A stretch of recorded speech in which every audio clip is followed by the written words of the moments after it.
All right, y'all. Hey, what's up, good people? I'm QC. Welcome to a brand new Talkin and Grubbin live stream. How's everybody doing on this Tuesday? Hope everybody's doing good. I'm doing good. I hope everybody had a great holiday, whatever you did to unwind, whether you grubbed on some things at the cookout, sat back and relaxed, or just watched game 7 last night between the Heat and the Celtics. Just hope you enjoyed, have fun. But now, after that dominant Game 7 performance by the Heat last night, the NBA Finals is all set. It's going to be the Heat versus the Nuggets. Now, the Heat, they're making their 7th NBA Finals in franchise history.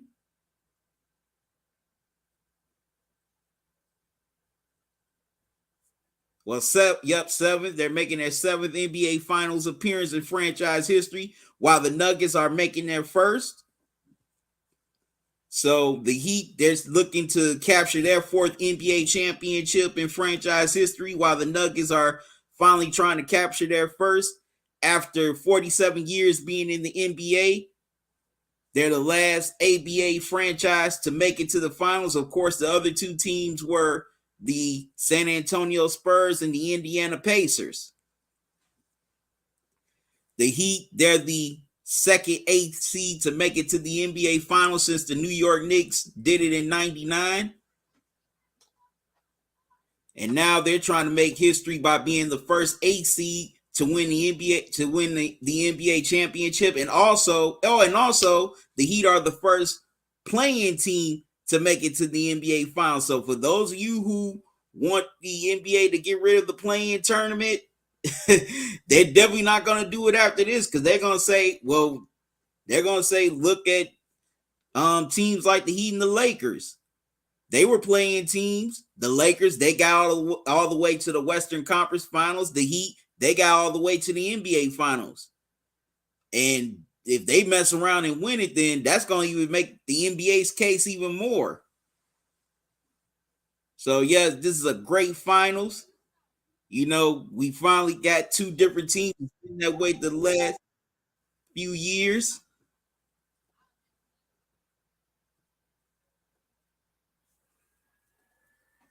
We've had different teams.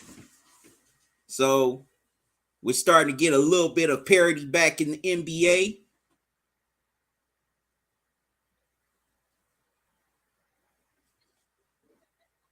We've got two great coaches. You know, we got Eric Spoelstra, who's been to a few of these finals. He's won 2 NBA championships, trying to seek his third, trying to win it without LeBron, D Wade, and Chris Bosh. Michael Malone, who's had a long tenure as an assistant. He was with my Cleveland Cavaliers during LeBron's first stint in Cleveland when Mike Brown was the head coach. Now he's here in his first NBA Finals trying to capture his first NBA title. Also, you got two stars trying to seek their first NBA title. Nikola Jokic, he's won back-to-back MVPs. Could have won it again this year for a third straight year, but they gave it to Joel Embiid. Jimmy Butler, this guy, he's had a long road to NBA stardom. A lot of people didn't think he would do much in the NBA, but he's worked hard, worked on his game, and he's definitely improved himself to be one of the top 15, top 20 players in the NBA. He's really trying to crack that top 10 tier with the NBA championship. So, you know, this got great storylines. I know some people are going to look at, this is going to be a terrible finals. No, this is not going to be a terrible finals. This is a great finals. You know, you got two different teams, because a lot of people, y'all were complaining the last few years when it was the Cavs and the Warriors, or when it was just the, Lakers or the Spurs all the time. Here, you get two different teams. Here in the finals, you got one team trying to capture another championship. You got a team trying to get there first.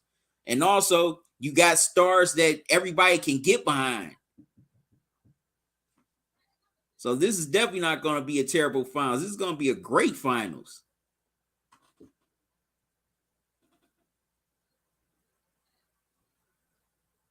My cuz on here. Hey, man, he said this is a great breakdown. I'm so glad Miami is in it. Definitely. Like, come on. Who wouldn't want to root for a story like the Heat? Had to play in the play-in. Lost the first play-in game. Won the second one. Beat the first seed in the first round. Then beat the fifth seed in the second round. And then turn around, beat the second seed in the conference finals. It doesn't get any better than that. But all right, good people, I'm gonna step aside for a minute and let you hear a word from my partners at BetUS. Listen up, sports fans. Your favorite sportsbook, BetUS.com, is back for our 28th year of NFL action. With the industry's biggest sign-up bonus of up to 200%, BetUS offers our members the opportunity to cash in on all your favorite sports, including NFL, NBA, MLB, and more. We've also got hundreds of new casino games, including the coolest new European slots, and our live dealers are waiting for you at the table. Sign up at BetUS.com today to get into the action. BetUS, where the game begins.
That's my fault. I didn't unmute my mic. But yes, it will be a great finals. But that's my fault. I thought the mic. I forgot I had muted my mic when I was showing the commercial. So my apologies on that. Right, wait for my dude Kenny to come through. He should be here any minute.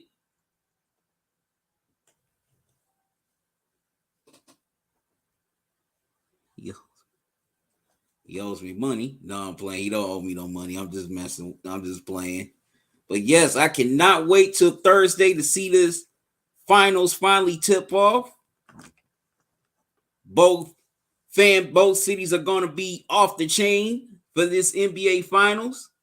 Denver, those fans, they've been loud throughout the playoffs. I think they're going to even be more louder for the NBA finals. Of course, Miami. When the finals is in Miami, all the celebrities come out. You know, there's going to be some parties down there in South Beach. So both cities are definitely going to be rocking, and I cannot wait. Definitely can't wait.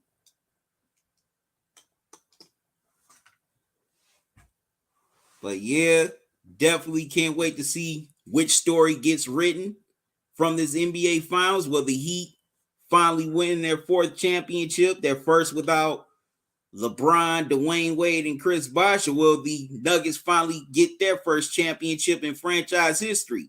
Those fans, they've been waiting 47 years for a championship.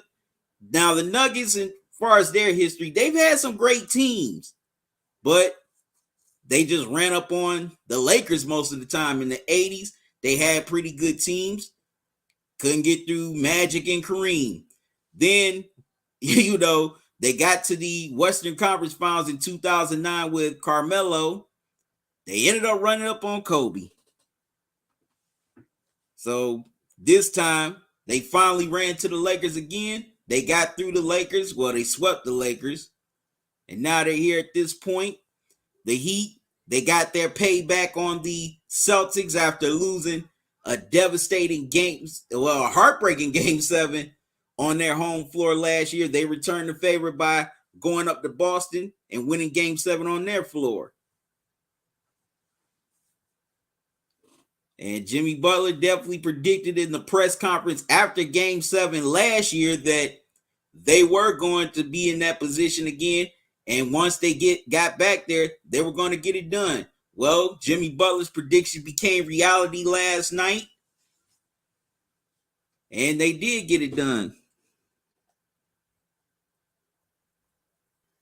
Okay, you got the Heat. Okay, cuz you said Miami's gonna win. There's gonna be some folks that think you're crazy. Not me, but I'm just saying some people. Because a lot of people definitely think the Nuggets are gonna win this series.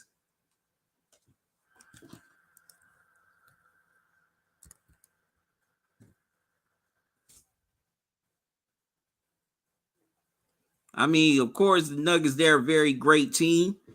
Definitely got a lot of depth, and they're of course, Jamal Murray, he's a rising star. But guys like Gordon, Porter Jr., they've done their thing here in the playoffs, as well as Contavious Caldwell-Pope. They've got a great bench. So yeah, I see they should be heavy favorites, but I'm not counting the Heat out either. They're not a slouch. Do not take this Heat team lightly. For those of you who are taking them lightly, because I've seen it on social media. Well, they only got, and some of the dudes on my live streams during the conference finals, like, all they got is Jimmy and that's it. No, don't get that mistaken. Y'all forget, against the Celtics, other guys did have great games. Gabe Vincent, he was having a great series before he had to sit out on what was it, Game 5? Yeah, Game 5 with his ankle. Max Strus, he had a good big game. Bam, he was pretty big in the first two games in the against the Celtics in Boston. Also, Kyle Lowry. Kyle Lowry has been pretty solid in these playoffs. Who else? Max Strus. Max Strus, he had a big game in this series. So did Caleb Martin. Caleb Martin played good in these conference finals. Matter of fact, people forget, along with Jimmy Butler, he had a double-double last night in Game 7, 26 points and 10 rebounds. So don't take this Heat team for granted. And also, people forget. Now, it's funny how last year we were talking about how much experience matters, but now with this final, some people think it don't matter with Denver. Guess what? The Heat have the experience. Guys like Jimmy Butler, Bam Adebayo, Max Strus, Tyler Hero, who's coming back here in the finals. They were in the finals in 2020. Yeah, it was in the bubble, but still, you can't take away what they ended up doing in the bubble. I don't diminish that. I can't take that away from them. And also, you got Kyle Lowry and Kevin Love, who've won championships. You got Spoelstra, who's won championships. So they also do have the experience factor that Denver doesn't. The only ones who really have finals experience on that team is Contavious Caldwell-Pope and Jeff Green. Outside of those two, this is their first, for everybody else, including Jokic, this is their first NBA Finals.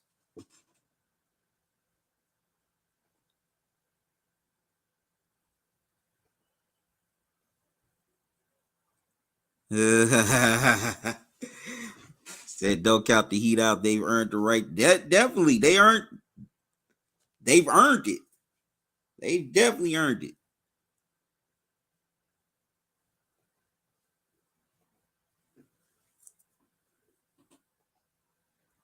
Waiting on old Kenny to come in here to get this breakdown. Should be here shortly.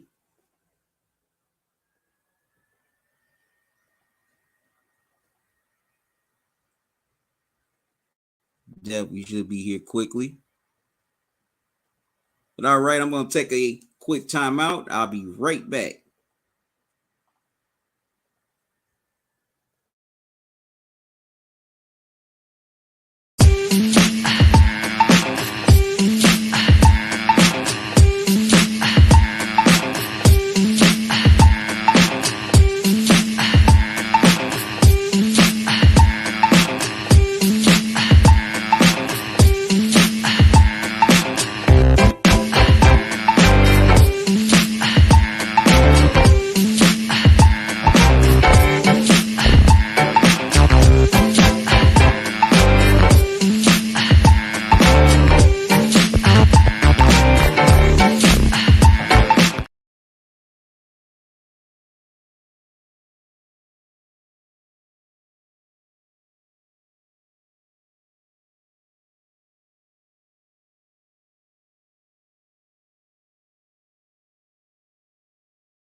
All right, I'm back, good people.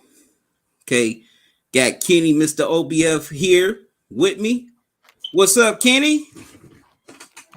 What's up, bro? What's going on? How you doing? Over there, fucking over there messing around with the dude talked about he wanted to debate me on boxing, but he didn't show. He didn't show up. That's why I'm late. I apologize to everybody at Talkin Grubbin media That's okay. atmosphere. My bad. Dude say he wanted to battle. I say okay. All right, let's go live. I'll go live. I wait on him. I give him I get a dude actually a half an hour of when he said he wanted to do it, because he was saying he had a specific time when he could do it. So I gave him an extra half. It's like, hey man, maybe brother getting off work, brother got something to do. Okay, Right. Then wait to 8 o'clock. I give him gave him 20 minutes. That's all I can give him. That's how that goes, man. I can't give him no more than that. If you ain't gonna show up, hey man, stop talking. Stop coming in my chat, talking tough. And you ain't trying to debate, especially if I asked for the debate. I asked for it. It wasn't like he asked me. I asked for the debate. So it is what it is, bro. I'm sorry I'm late, bro. Well, that's all right. Better late than never. All right, so we got our NBA finals here with the Miami Heat and Denver Nuggets. Just breaking down the Heat. Now we all know the Nuggets are heavy favorites, of course, in a lot of ways, rightfully so. But I don't sleep on this Heat team. I don't. I mean, Jimmy Butler, of course, definitely been doing his thing in these playoffs.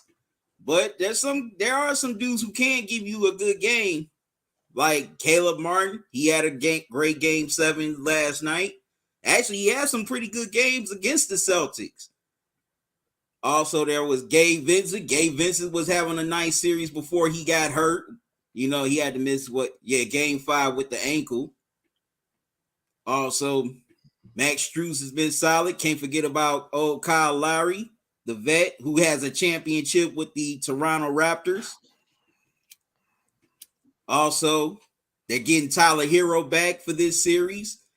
They've been definitely doing that thing without him, so that's going to add a little more firepower now that he's back. Well, he's going to be back, excuse me. They cleared him for basketball activities. I don't know if they cleared him for game. Well, he's not going to play in game 1, but he's going to be back either game 2 or game 3.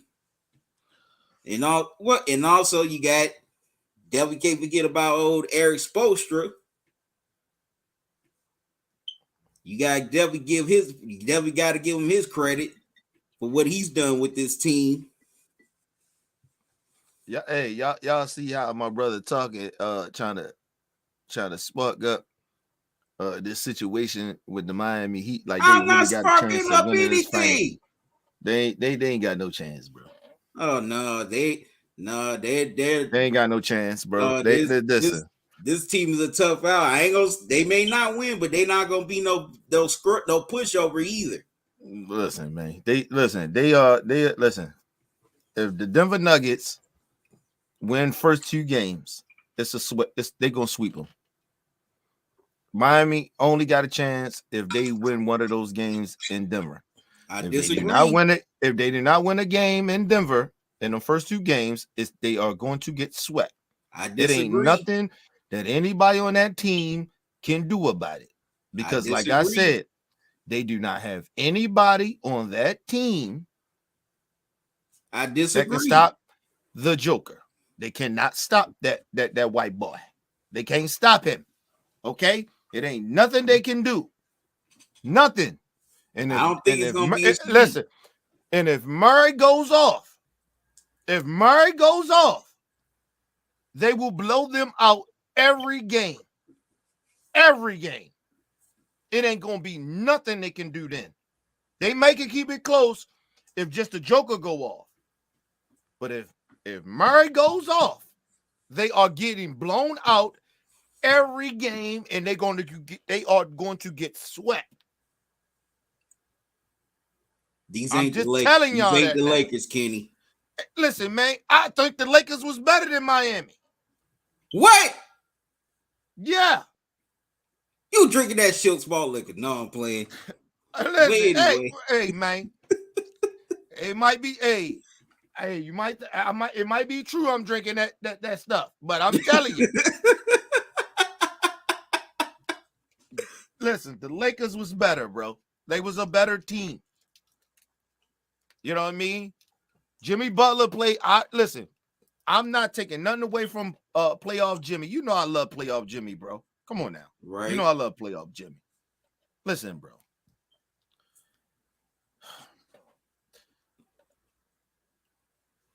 If you put Jimmy Buckets up against the Los Angeles Lakers in the finals, I'm still picking the Lakers.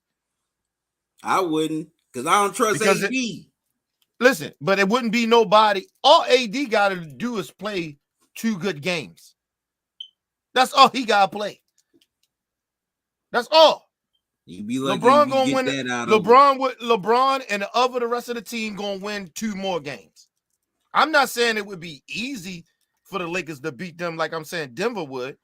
It might go 7 with the Lakers, but I'm saying the Lakers would have beat them. Nobody trusts his street clothes. Hey, man, I ain't saying I trust the nigga. I'm just saying. Give me 2 games. Give me street clothes. All he got to do is give us 2 great games, and that shit is a wrap. Because LeBron and the other players on the team going to win 2 more. I don't care if it goes 7, but they going to win 2 more. True. But like I said, this Heat team, they not I don't think they'd be an easy out.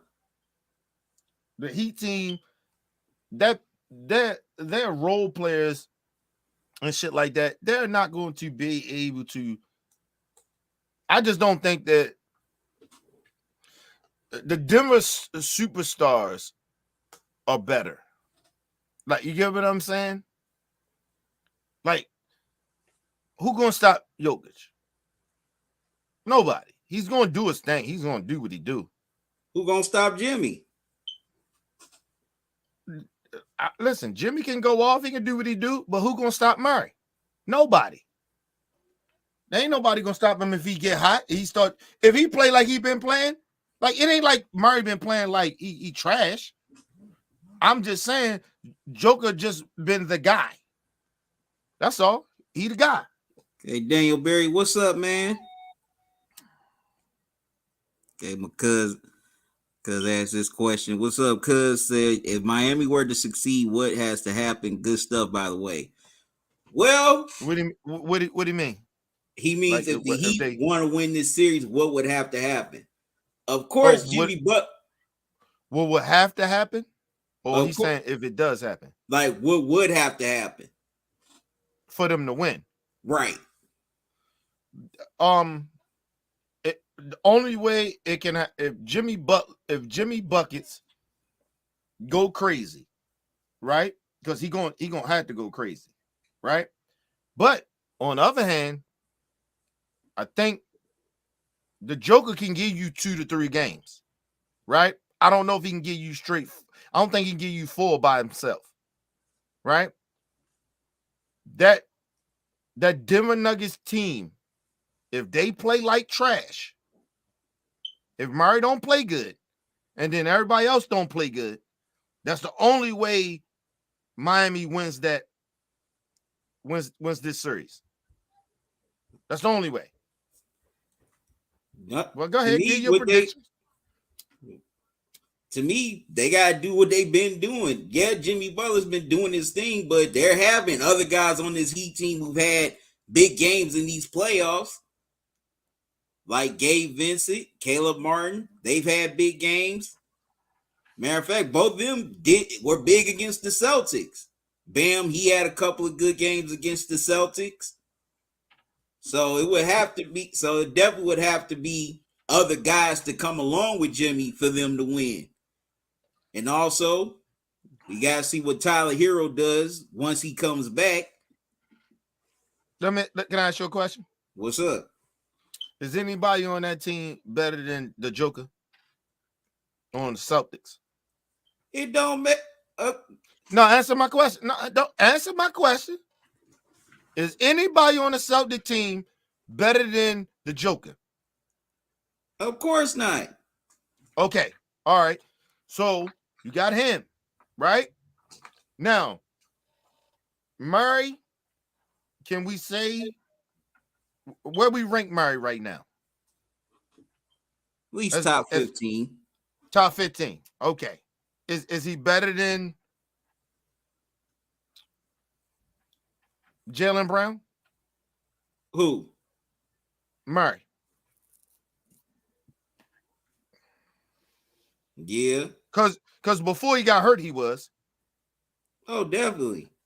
I mean, this season, is he better than Jaylen Brown? Of course. Okay. Is he better than Tatum? Is Murray better than Tatum? Yeah. Slightly. I don't think so. I think they're about even. I don't think Murray or Tatum better than each other. But they right there. They close. You could put them motherfuckers like maybe 11 and 12 if you want to say, right? Yeah. If you want to say that. Right? Okay. So who on the Heat is better than Murray? Don't matter. A lot of the Celtics. No, don't do players. that. Come on, Talk. Don't do that, bro. Come on. Don't do what? What am I doing? Me, Talk. Don't do that to me, Talk. Come on, bro. I'm being real. Answer my question. Who is on Miami better than Murray? None of them, but that don't mean they can't have big games. Oh my God. It's the truth. Answer the question. You see these niggas want. Listen, hey man, please answer my question, bro. I am answering your doggone question. Please answer my question. Please answer my question. Who is on the Miami Heat better than Murray? I said nobody, but don't mean they can't have. Okay, no. Stop that. No, stop that. Don't give me the extra shit. I ain't giving you no extra. I'm just saying you ain't gonna talk about what that don't mean nothing. No, it does. I didn't mean say something. that it mean. I'm just saying they can't have big games. You said Murray is better than everybody on that team, but that don't mean they can't mess around have big games. I didn't ask you that. I said who's the better player, who's better than Murray. You said nobody, right? And we all know that ain't nobody on that team is better than Joker. Okay? So you got two dudes that's better than them, right? Now, mind you, all right, now let's push them to the side because we already know what that is. Then we got Jimmy Buckets. He's the third best player in the whole series, right? On both teams, right? But he plays for the opposite team. Now, who bench is better?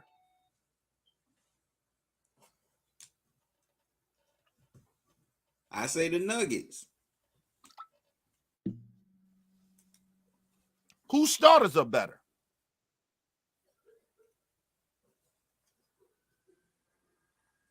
I say. You said who starters are better? Yeah, who starters? Who starting five is better?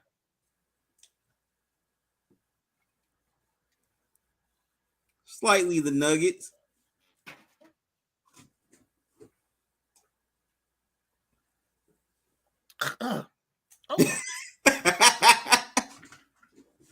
This nigga said slightly.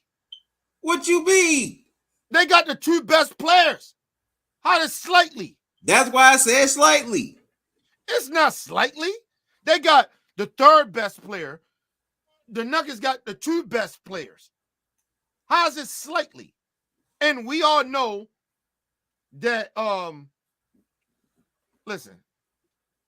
I mean, where you all right, let me ask this question then. Where you rank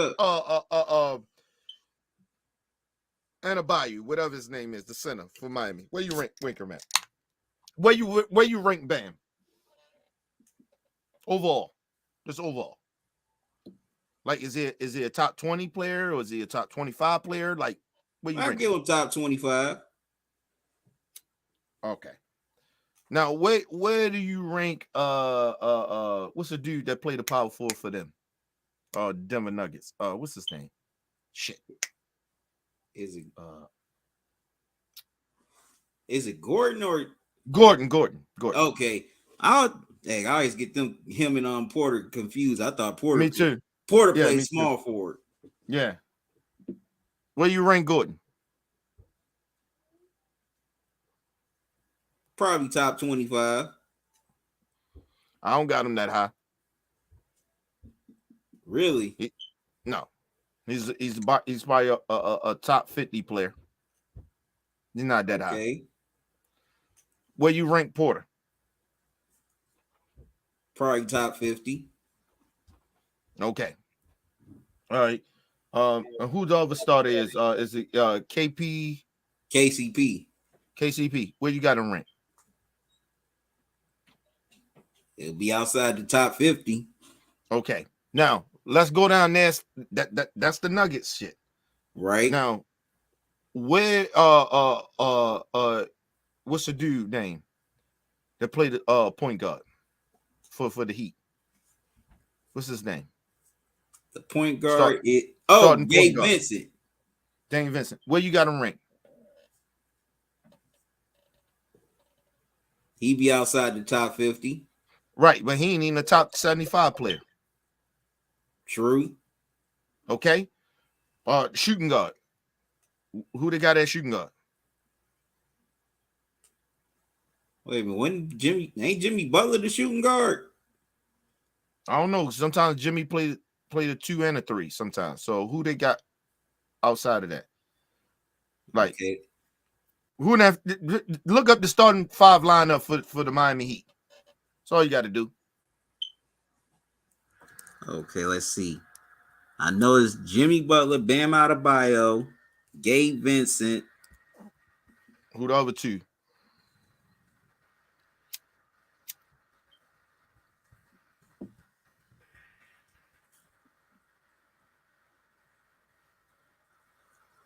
I want to say Strus is a starter. Who they got starting? I'm looking it up now. But once Hero come back, that's going to change, of course. That's true. Vincent going to come off the bench. That's true. But okay, well, let's just go with him then. Let's go with what's his name? Vincent. No. What's the dude? Hero. Oh, Hero. Let's go with him back in there. Where's he ranked? Where you rank him? Oh, Hero will be top 20.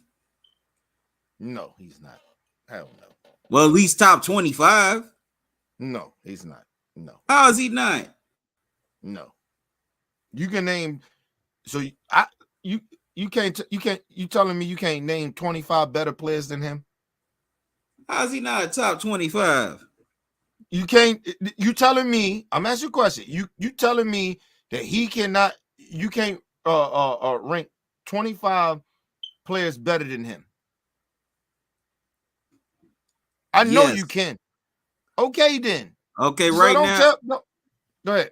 Okay, well, here's the Heat starting lineup. It's Gabe Vincent at point guard, Max Strus at shooting guard. Okay, they got Jimmy at small forward, Caleb Martin at power forward, of course, Bam at center.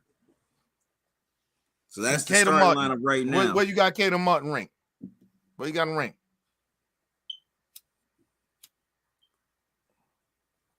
Of course, he wouldn't be in the top 75. Okay, then. What's up, LT? What up, L? Come on up in the building. I think L might be still at work, though. He might be at work, okay? Listen, but you're talking about dudes that ain't even ranked that high. I'm not saying they can't have good games. Everybody have good games. I'm just saying you compare the Denver Nuggets top 5 to the Miami Heat top 5. A lot of those guys are ranked in the top 50. A lot of those, like half of those guys ain't even ranked in the top 75.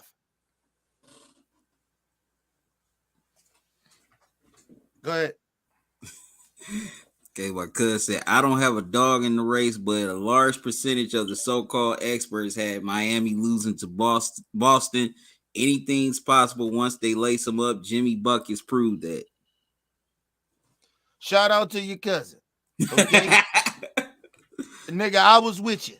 Okay. Talk knows this. Who I picked last night, Talk? You picked the Heat. I'm not biased about what I'm saying. I'm a basketball fanatic. This is what I do. When I usually say some shit, it usually comes true. Right or wrong, Talk? 90% of the time. Listen, that's what I said. Usually, I didn't say 100%. 90% of the time it come true. I was right about the Miami Heat. I had to ride with my brothers. I had to ride with them. I had to ride my pick. I picked Miami in that series. I picked them. I believed in Jimmy Buckets. And I kept saying to Talk, I say they burnt out. Didn't I tell you that about the Celtics? I said they burned out. They burned out. Nigga, listen, you got your ass whipped for 3 straight games. Right. Okay? Now the Heat got burnt out. And you know what? They had the luxury to get burnt out for 3 straight games. Right. Come on, bro. Go to game 7. Nigga, you watch the game, you see listen, you see those guys. I know how those guys play. I know how Boston play. They play way better than what the fuck they played last night. They was burnt out. They starters was burnt. Miami starters was burnt, but they was just a little bit more rested. And the bench, them other guys, them role players, they wasn't burnt out. True. Like the starters was. And that's who won the game. And then Jimmy started to come on, and you seen Bam doing a little something. And then, I had to ride with the guys. I picked the right team. I knew who was going to win. Everybody wanted to pick Boston. They come back. They're going to do historical things. Nah, nigga, if you watch the series and you know what the fuck was going on, why would you even pick Boston? You know they most likely going to be burnt out in game 7. And they inconsistent. Come on, bro. What did I tell you, Talk? I said, who's the most consistent team in the NBA the whole year? Who I told you that was? The Celtics. Do the whole year and the playoffs. Who the most consistent team? Period. Overall. Said the Nuggets. Thank you. I thought you said inconsistent. I'm sorry. No, consistent. That's why I was saying the Celtics. Yeah. Well, a lot of the fucking teams was inconsistent this year. I mean, look what happened to the Bucks. How the Bucks lose to Miami, nigga? In the first round. Please. You telling me Miami Heat was better than Jimmy Butler and them? I mean, better than Giannis and them? Hell no. Hell no. What the problem was, them niggas was inconsistent. And what's that nigga name? On the Bucks. Middleton, man. That nigga overrated. He overrated. You telling me he ain't overrated? Yeah, I think he's overrated. Come on, bro. I think only reason he got got in the All-Star game because of Giannis. My honest opinion, he didn't deserve to be there. Fuck out of here, nigga. Go look back at them All-Star games that he made. And you telling me wasn't none of them players better than him? Nigga, you only got in there because y'all was the champs. Or it was because of Giannis.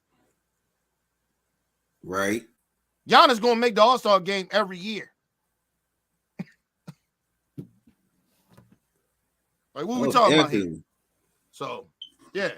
Some niggas you know gonna make the All-Star game every year. LeBron James is gonna make the All-Star game again next year. Of course. Definitely. All right, so we all know. Well, I know some people say coaching matters, but I say it plays a factor. Oh Lord, here you go. What you mean? Here we go. Here we go. I need time out. Hold on. Give me time. What? Give me time. I'll be right back. Give me time. This nigga, man. Oh my God. Oh my God. Here we go.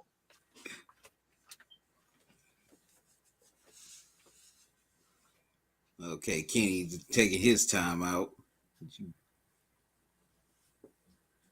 But yeah, coaching does make a factor. Especially in a playoff series. You can't discount it. And definitely got two great coaches here. You got one who has 2 NBA titles. You got another coach, well, the coach on the other side trying to get his first, excuse me.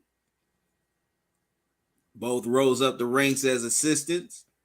Matter of fact, in Spoelstra's case, he started working in the Heat's film room during early in the Pat Riley era.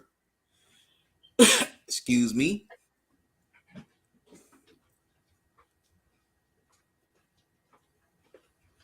Here we go, my brother. Here we go. So both of them rose through the ranks. Here go my brother. What you mean? There you go. So you saying coaching don't matter, Kenny? There you go. There go my brother. So coaching don't matter. No, go ahead, my brother. Go ahead. You know, I love you, bro, but go ahead, bro. Yeah, bro. Hey, let my brother speak his piece. Go ahead. So yeah, we got Spoelstra coaching in his. Okay, what is this? Okay, 2011, 2012, 13, 14, 20. 6 NBA finals. Mike Malone coaching in his first. Both of them great coaches. They've done great jobs here with their teams, getting them to this point. Question is, which coach has the edge? Neither one. Why you say that? Okay. If you needed a play, say in a close game, which coach would you trust to come up with that play? Neither one. How come? Listen, all right, they can come up with the play, right? But it all comes up to the players to execute that play, right? Listen, of course, I give in the game. I'm just saying in the game.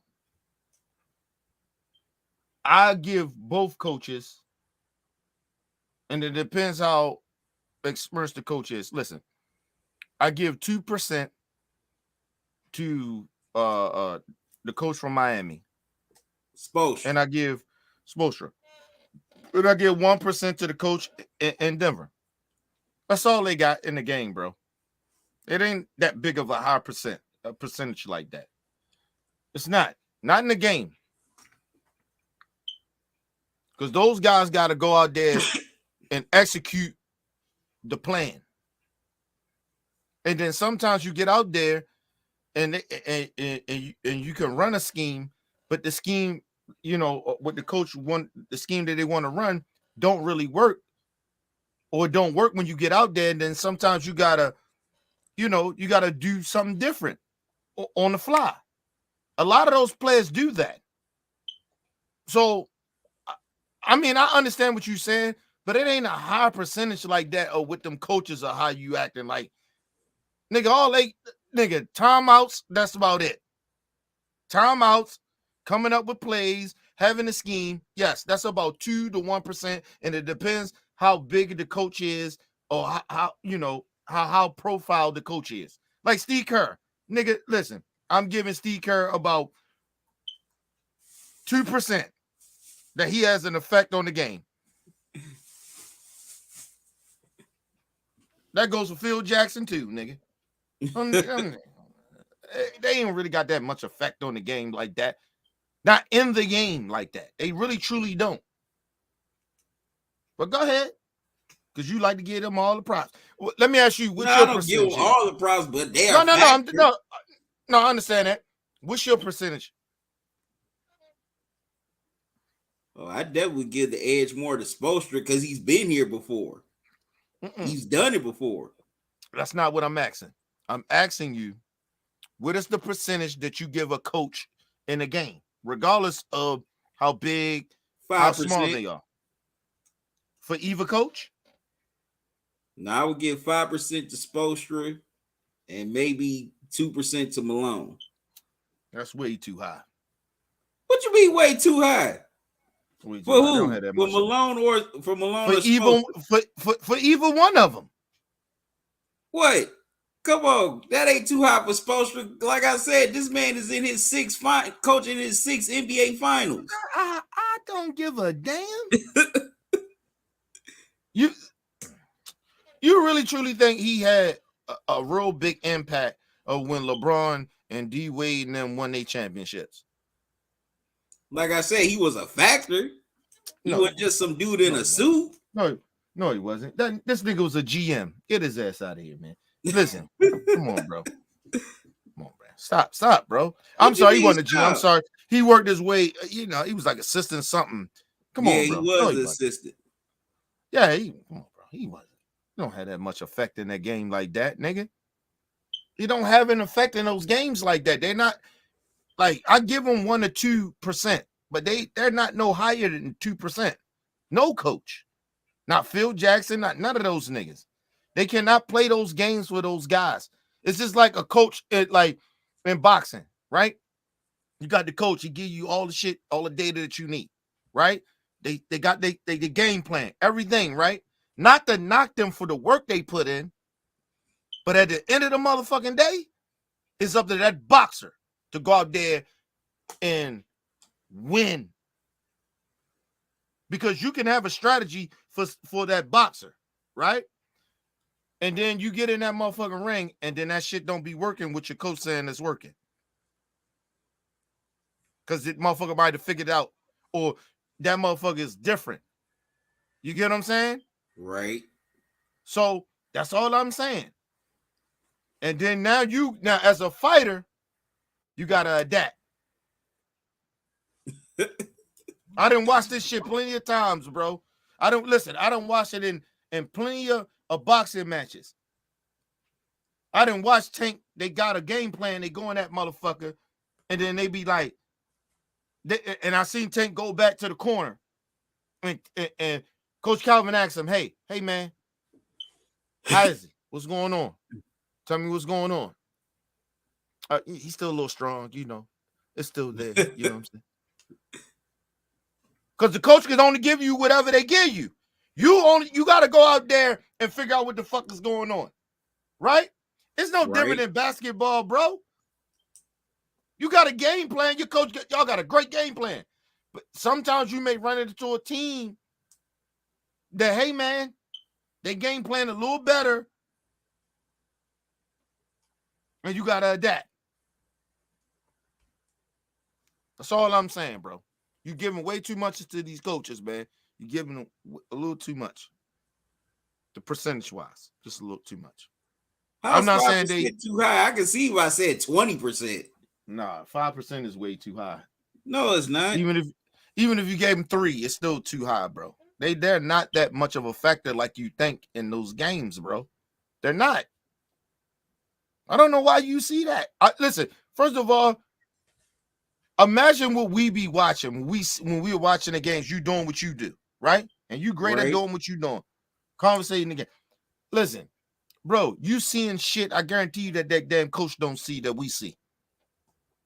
We done said it plenty of times. Why the fuck he got yo in the game? Why is that? Take him out of the game. Stop. Hey, man, what are y'all doing? You have did that plenty of times when we did these live streams with these games. And some live streams. Okay, then. That's all I'm saying. So stop telling me these coaches mean that much. They not even seeing the shit, and they right there. They ain't that big of a factor like you think they are, bro. That's all I'm saying. Trying to get you. But, hey, that's your opinion, though. You said 5%. You said 5. I highly disagree. But okay. So there you had Kitty's opinion. Coaches are nothing but guys in suits, dog play. I didn't say that, bro. That's fucked up. I ain't say that. I'm just saying they not as I don't even want to disrespect them like that. It's just not, they don't have that much effect on the game like that. That's all I'm saying. I'm not trying to knock them because they do have an effect on the game because they got to prepare those guys. They got to coach them, give them the wisdom and all that stuff. You get what I'm saying? Right. I'm not trying to like downplay it, but they don't when them players finally get on that court, bro, they don't, shit get different when you out there. You know what I mean? Like, I remember when I used to play ball and shit. I remember my coach, he had the plan. Nigga, you get out there, shit is different. You know what I mean? Right. You want to run a play, and they keep stopping the play. You know what I mean? True. Like, damn. But then the coach is run it again. But nigga, I'm seeing what these niggas just doing. They're stopping the play. They done stopped it 3-4 times. You get what I mean? So. Well, then they ain't a good coach. Good coaches at least adapt. Yo, it doesn't matter sometimes with some of those coaches. I know sometimes it don't matter. It just doesn't matter because even if they scheme a little different, right? Some coaches are not that great of adjusting. Right. So, and even your great coaches, like the best coaches you think in the NBA, they're not good of adjusting.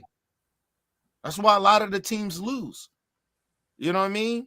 They be running the same goddamn plays. Like, nah, bro, stop running that shit. You know what I mean? And listen, they ain't won rings and all that shit. But sometimes some people can't adapt because sometimes them coaches be, how can I put this? They are so invested in what they believe and what they've been teaching. You know what I mean? Yeah. That they can't get out of their way sometimes. And sometimes they don't even listen to their players. The players telling them, come back. Well, they doing this out there. They doing that. And the coach is like, well, you just do what the fuck I tell you to do. Look at the board. Look what I tell you to do. You get what I'm saying? It happens, bro. Yeah. That's why niggas be getting mad at LeBron. Be like, LeBron, they be like, oh, LeBron don't want no real coach. LeBron don't want no coach like that because LeBron his IQ is just as smart as that goddamn coach. Any coach you put in with him. Definitely. And he's a player and he's sitting out there. He's in the game. He's seeing what the fuck is happening. You sitting on the bench. You watch some tape, but I'm in the game. I know what the fuck going on. I'm trying to tell you. That shit ain't like what people be thinking it is, bro. That's all I'm saying. But go ahead. Let's move to the next question. I'm sick of the goddamn coaches.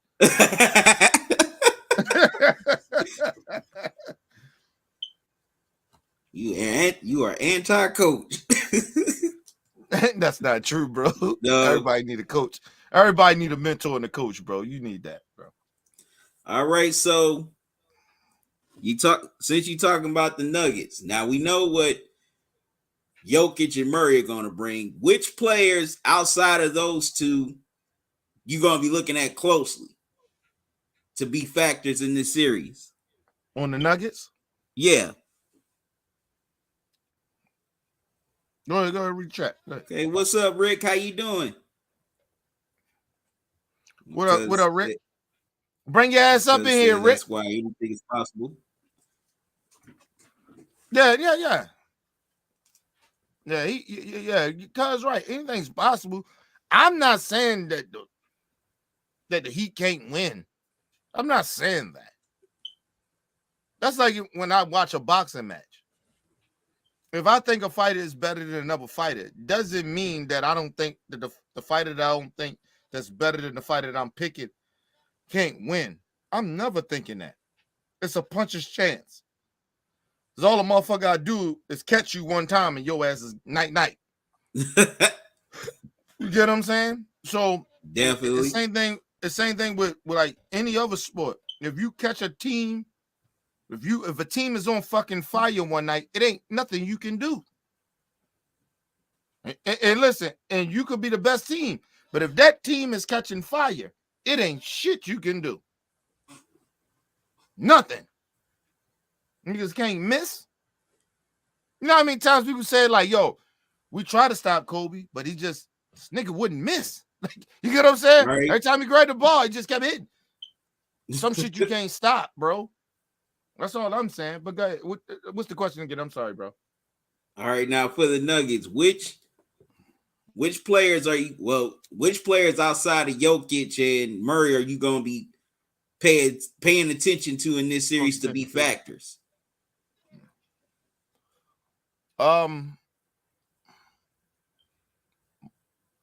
Most likely Porter.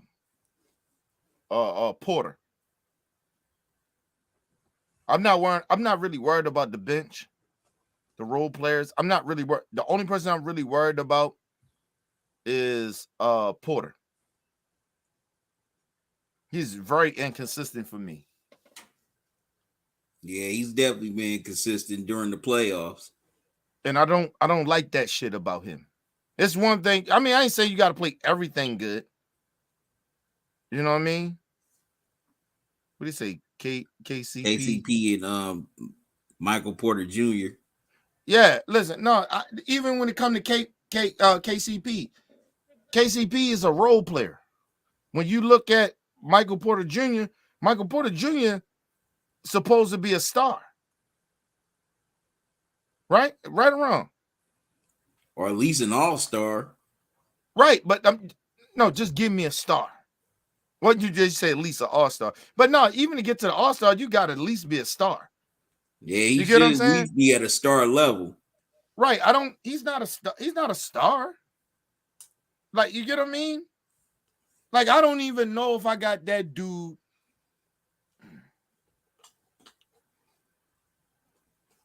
What do you think about Shorty? Is he really a top 25 player? Who, Porter Jr.? Yeah. Because I can name 25 better players than him. I don't think he's top 25. Right. So that's what I'm saying. So, but that's what I worry about because he was overhyped, and then motherfucker was downplaying him because it was like, all right, this motherfucker stay hurt. And then now, he go back up a little bit, and then now he's not hurt no more, and he just it's like you kind of seeing who he is. Because he's not hurting anymore. So it's like, dude, what are you? Are you a star or you all right? Like, you know what I mean? Like, is he good? Like, is he good? Is he good or is he a star? And all I see is that he's just good. But some nights he can be a star because he can get, you know what I mean? It's just inconsistencies that I have a problem with. So that's who I'm really got my eye on when it comes to the Denver Nuggets. I ain't gonna lie to you, I always got my eye on him because I just don't know what I'm gonna get from him. True. But go ahead. Same question for you. Well, that's two players. I'm definitely looking at Michael Porter Jr. because at times he can be up and down. There's been games dude could light it up from 3-point range, have, double-digit rebounds, and then next game, he's playing like a scrub, only has 9 points and 8 rebounds. So I definitely think Porter Jr. is going to be very key in this series. I mean, he's been pretty solid in the playoffs, but there's times he's also disappeared. Now, for somebody off the bench, I'm looking at a veteran. I'm looking at Jeff Green also. I ain't worried about Jeff. Why are you worried about Jeff? I'm not worried, but I'm just going to be paying attention because he definitely could bring that. Jeff, I mean, my bad, cut you off. Yeah, but are you worried about Jeff? I'm not worried. I'm just in a positive way. In a positive way, yeah. Because okay, all right. Because he definitely can come off the bench and provide the defense on the perimeter. Also knock down occasional three. So Uncle Jeff can do his thing. Definitely gonna be looking at him. If he can do that along with his Crayola duo partner that I've called the Bruce Brown, then Doo-Doo Brown. That definitely goes a long way. Hey, man, Doo-Doo Brown. Y'all better stop sleeping on Doo-Doo Brown. Trying to tell y'all, nigga, he been the shit since Brooklyn. He been the shit. That's why we call him Doo-Doo Brown, because he been the shit. Okay, LT says yes. If Jokic win, he's number one. Rick said Jeff Green has veteran presence and defense. Definitely. Mm-hmm.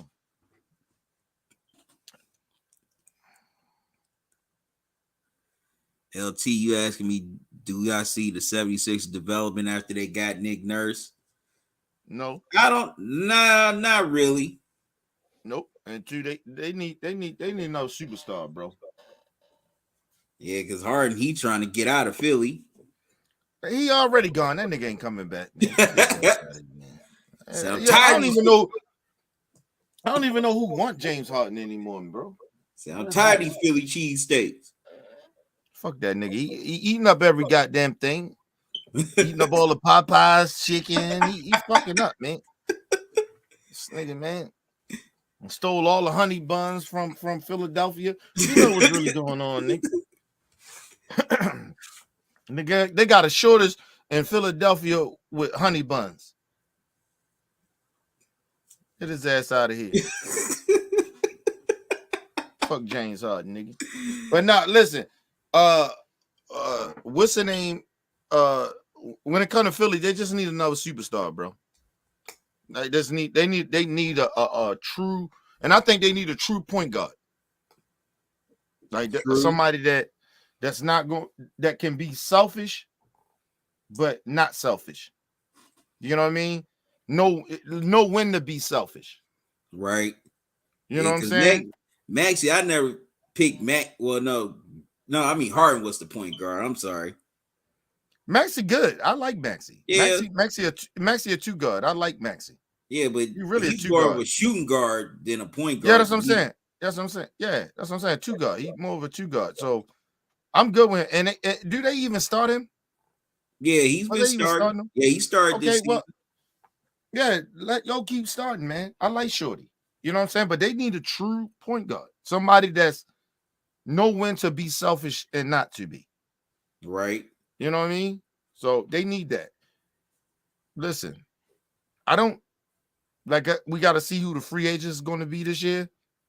So I don't know who they can get from the free agent right now because I don't know who free agents is. Who going to be free agents this year. So LT said Harden was eating all the pizza when he was in Brooklyn. He damn sure was. Greedy bastard. I guess them pizza spots definitely. Well, no, they probably didn't hate seeing them coming. They was making money. And hold on, LT, and he trying to come back to Houston so he can eat up all y'all barbecue and soul food. Mm-hmm.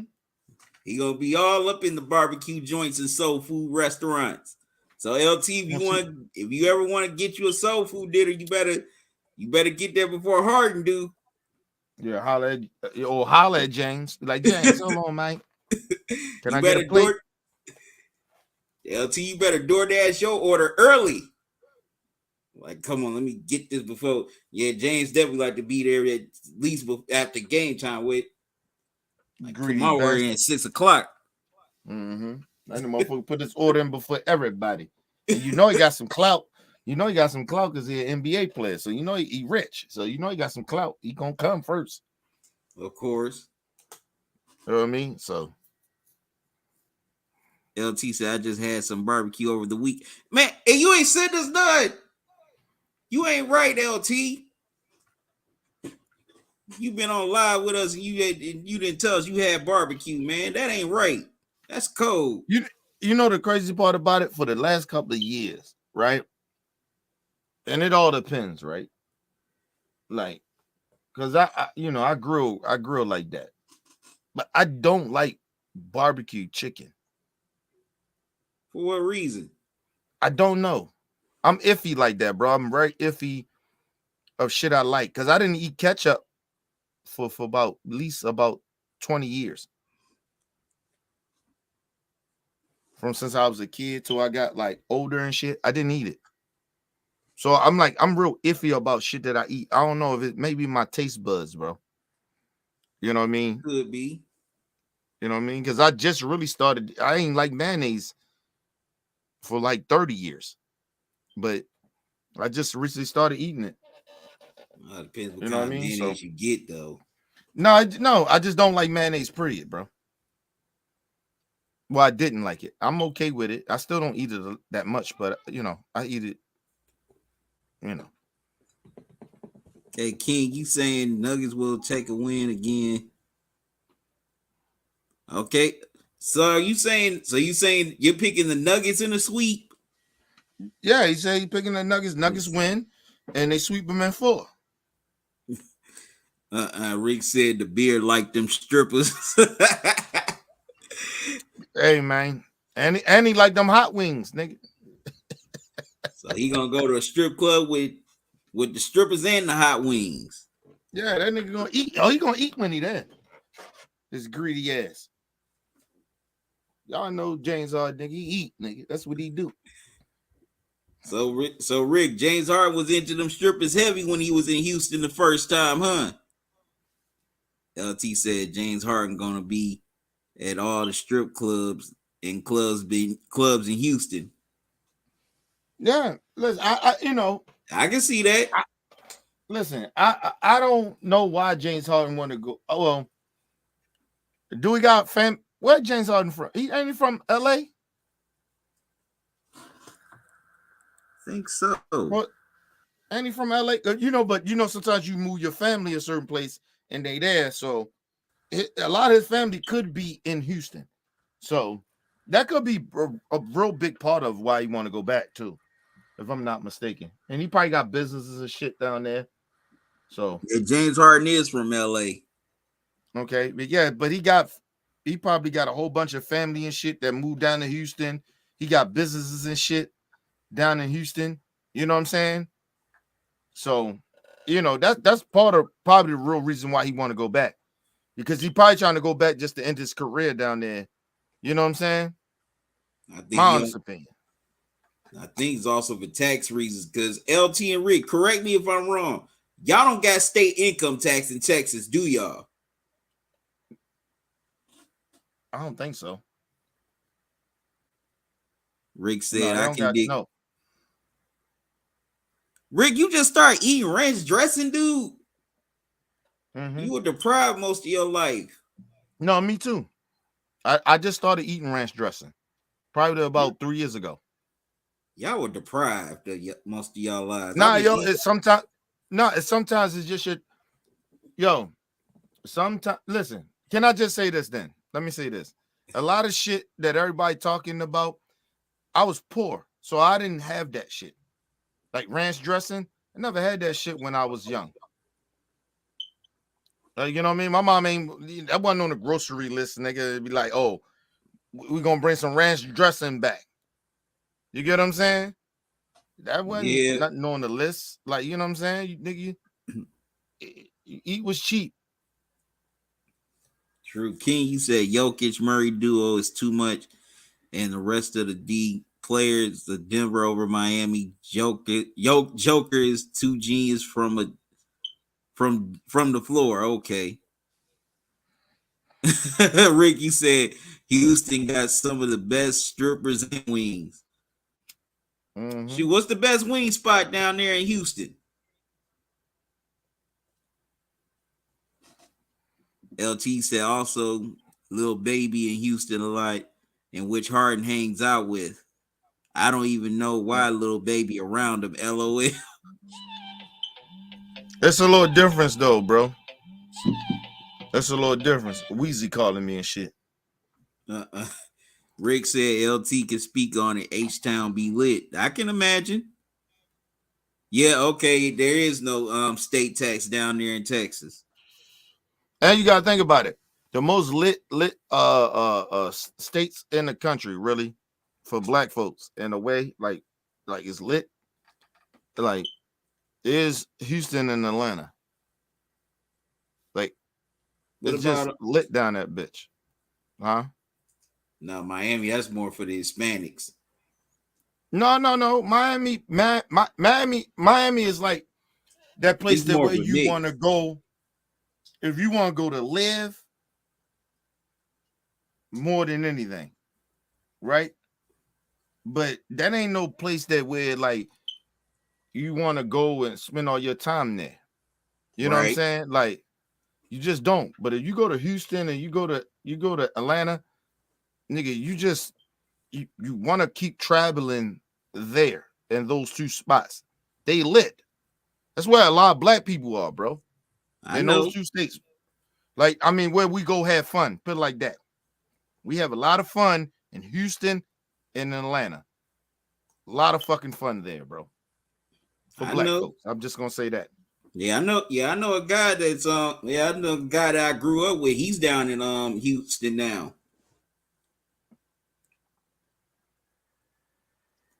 Where he said, I just ain't like the dressing.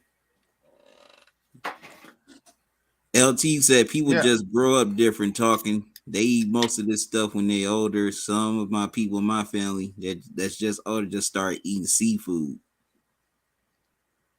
Yeah, I get that, LT. King, you said Yeah. Jokic. Oh, go Good. ahead, King. No, good. Okay.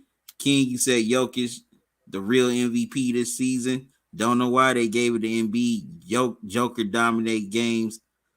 Game whoever team in the NBA today. Oh, listen, I wouldn't have been mad at that if he'd have got it again. But I wasn't mad that they gave it to Embiid because Embiid played a hell of a fucking season, bro. Yes, Right. he So did. I wasn't mad either way. If they gave the Jokic or him, I wouldn't have been mad. But to go back on some shit, listen, it's certain places in the country. Like, nigga, the best crabs you gonna ever get is here in Maryland. Yeah, I've heard Like, about you that. understand what I'm saying? Like, you're not gonna get no better crabs other than Maryland. You're not gonna get that anywhere. That's why they call it blue crabs, nigga. We get busy on the crabs. That's what we do down here. That's our Yeah. shit. So, like, you know what I mean? Louisiana got their gumbo. You don't get you ain't gonna get the best. You ain't gonna get like you go to Louisiana, nigga. That's the best gumbo down that motherfucker. You feel me? So, like, it's certain places that got their own certain things. You know what I'm saying? So when we talk about Houston and we talk about like the best barbecue, believe it or not, is actually in Houston. Houston got the best barbecue. They do's it down there. Okay, it gets busy down there in Houston with the barbecue. Now, you want to go have some real fun? The best strip clubs in the world? Okay. Atlanta. You go to Atlanta, nigga. Like, yo, you gonna have the most fun in your life in Atlanta.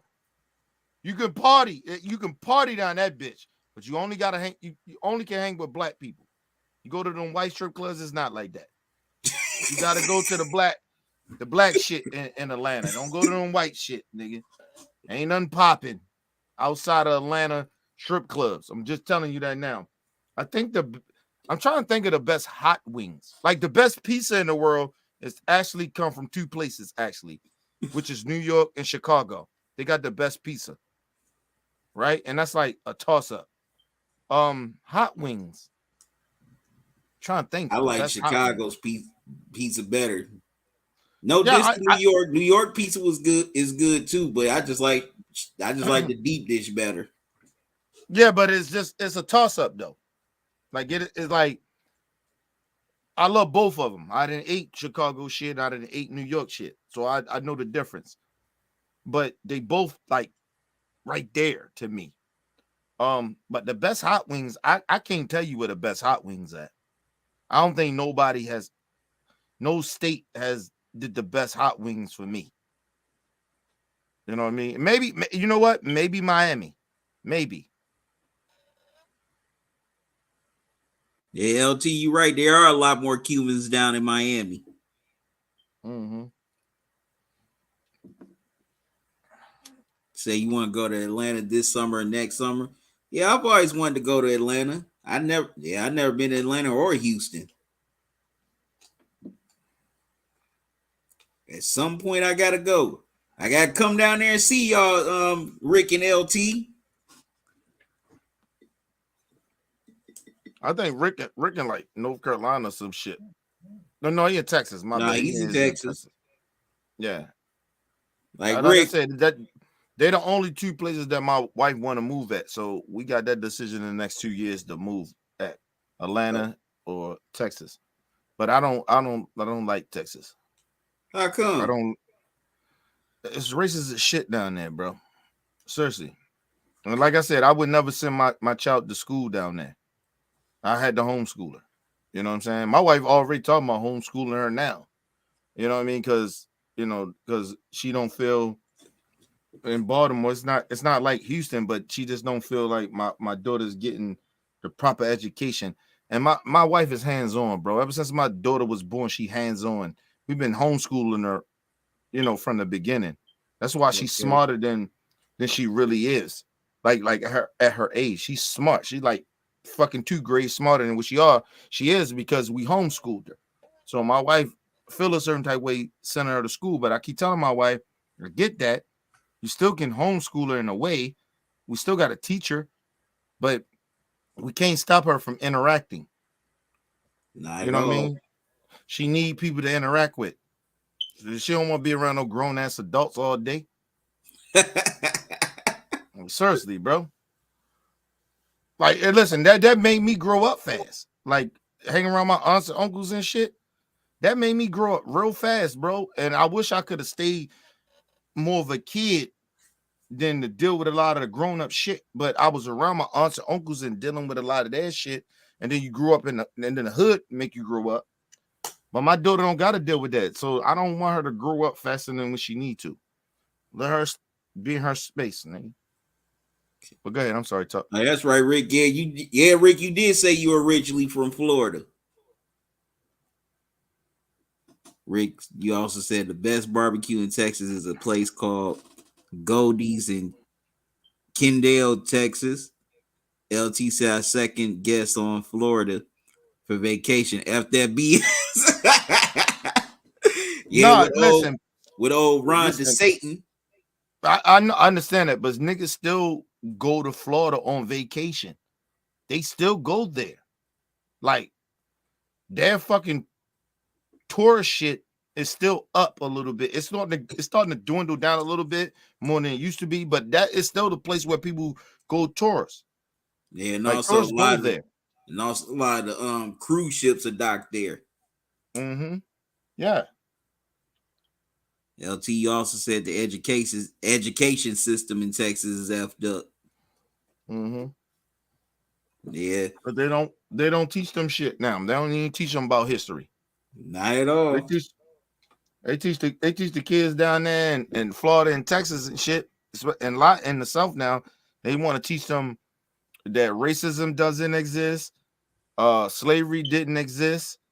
And so when you take those things out of history, you can't. What are you teaching the kids? You're just teaching them lies. So that's what they doing down there, and that's why I said I couldn't. If I moved down there, my kid is not going to school. I'm a homeschooler. LT said, Kenny, did your wife second guess on going to Florida for vacation? Because I remember your wife was pushing you to go there for vacation. LOL. And I said, hell no. I don't even want to go there for vacation. He right. Nigga, listen, I'm not going there. Listen. People gotta understand something. Talk, right? Excuse me. I'm from Baltimore, right? I'm from Maryland. It's very segregated here, right? Right. So niggas like me that come from the city, we grew up in an environment that we grew up in, and we understand segregation. So we understand when we are not welcome. You know what I mean? In our own fucking state. It's parts of the state that we're not welcome. So we don't go there. It's parts of fucking Maryland that niggas from Baltimore City don't go. We just we won't go fuck with that. We won't move there. We won't do that type of shit. So we adapt to segregation in a way, and racism. We are very adept to it. So a nigga like me, if I don't feel like I'm welcome there, and I'm much older and intelligent now, I don't want to move in that environment, bro. And because number one, I know I'm a different nigga. A Kern can't roll up on me, bro. Listen, I'm being honest about this. If a Kern rolled up on me, the first thing I'm gonna do is I ain't gonna record it. The first thing I'm gonna do is call my wife. Hey, babe, come out here. I got a problem. She already gonna know what that is. So she gonna come and she gonna be on her shit. Same thing if my wife is out. She dealing with a male Kern and a motherfucker come out talking gangster shit. She ain't gonna go back and forth with no man. I told my wife that. Don't ever go back and forth with no man. Let me handle that when I get there. So she gonna call me. Hey, babe, I got a problem.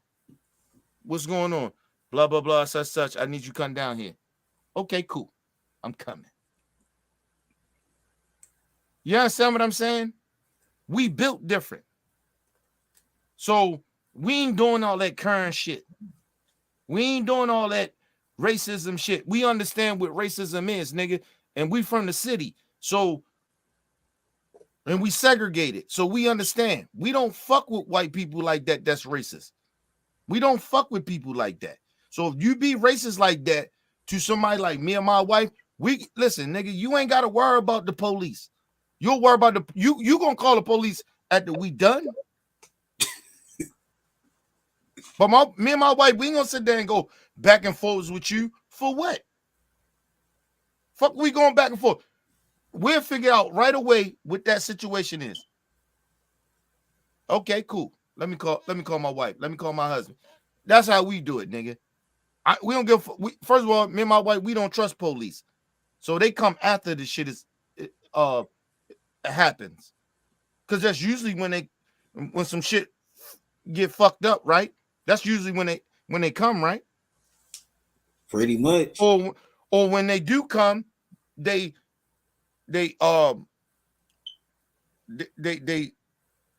turn shit up. They make the shit worse instead of calming the situation down. They don't de-escalate the situation, they escalate it. So I come from that. So I already know what's going on. So, like, no, of course I wouldn't move to Florida, nigga. Because like I said, any nigga in Florida to do some fuck shit to me, come in, I'm gonna shoot you in your face. I'm not playing with you. I ain't got time to be sitting there arguing with you. I don't argue with niggas. I don't argue with women. I definitely don't argue with women. And I'm definitely arguing with racists and fuck people. I'm gonna shoot you in your face. But go ahead, bro. I'm sorry.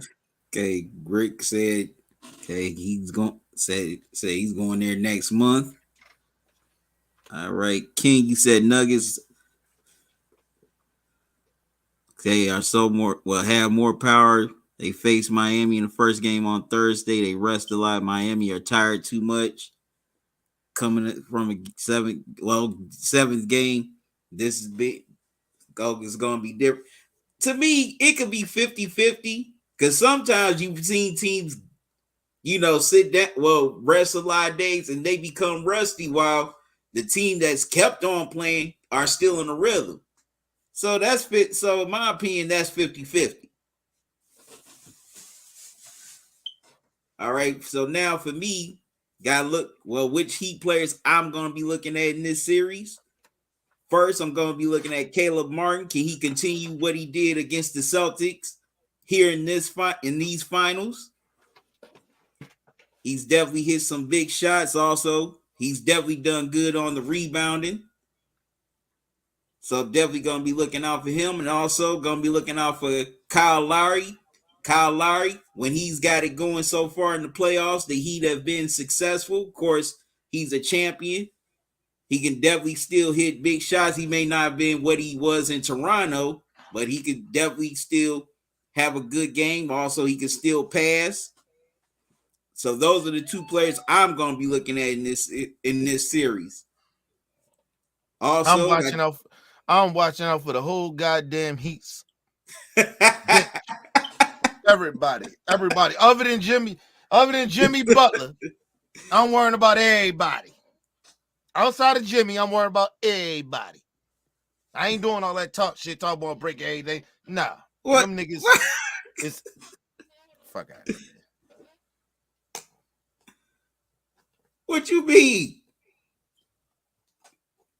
Brother, you know what I said. Those dudes are inconsistent.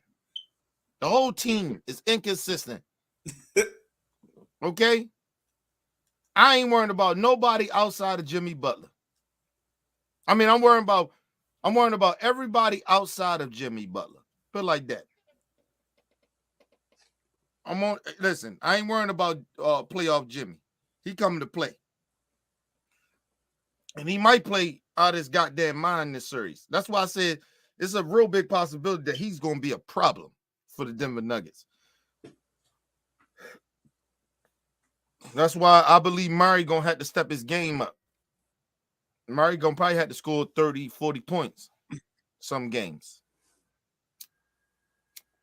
Because Joker's going to get 25 and 10 and whatever the fuck else he gets, 7, 8. You know what I mean? He going to get that. But Murray is the one that's going to have to step up. And that's because of Jimmy. I'm worried about everybody else on the Heat bench. I don't know why you sitting there acting like these dudes are somebody. Ain't no scrubs.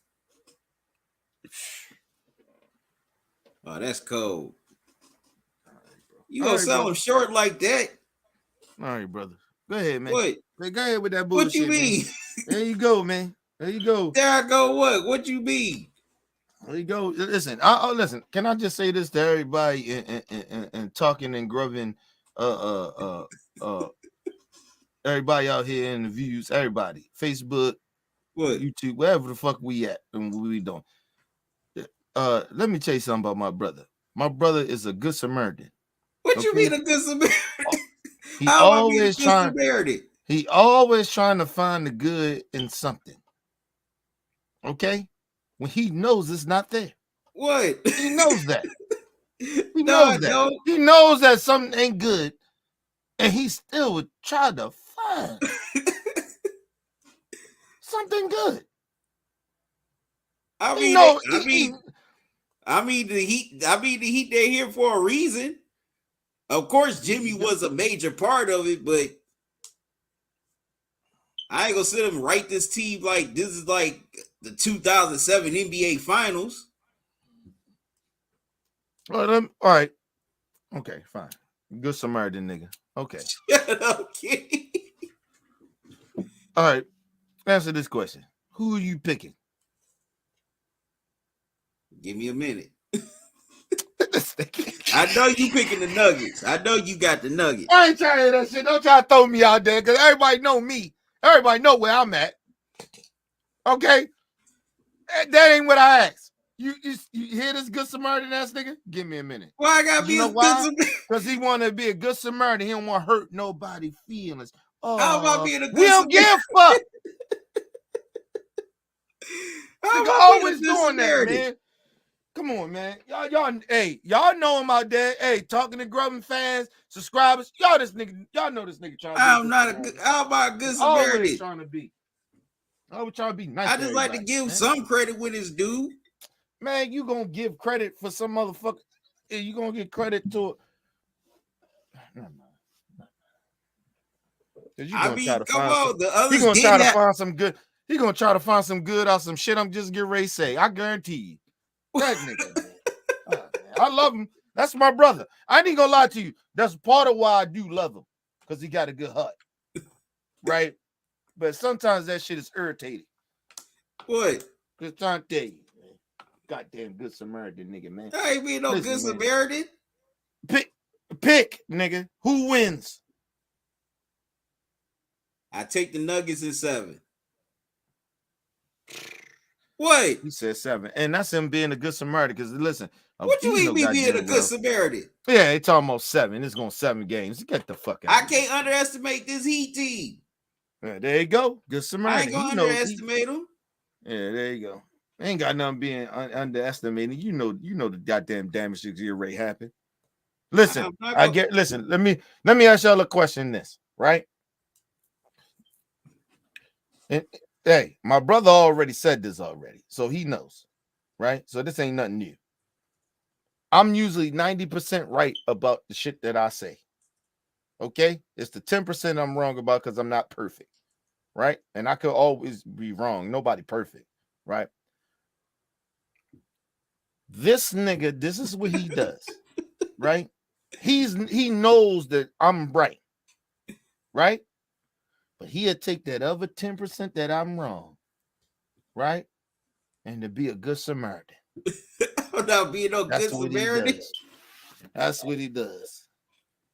That's what he does. I love him for it, but the shit get annoying. Okay, but my brother knows better. Keep picking. How about being a Good Samaritan around here? Huh? How about being a Good Samaritan? I'm just giving these. I want to give the Heat some love. Talk about. What? So let me ask you a question. So you don't think you're a Good Samaritan? No.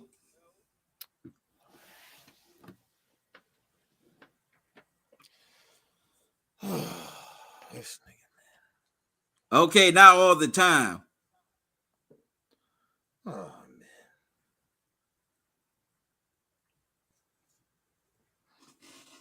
Go ahead and read the chats, brother.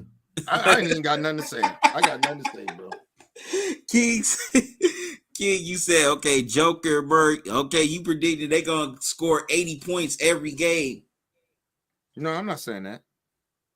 Yeah, I disagree. I don't think they're going to score 80 points together every game. No, they may, every game they may score about maybe 60 to 70. Maybe. Then I'm leaning more to 60.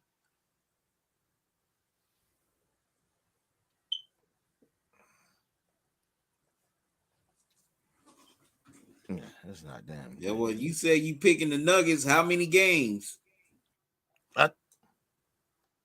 How many games you think the Nuggets are going to win? How you going to ask me that question? What? You already know what I said. Oh, you said, oh, that's right. You what I say? What I say? You said a sweep. Okay. All right. I think I stand on my shit. Hey, you don't want to be a good Samaritan and love everybody. What? I keep on. I'm just saying the Heat, they're tough out. Man, listen. That's a tough. They're tough out. I can't just not put some respect on their name.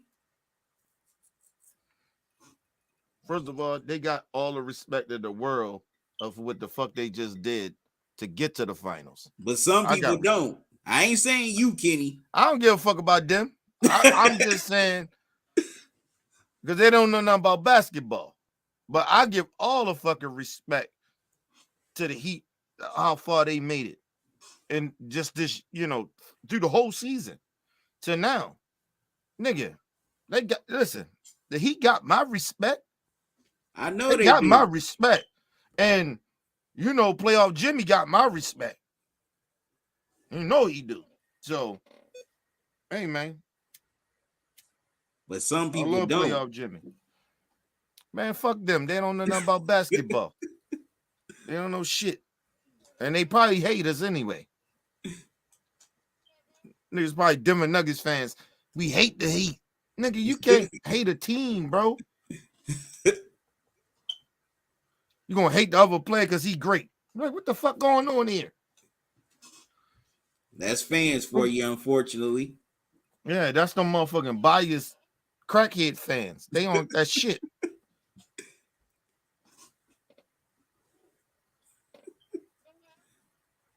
But you ain't no better, Talk. What you mean I'm not any better? You ain't no better, bro. How I ain't no better? All that goddamn good Samaritan shit, that shit ain't cool.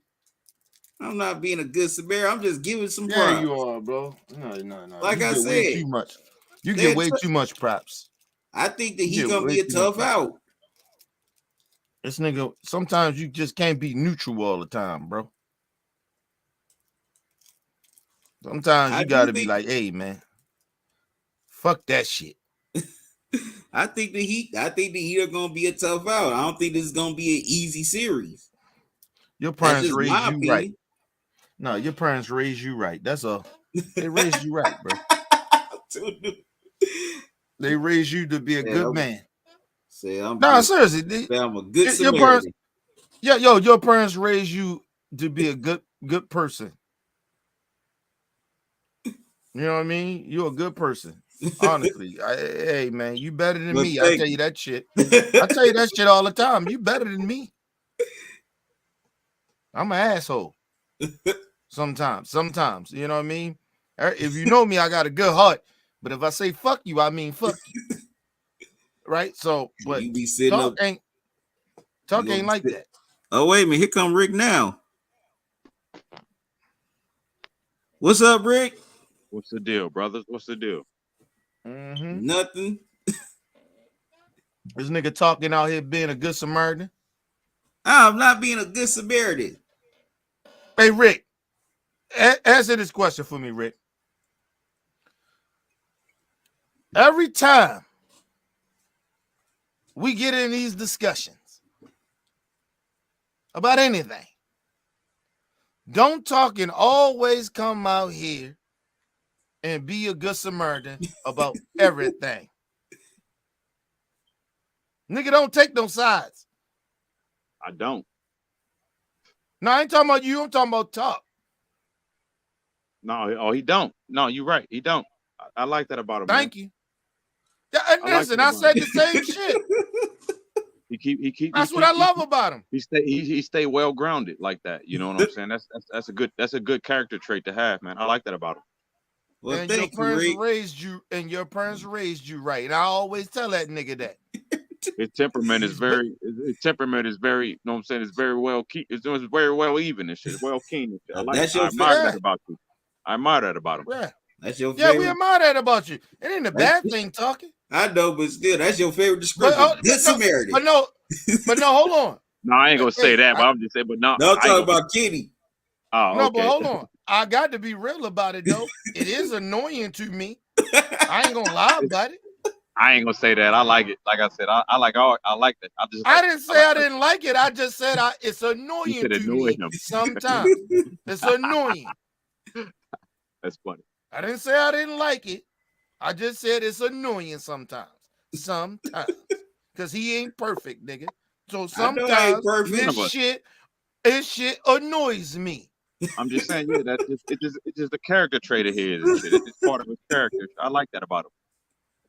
No, but hold on. Time out. All right, we know that about Talk, right? We got that, right? Talk. Yeah. Now, what's up? What you like about Rick?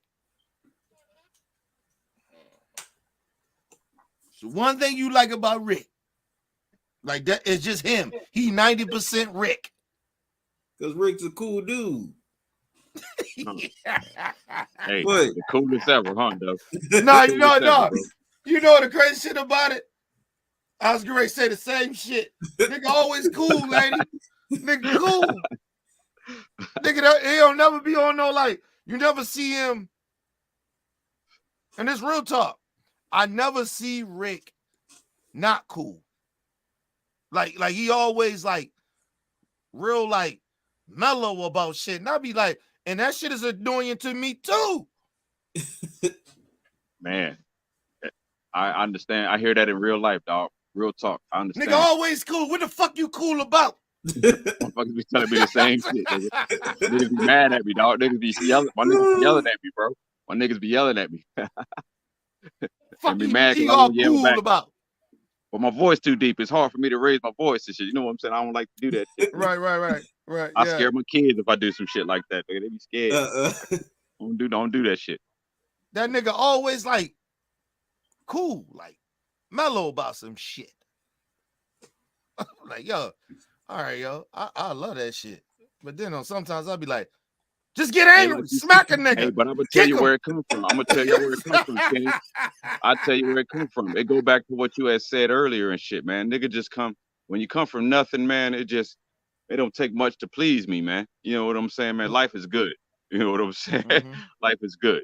You know what I'm saying? I learned to appreciate that shit, man. We used to that's why a nigga taste shit later, man. We used to pick the food we ate where I come from, bro. You know what I'm saying? Right. We didn't get to pick that shit. We didn't get to pick our food.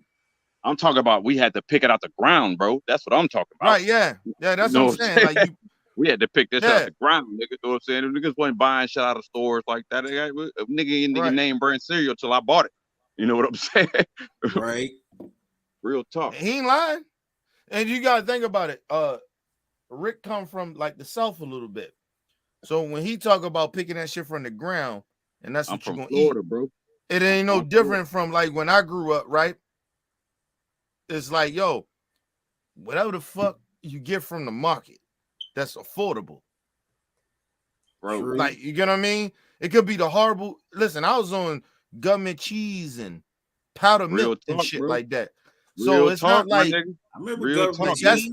Hey, when we moved out the country, I know we are. I thought we had made it. You know what I'm saying? Right. I thought we had made it. You know what I'm saying? I ain't gonna lie to you, bro. You know what I'm saying? We moved out the country to the project, nigga. Shit, I wasn't drinking out of well no more, nigga. You know what I'm saying, nigga? That shit different, man. That shit different. Drinking. Listen, and you gotta think about it. We talk about lead water, nigga. I was drinking water out the motherfucking faucet. Nigga could leave the lights on all the time and turn the light on all the time, nigga. Oh my god. Oh my god. Lights on, nigga. Nigga. Listen. I still like it completely dark in the house, nigga. You know what I'm saying? Listen, imagine you you live on a block, right? Everybody got electricity but you.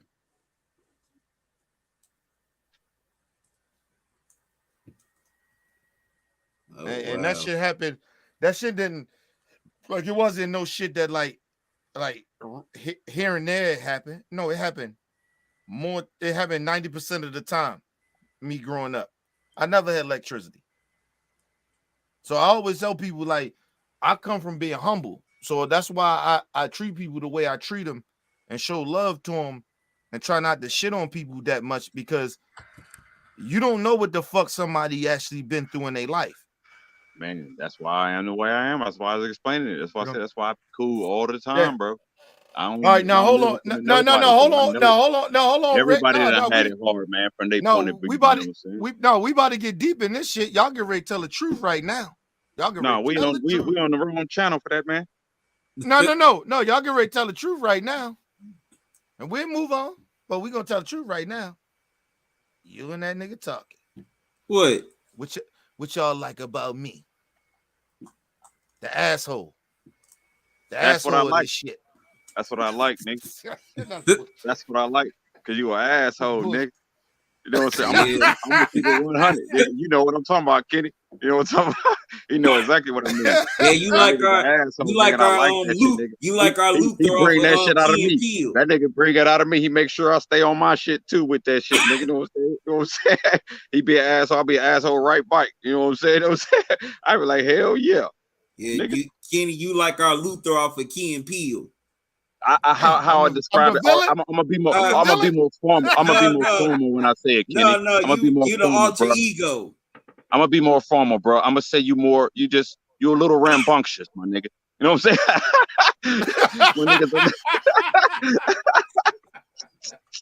My nigga's a little rambunctious. You know what I'm saying? But I like that shit though. I like that shit. I'm not gonna front. I like that. That's what you just asked. I like that shit, man. My nigga's a little rambunctious, and he stay revved up for no reason sometimes. I'm like, damn, calm down, nigga. You know what I'm saying? Calm down, nigga. But my nigga be revved up, and I like that shit.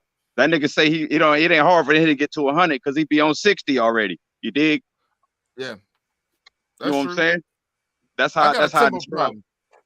I got a temper problem. I Hey, I've been through that shit, bro. I've been through it, man. I got a temper problem, but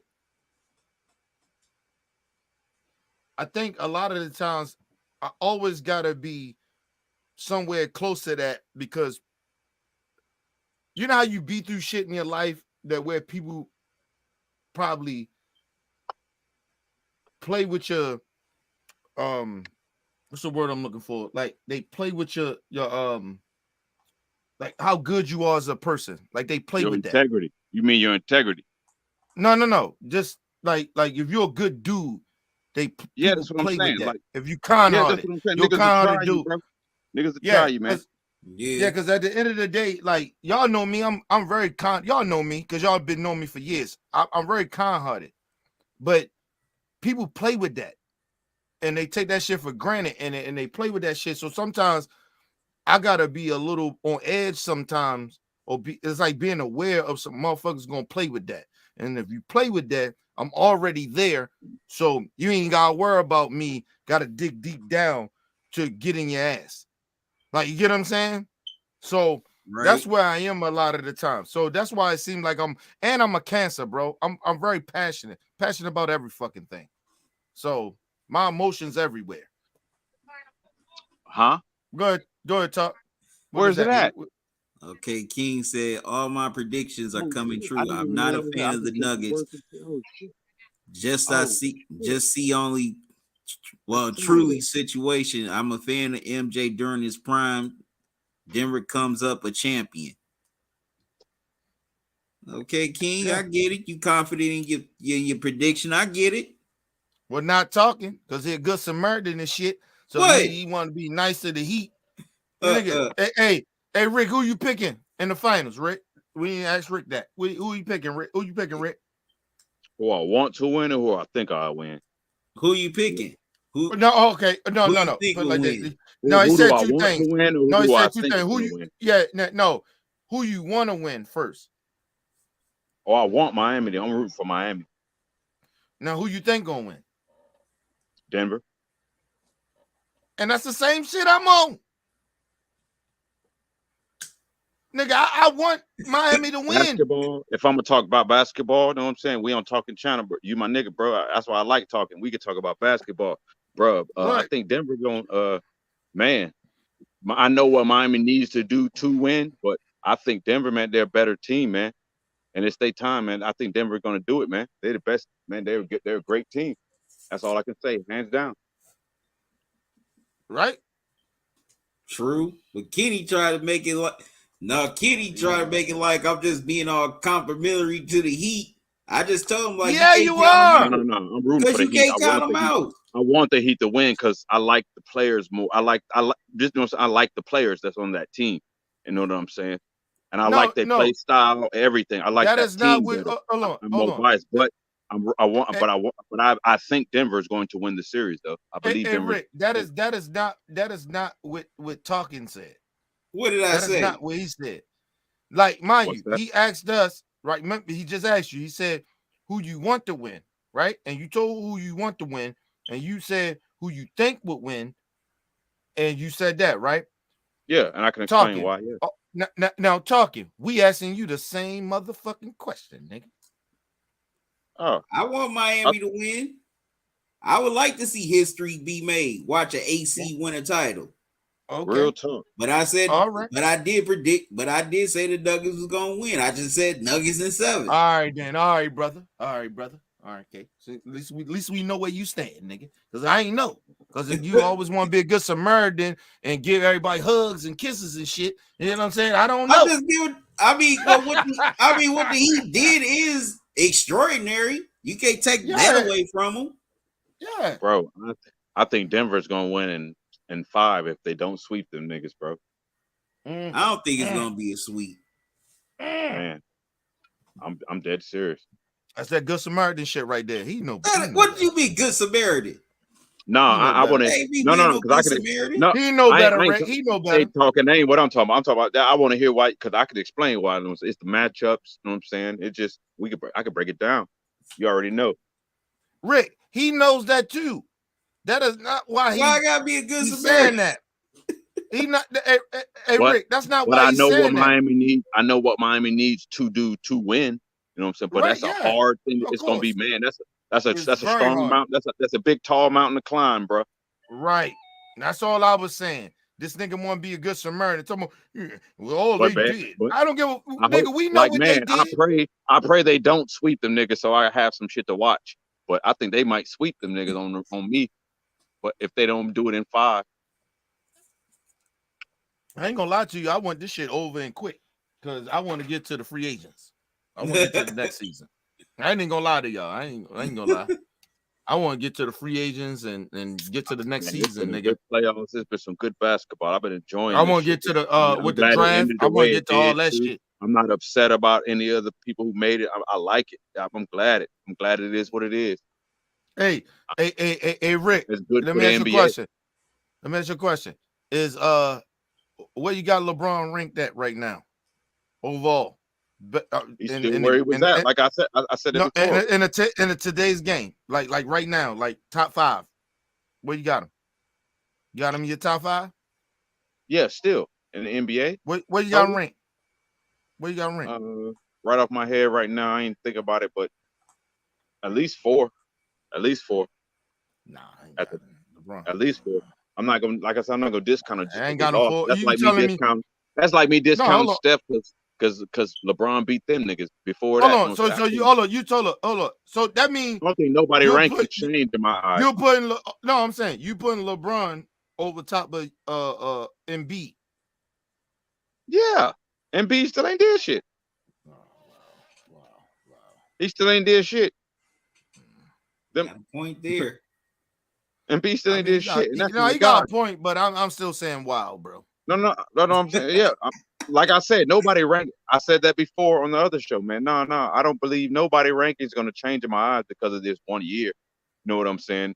The only person rankings do change. Only every person year, I can bro. say who ranking. Only person I can say who moves up in the conversation is Jokic to me now. He's starting to move up he's starting to move into that top 75, top 50 greats, man. He's starting to move up in that conversation. No. We're not talking about that. I'm gonna need next year for him to prove it to me. Hold on. We're talking about top 10.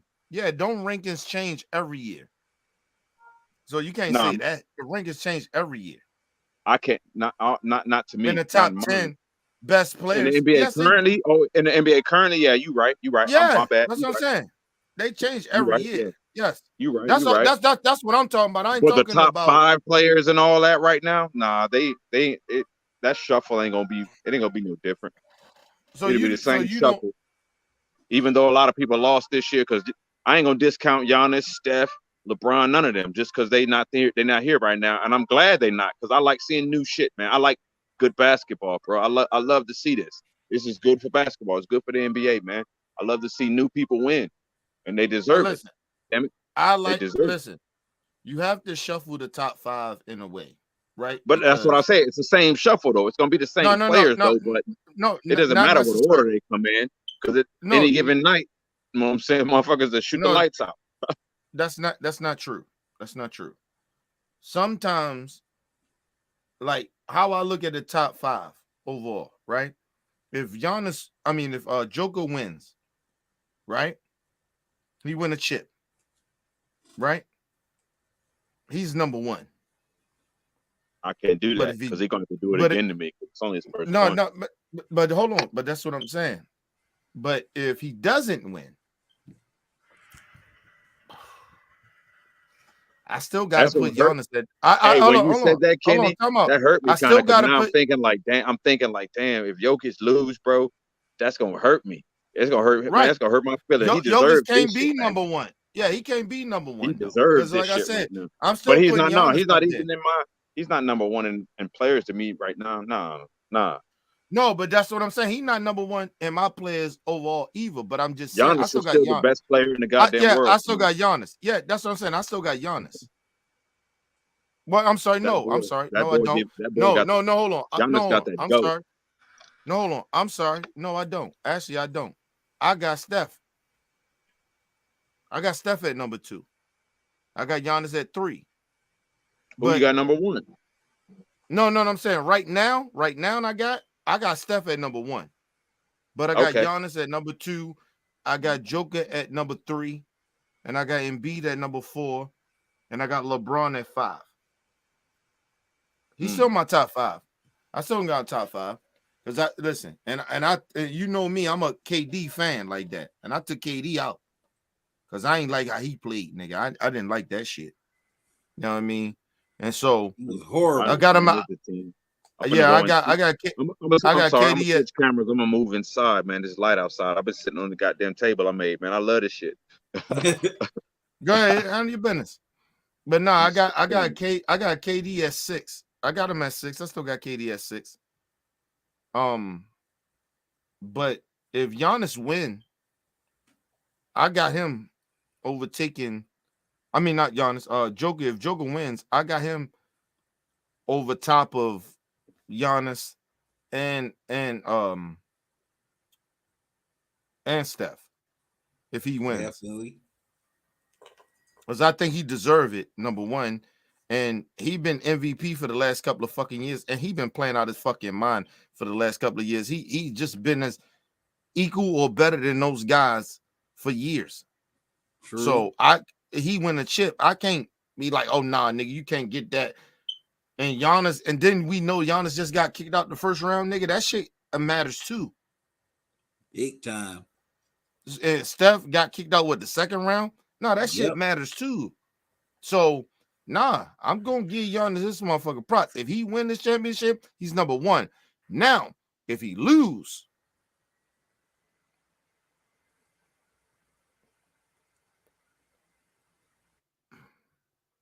I'm gonna leave him at 3.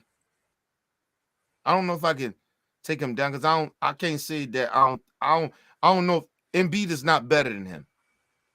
Not at all. So I gotta leave him at number 3, but he's just not gonna move. Put it like that. Yeah, you know what I'm saying? He had a trash game 7. Yeah, and just not just that. I look at what the nigga been doing for last couple of fucking years in the playoffs, and he did win MVP, but still, bro, you got that shit off because niggas got tired of Giannis. I mean, the Joker being the MVP. That's part of it. Right. And he played great too. We not taking that. But a part of it because niggas like, yo, we sick of this nigga keep winning this shit. You know what I mean? This white boy keep winning this shit. You know what I mean? Because he could have won it this year too. Because he played better than everybody in the motherfucking league. True. So that's what I said. He won't move from 3. But I'm not putting him over top of anybody. What up, Bruce? What's up, Bruce? How you doing? Bruce, who you got in the finals?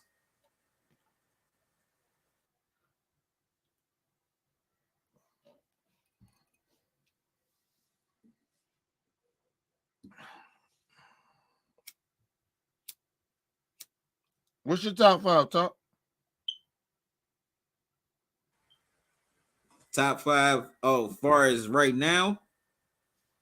Yeah, I know we ain't want to talk about it until late, but just right now. Okay.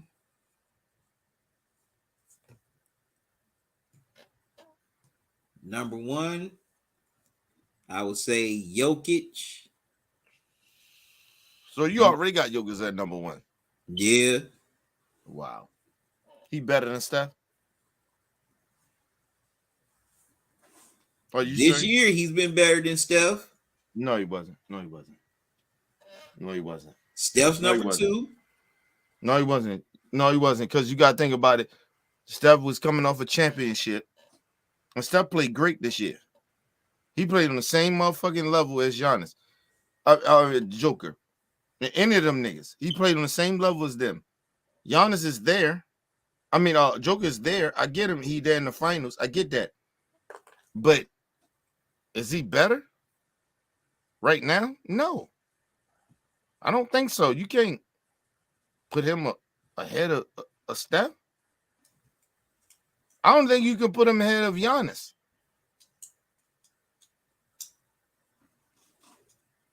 Even though he got more MVPs than a lot of motherfuckers, but still, I don't know if you can put him over there. But go ahead, it's your list. My bad. Go ahead. My bad. Okay, number 2, Steph. Number 3, Giannis. 4 LeBron, 5 LeBron Embiid. Still at 4? You still got LeBron at 4? Yeah. Oh, wow. What you be? Oh, wow. Let me ask you a question. Why? What's up? Why you got him at number 4? Why you still got him at number 4?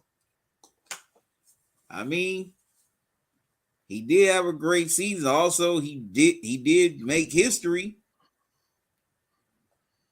with overtaking Kareem for the scoring title.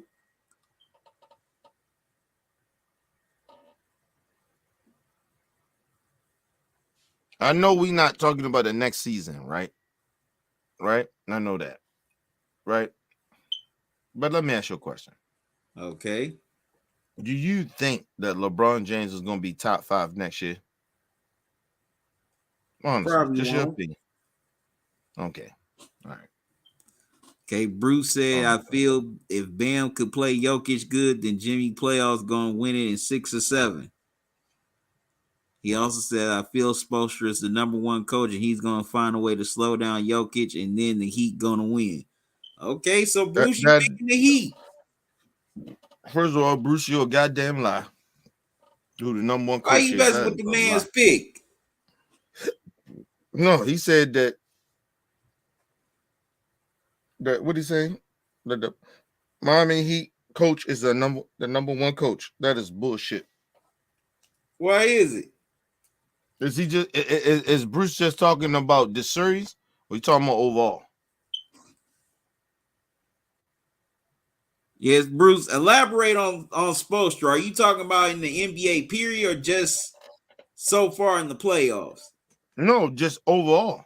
The best just coach overall today. Yeah, that's what I was asking him. Yeah. If he's saying overall, that's some bullshit. Okay, he said he feels Spoelstra is number 1 in the finals only. Okay. Okay. Yeah, I agree. Okay, now we now we get it. Yeah, I agree with you, Bruce. I agree. So you talking about overall, nigga? Because I didn't understand. I thought he was just talking about overall. Hell no. Steve Kerr is the best coach in the NBA. That's a fact. There ain't nobody better than him. Nobody. Name one. And I wish a nigga bring up Pop. I wish you bring him up. I wish you bring him up. What's your issue with Pop? I love Pop. Don't get that shit twisted. Nigga, I love Pop, man. Don't think I hate Pop. I told you, I'm Drew. Listen, let me ask you a question. I know a part of you love me because that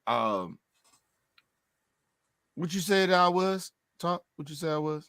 You like the alter ego. Alter ego. I know that, right? I get that. But the one other part of why y'all love me is because I'm genuinely not biased. And I'll be honest. Right? Right. So, to be honest about it, listen, I love Pop. Pop is one of the greatest coaches ever all time. Nobody taking that away. But in today's game, he's not that. He is not that. Am I lying or what? Or I'm making that up? Is Pop better than Steve Kerr right now? Is he? Not right now. Okay, then. All right, then. That's all I'm saying. That's all I'm saying. Go ahead, bro. Bruce said, I feel Kerr, then Spoelstra.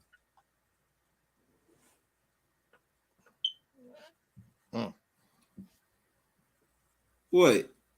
I don't know about Spoelstra being the second best. Why not?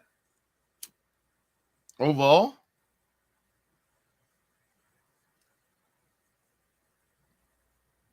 What championship? I think Bruce might be. What championship he won since LeBron?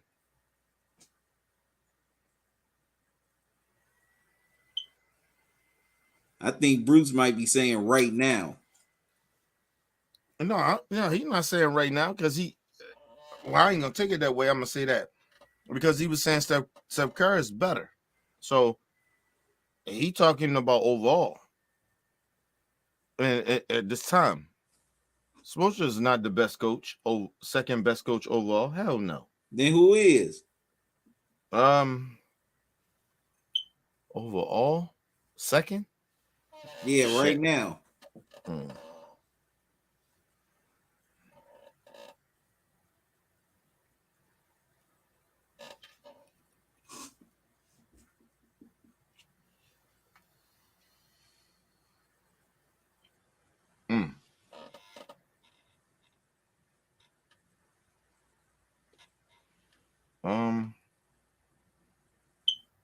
I'm still give it to Pop. I still think Pop the best coach, second best coach, and then he right about Spoelstra or whatever. I give him number 3. I think still Pop is the best coach, second best coach in the league, even though they ain't win the championship since Tim Duncan and shit. But I'm just saying. But I just think he's the better coach. I mean, I can see Bruce's point why he gives Spoelstra that edge. I mean, man just came off of back-to-back conference finals, and now he's guided the AC to an NBA finals. Well, help. It wasn't. It was first help. of all, it wasn't. I'll say help guy. It wasn't back-to-back. No, I said back-to-back conference finals appearances. No conference finals. Okay, yeah. And now he's got them here to the finals.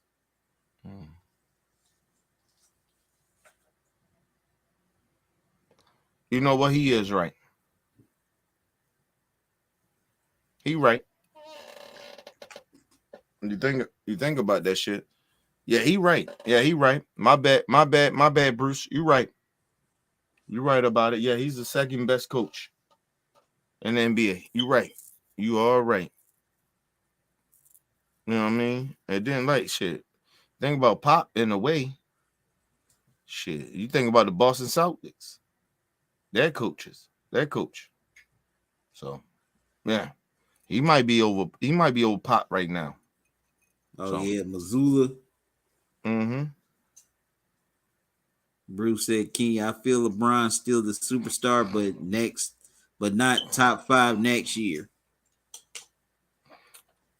Yeah.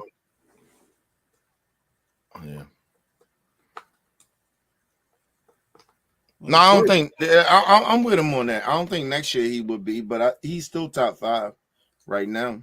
He top 5. I got LeBron still top 5. I think he proved himself this year that at his old age like that, he better than Kevin Durant. Y'all know I love KD. Y'all know that. So, yeah. So if I say LeBron better than KD right now, y'all know I ain't playing. And I ain't being biased. I'm putting LeBron there. Listen, he top 5. KD number 6. Nigga, you behind LeBron right now. That shit, this year he did this year. Oh, get the fuck out of here, bro. Oh, KD. Yeah. KD can kiss my ass. And nigga, you can get a burn. And listen, and KD, you can do a burner account all you want and talk that goofy shit. But you look like, listen, you can't, listen. I know you got this thing of where you act like I only play basketball. Okay, cool, nigga. I'm with you. I like you. But nigga, when it comes to comparison, that's where I come in at. You are not that guy right now. You proved that shit the whole year that you are not that guy. You should not be mentioned in the top 5 with those top 5 guys. Those guys are who they are. I'm sorry, you played with a star like Devin Booker.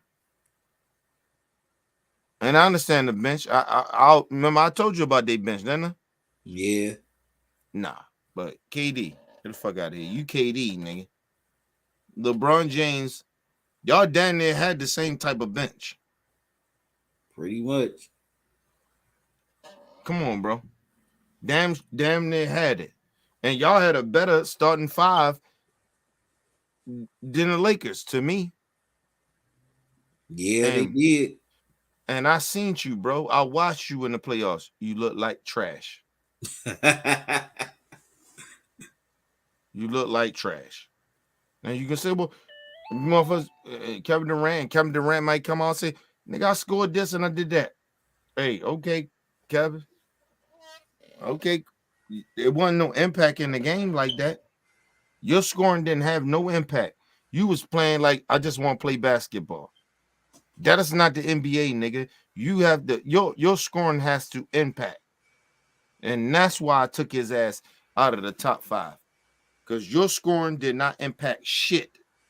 If it wasn't for Devin Booker, y'all would have lost in the first round. That's a fact.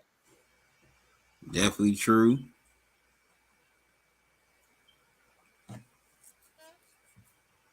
And I keep trying to tell people at the end of the day, it is different from playing over the East and playing over in the West. It's a difference. And I think that Kevin Durant failed to realize that. And that's why his ass came over here playing that bullshit ass game that he was playing over there in the East. And that was enough over the East. When you get over the motherfucking West, nigga, you got to play better. Well, he should definitely know that since he played in the West majority of his career. But he been over the East a little long. You know what I mean? You can get comfortable, bro. He got comfortable. My honest opinion.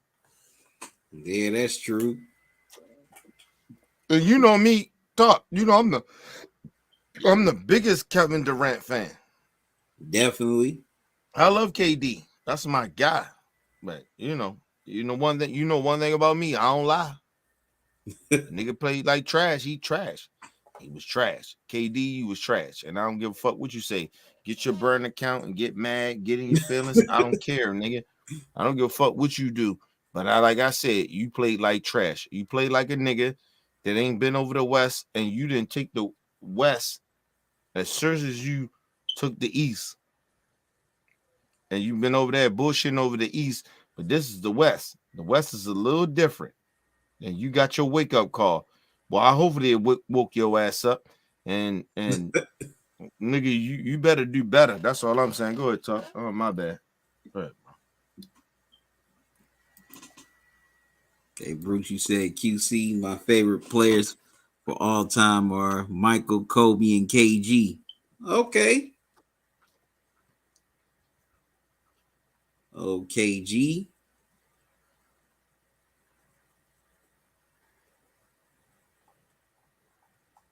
Yeah, but this is definitely going to be a fun NBA Finals. Can't wait. Game 1 is Thursday night in Denver.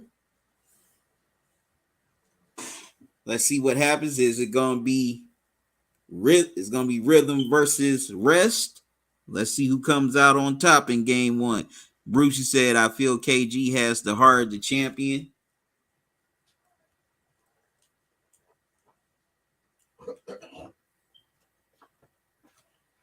Yeah, and a big mouth, too.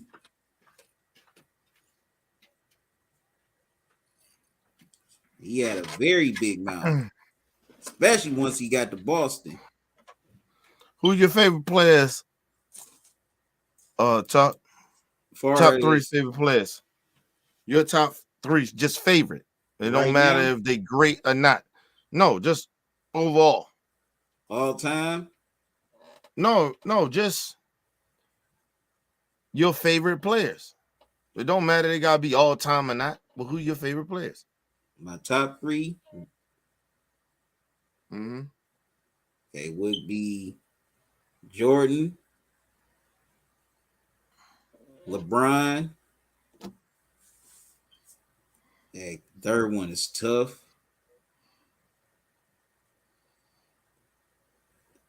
He's your favorites. Steph. Your only favorites. And Steph. That's okay. So when he plays the Cavs. I feel you.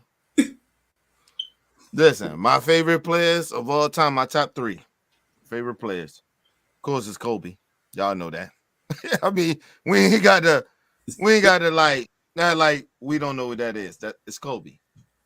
Number 2 is Steph. My favorite player. I love Steph. Y'all know I love Steph. Number 3 is a little tough.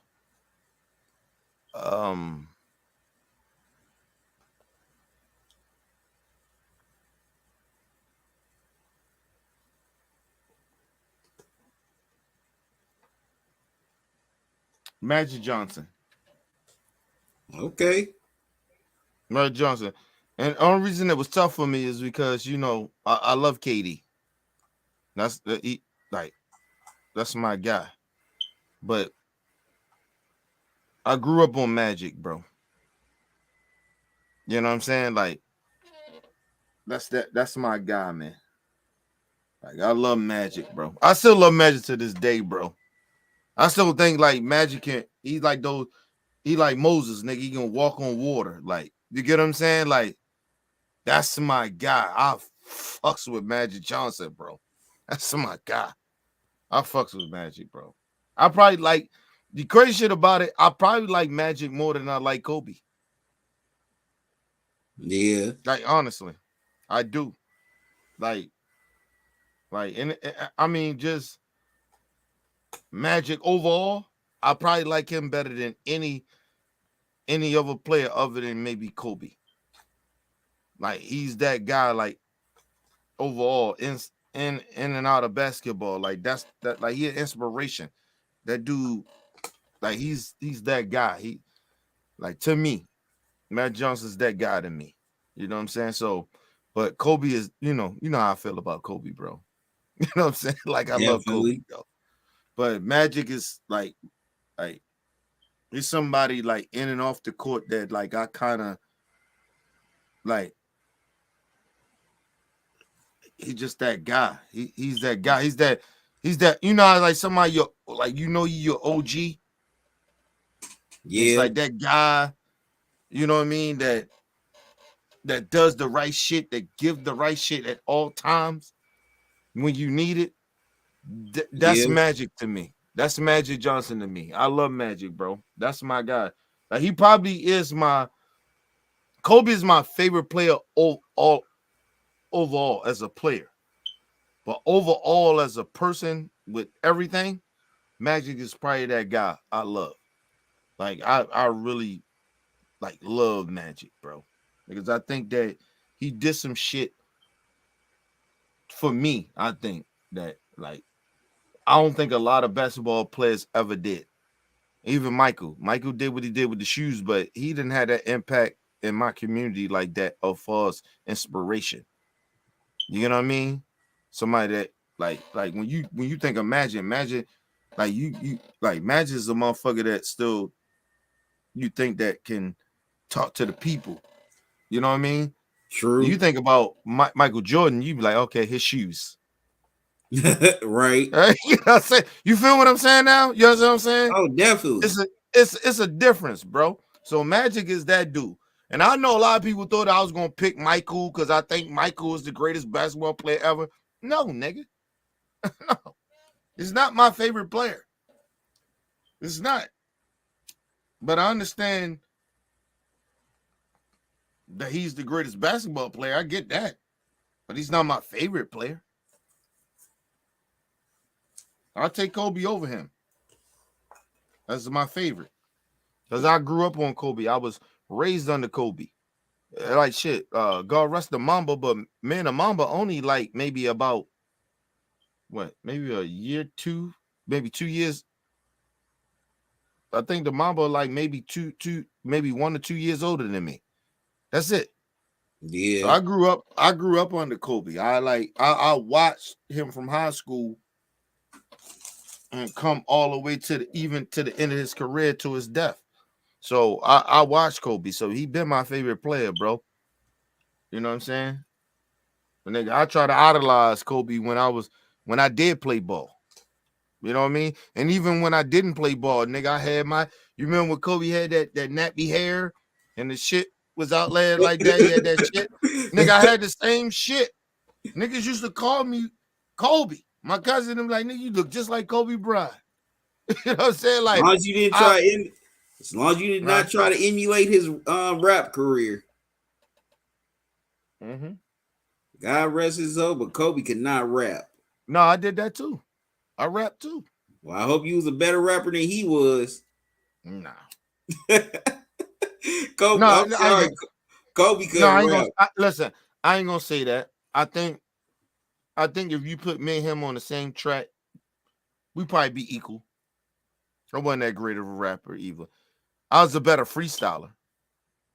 Well, at least you got that going. I was a better freestyler. I'd have ate Kobe ass up freestyling. Yeah. I'd have tore his ass up. Kobe, you can tell Kobe couldn't freestyle. Yeah, he couldn't. Yeah, he can't freestyle. But rapping, writing some shit down, yeah, he probably was a little better than me. I say that. Yeah, but Kobe was my guy, yo. He always been my guy. That was my guy. And mind you, I grew up on Michael too. So it wasn't like I didn't know Michael. But then you gotta remember in the era I was growing up in, everybody was like, well, who the next Michael? Who the next Michael? And they kept putting all these niggas, kept all this saying. They kept saying, it's Vince Carter. It's J.R. Rodder. All these niggas they kept saying that was supposed to be him. Jason Richardson, all these other niggas. Even Tracy McGrady to a certain point. But Kobe was the only nigga that came out of all those niggas that I fuck with through the whole. I said, he that guy. He's that motherfucking guy. I said that shit before. Like, he even got in the NBA. I knew he was that. That came close to it. And then that nigga wound up growing to being what he was. You know what I mean? I wasn't wrong about it. I told you, I'm right about the shit that I gravitate to when I fuck with. And so Kobe was that guy for me. That's my dude. You know what I mean? God rest the Mamba, man. You know what I'm saying? Like, that's my dude, man. And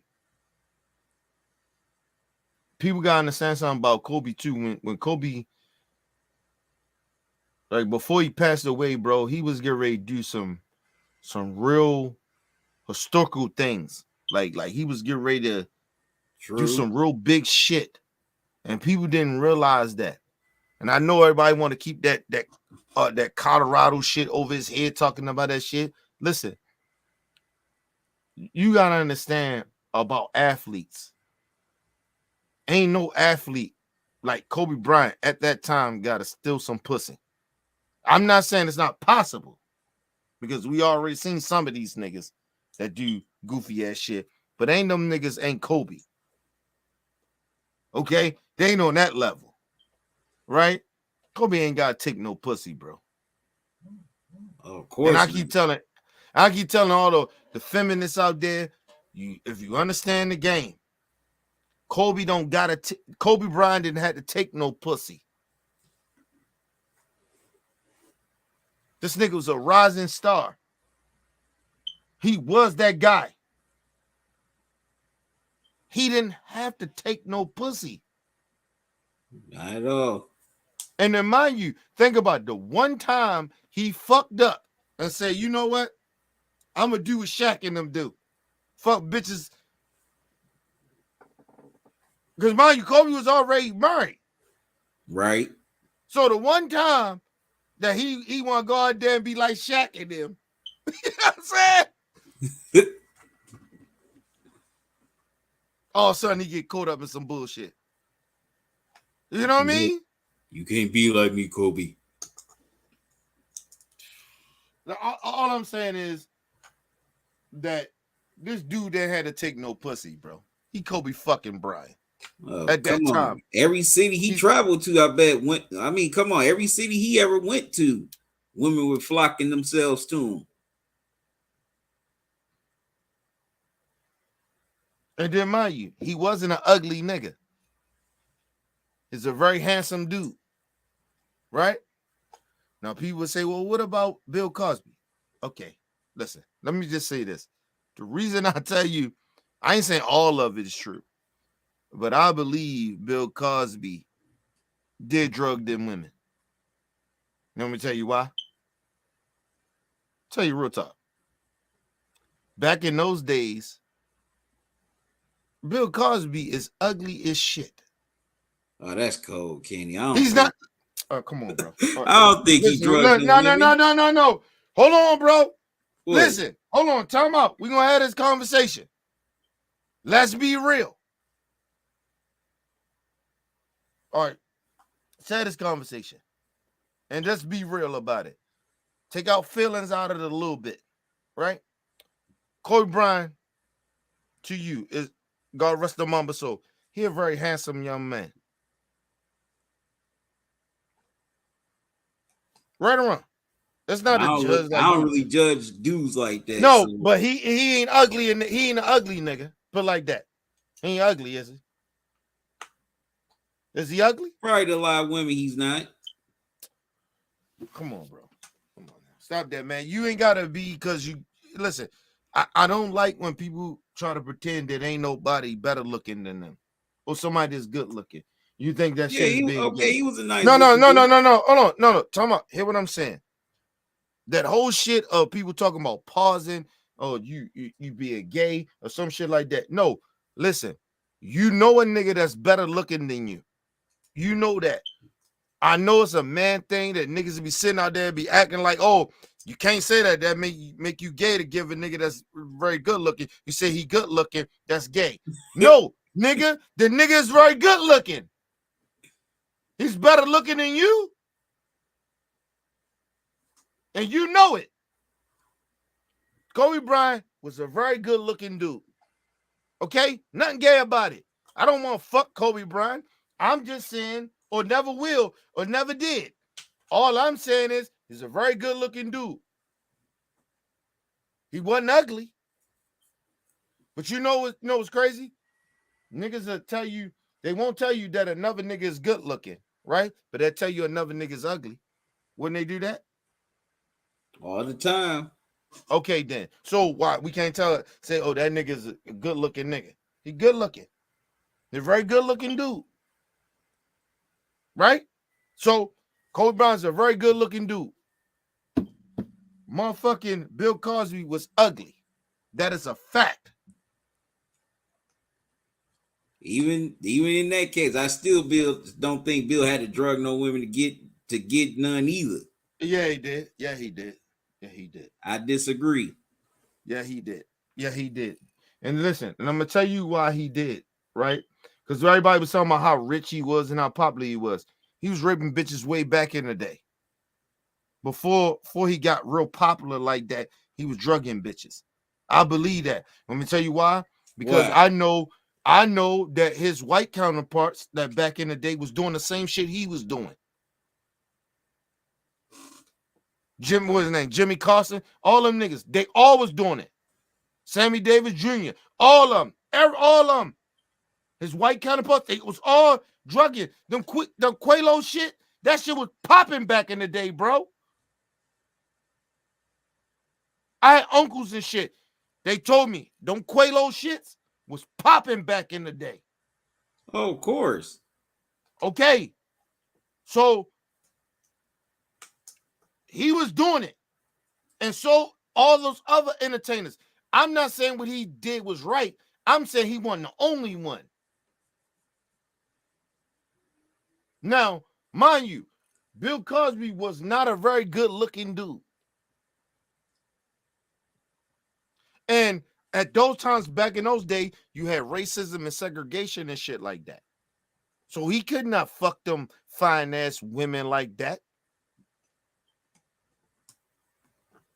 And he wasn't as big as he is now. Think about the times back then. I need you to understand what the times was back then.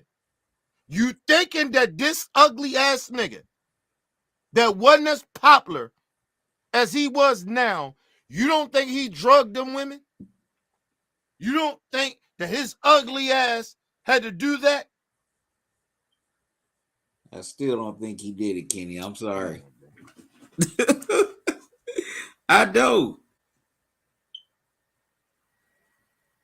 Okay, Anthony, you ask guys, if the Heat hypothetically win the NBA Finals, you guys think Riley makes a massive move in the offseason by getting either Dame Lillard or Bradley Beal?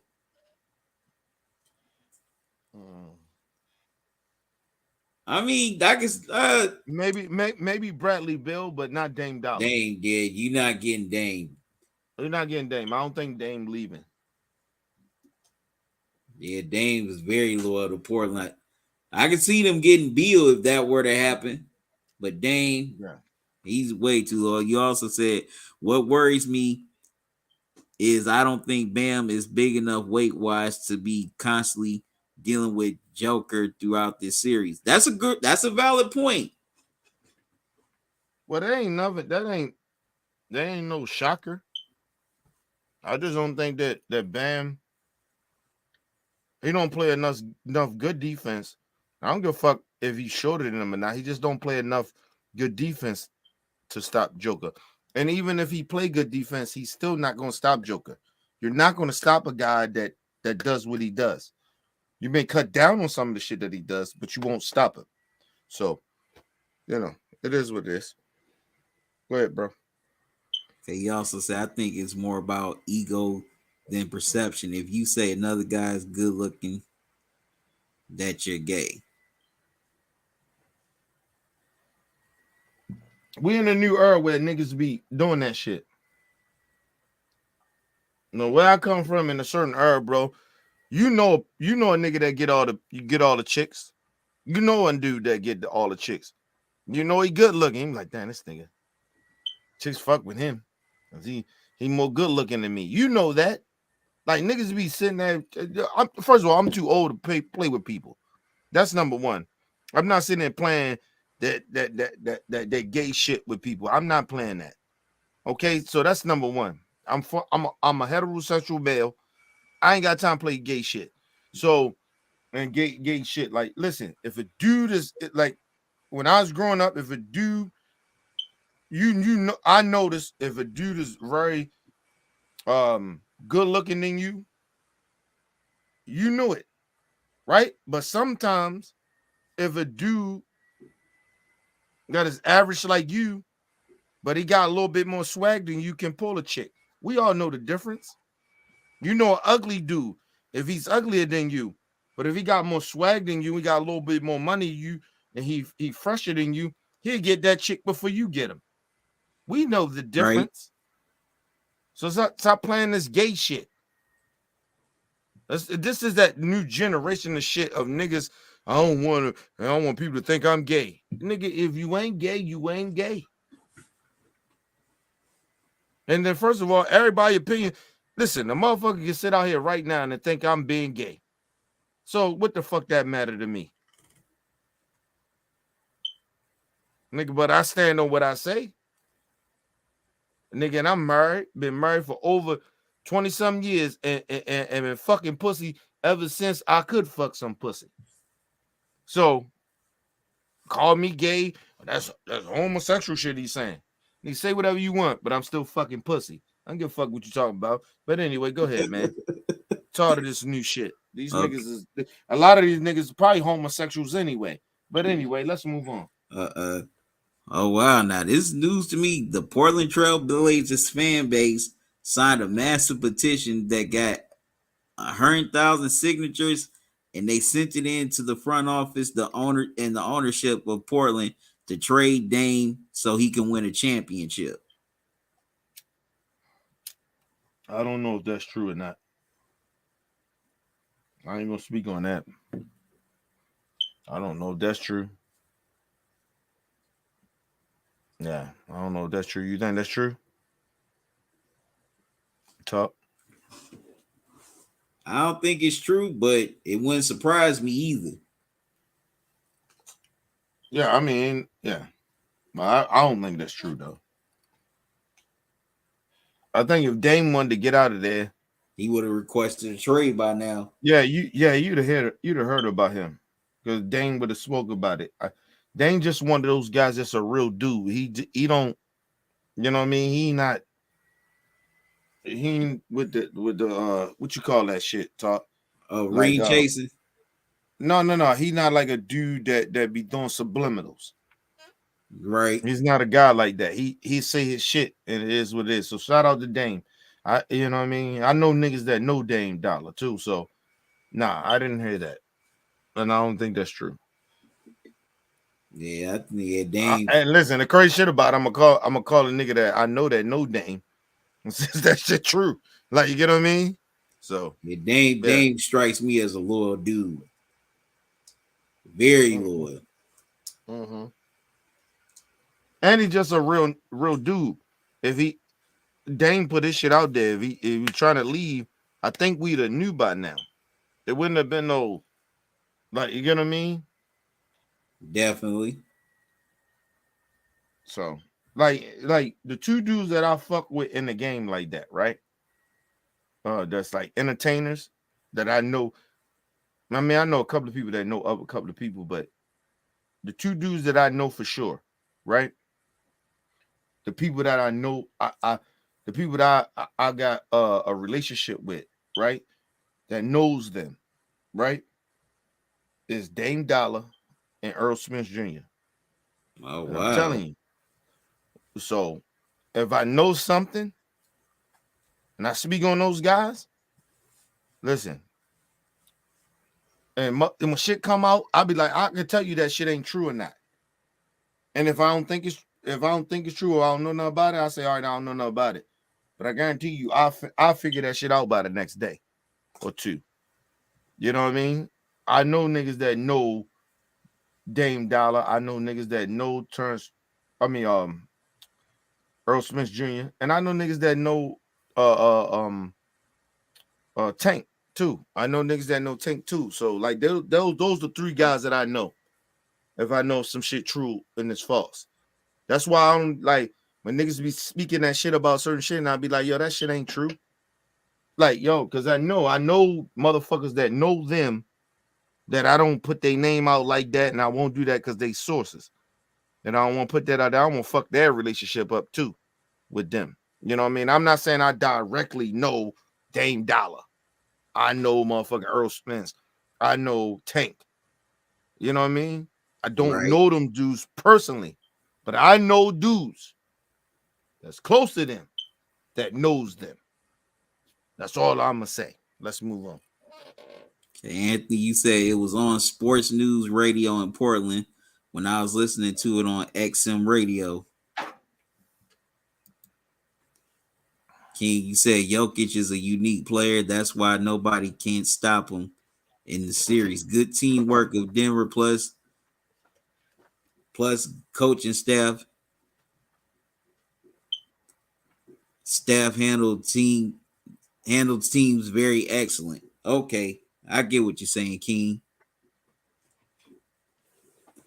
It is what it is with that. I don't know why everybody tripping on that Joker shit. I don't know why people tripping on the Joker.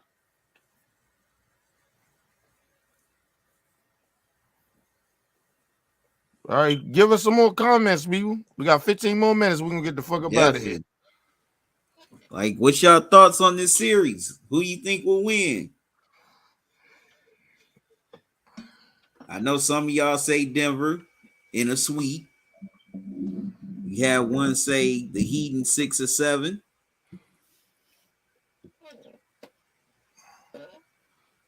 Well, talk. No, we gonna say give us any questions. Give us any questions. We got 15 more minutes. Right. Give us any questions. It's about the game or whatever y'all got. Or just give your thoughts on the series. Yeah. Real talk about the series. I think we all agree that the Denver Nuggets should win, but we want the Heat to win. Definitely. I think we all agree on that. Yeah. So, yeah. I definitely would like to see Jimmy Butler finally get a ring. I'm with you, bro. I'm with you on that. He definitely deserves it. Yeah, I think he deserves it, and I think it's about goddamn time. You know what I mean? And he been through some shit in his life too. True. Like I know Jimmy Butler's story. I know people that know Jimmy too. Like that's the crazy shit about it. Yeah, I know people that know Jimmy. When Jimmy was homeless and shit. You know what I mean? So, yeah, I know people. I know people that know Jimmy. Shout out to Jimmy, man. Definitely okay. Rick's back. Rick finally came back. I guess he had daddy duty. Yeah, my bad, man. Had to go. Yeah, exactly, man. Had to feed the family, man. Had me go get the food. Hey, nigga, we understand. That's why we still here, and we got love for you.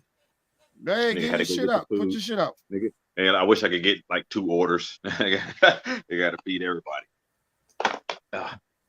Well, that happens. Oh yeah, it was like the night. It was like the night, right? Not cut you off, but it was like the night, right? My wife called. She's like, no, I asked her earlier before I came down and went live. I was like, what y'all want to eat tonight? Right? I said, I ain't cooking shit. I know y'all, I know my wife is you ain't cooking shit. Right? And my wife say, oh, well, she in her game and shit. She she online, she play online Call of Duty shit. That's what she do. So that's all she do all fucking day. Yeah, that's her shit. So I'm like, so what you want to eat? Y'all want some, Chick-fil-A or whatever and shit? She like, no, we don't want nothing. Like, I think she was trying to be disrespectful and shit, right? Like, you know what I mean? Because if she ain't lying about this, and I ain't lying about it, I don't order shit really. Like when it comes to like ordering out and shit, I don't do it. I really truly don't. Unless it's from Amazon, I probably order out. But other than that, I don't order shit outside of Amazon. But my wife does it. And so my wife, or just going out the house to get shit. My wife get that shit. I don't go out. I tell her to deliver that shit. I don't go to unless I go to the bar. I can get my cigars and I can get my beer from there. I don't gotta go all out to go some fucking where. So my wife tells me, she says, so you ain't gonna go get shit, huh? Hey, Rick, I say, okay, all right. I said, nah. I say, just order the shit, use my card, and leave me the fuck alone. Talking gangster. Right? Said my shit, said my piece. I come down here, go live, do my shit. She texted me, she said, all right, nigga. Right? She said, all right, your card, right? I said, yeah. And she said, what do you want? I said, I tell her what I want and shit. She get everything I want and shit, right? So she get everything. She get back. She tell me, she said, all right, nigga, hey, and remember you said that. I said, what the fuck that mean? Right? Because I didn't know what that meant. Like, now I'm kind of shook. I was like, hold on. What do you mean what that mean? And nigga, I swear to you, hey Rick, talk. I still don't know what that mean. Because that shit can mean anything what my wife talking about. You might be sleeping on the couch tonight. No, boy. No, I ain't sleeping on I ain't sleeping on the couch. Fuck that shit. You know what I'm saying? I ain't sleeping on my fucking couch, nigga. That's old school shit. I may not get no pussy tonight. Maybe that may what she's saying. But I ain't sleeping on no couch. I may sleep in the bed and ain't getting no pussy. I try to touch it. Get off me, nigga. Like, you know what I'm saying? Like, I get that part. But I ain't sleeping on no couch, nigga. I'm sleeping in my bed, nigga. First of all, I'm over 40. My back hurt. I mean, I can't be sleeping on no motherfucking couch, nigga. So, but yeah, you niggas gotta watch what they say out their mouth a little bit. You know what I mean? But with your woman and shit, that shit fucked me up. I still don't know what's going on, nigga. Even when I leave y'all and I get off with y'all, I still don't know what that means. Like what she said. She might cuss you out once this is over. Nah, my wife ain't like that. Oh. She don't. Nah, nigga. Actions happen. She ain't with that. No, we don't argue. Shit happens after, because we already said what we said. Like, you get what I'm saying? So there ain't no talking. So I don't know what the fuck she got planned. But I know I'm going to keep one eye open tonight. I tell you that. Hey, Rick, I'm keeping one eye open tonight, nigga. You feel me? I'm keeping that one eye open. Fuck going on? Because the talking over. She already said what she said. I'm scared now. Uh-oh. You know what I mean? So it is what it is. Now, I ain't that scared like that. People don't think like that, but yeah. But at the same time, your wife say some shit, nigga, keep your one eye open. Don't be scared, but be scared. But anyway, go ahead, talk. I'm sorry. I just wanted to put that out there. I'm sorry. No, that was Rick. My bad, Rick. Go ahead. I'm sorry, bro.